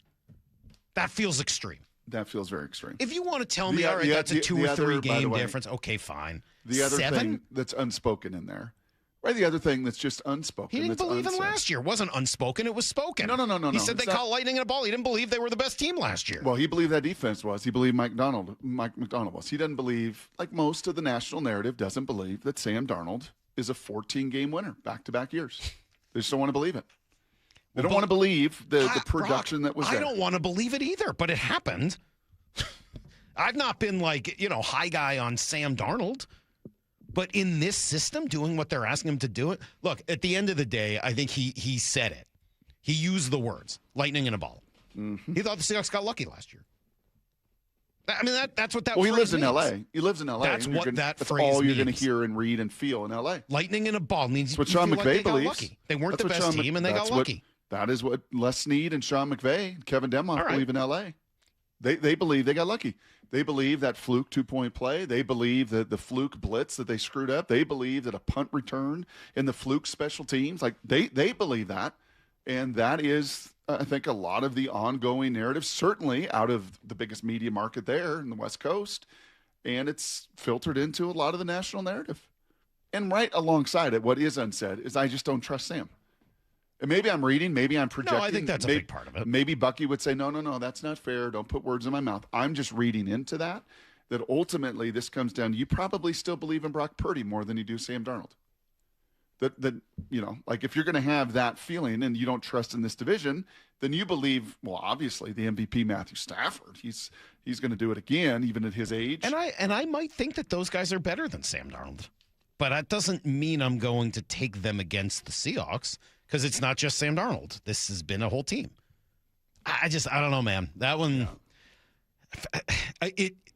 I think what's upsetting about 7-10 is that it feels invalidating. It feels like it invalidates what the Seahawks accomplished last year. He's right. The good news is they get to all pick, find out on the field this year. I understand, as he said, he's taken the glass half full and he's empty. He's being, or I'm sorry, glass half empty. He's trolling a little bit. He knows it. He did chuckle a little bit too, and he's right on something. Mike McDonald may not put bulletin board stuff up, right? But Ernest Jones does. Oh, that's for sure. Well, and John Schneider just said recently on that Making the Champion show they're doing that they have a bulletin board.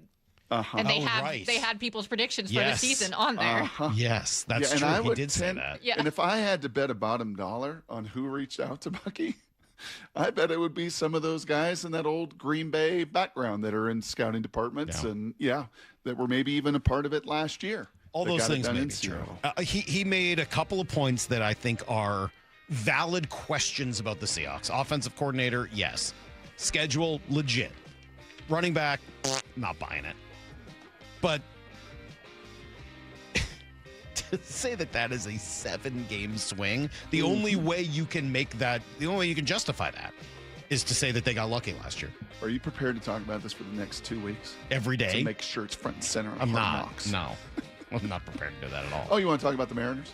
I didn't say I was prepared to do that. I just said I'm power not turning on. Turn the power on, boys. Turn it on, please. Bryce Miller going to have to go out there. Don't you think like today's a 1-0 Bryce Miller win? Watch him in Tampa. Oh yeah, that'll be great. Yes.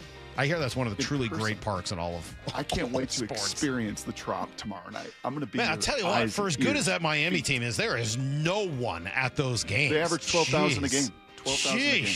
That's a good team. All right. They don't care in South Florida. Okay, we got to go. All right. Bump and Stacy are coming up next. High care factor. Yeah. All right. I'm going to calm down. We got to go. We're done for today, bro. Settle down. We'll see you guys tomorrow morning at 6 a.m. Until then, hey. Enjoy Wildlife's bar. I'm not going. See everybody. Get to the chopper!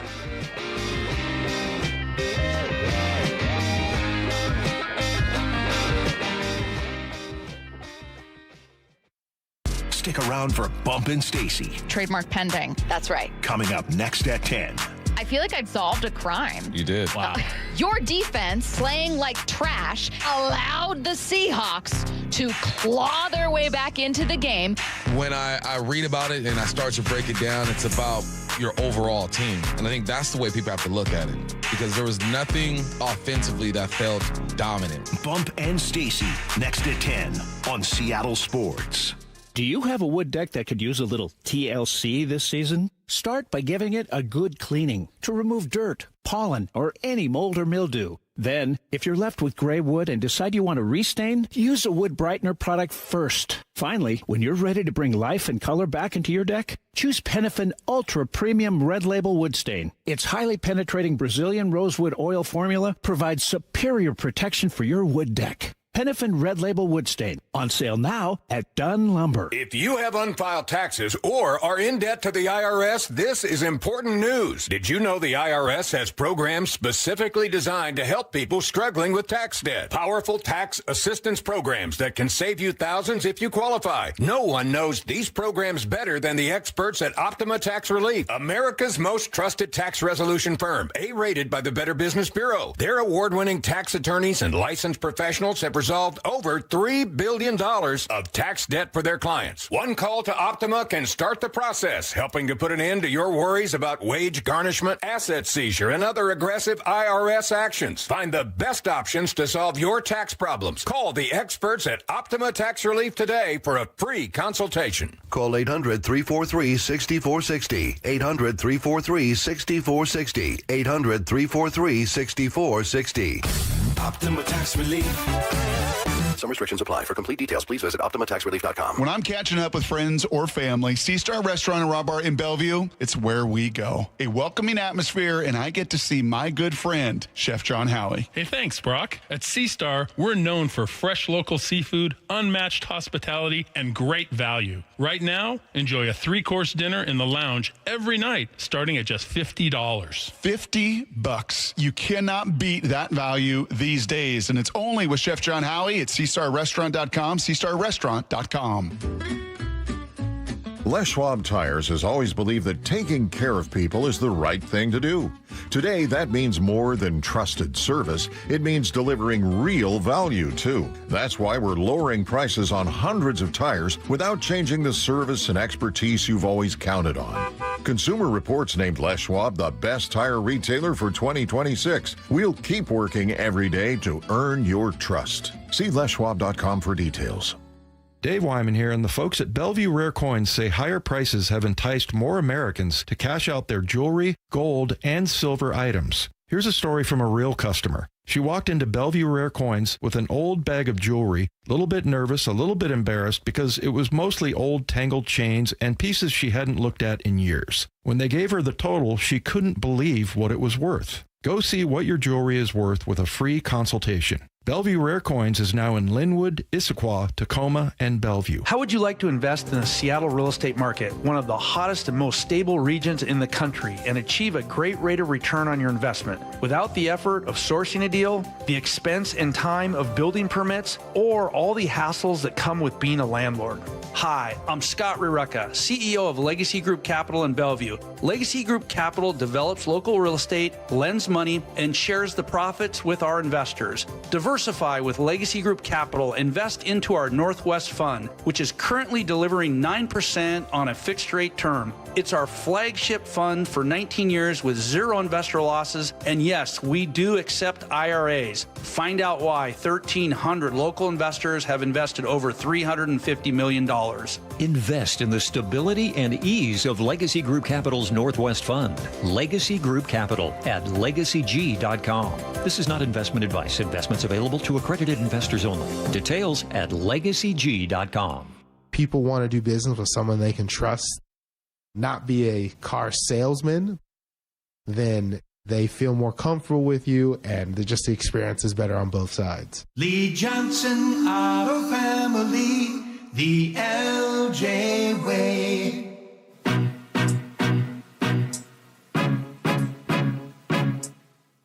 I had a young woman who was on a new SUV, and she had attachments to her old car because it was her first car, and she was very fiscally responsible.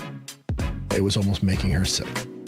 The best path at that point was to let's stop for the night, and you go home and take a breath. She came back in the morning and bought the car. She was way happier. The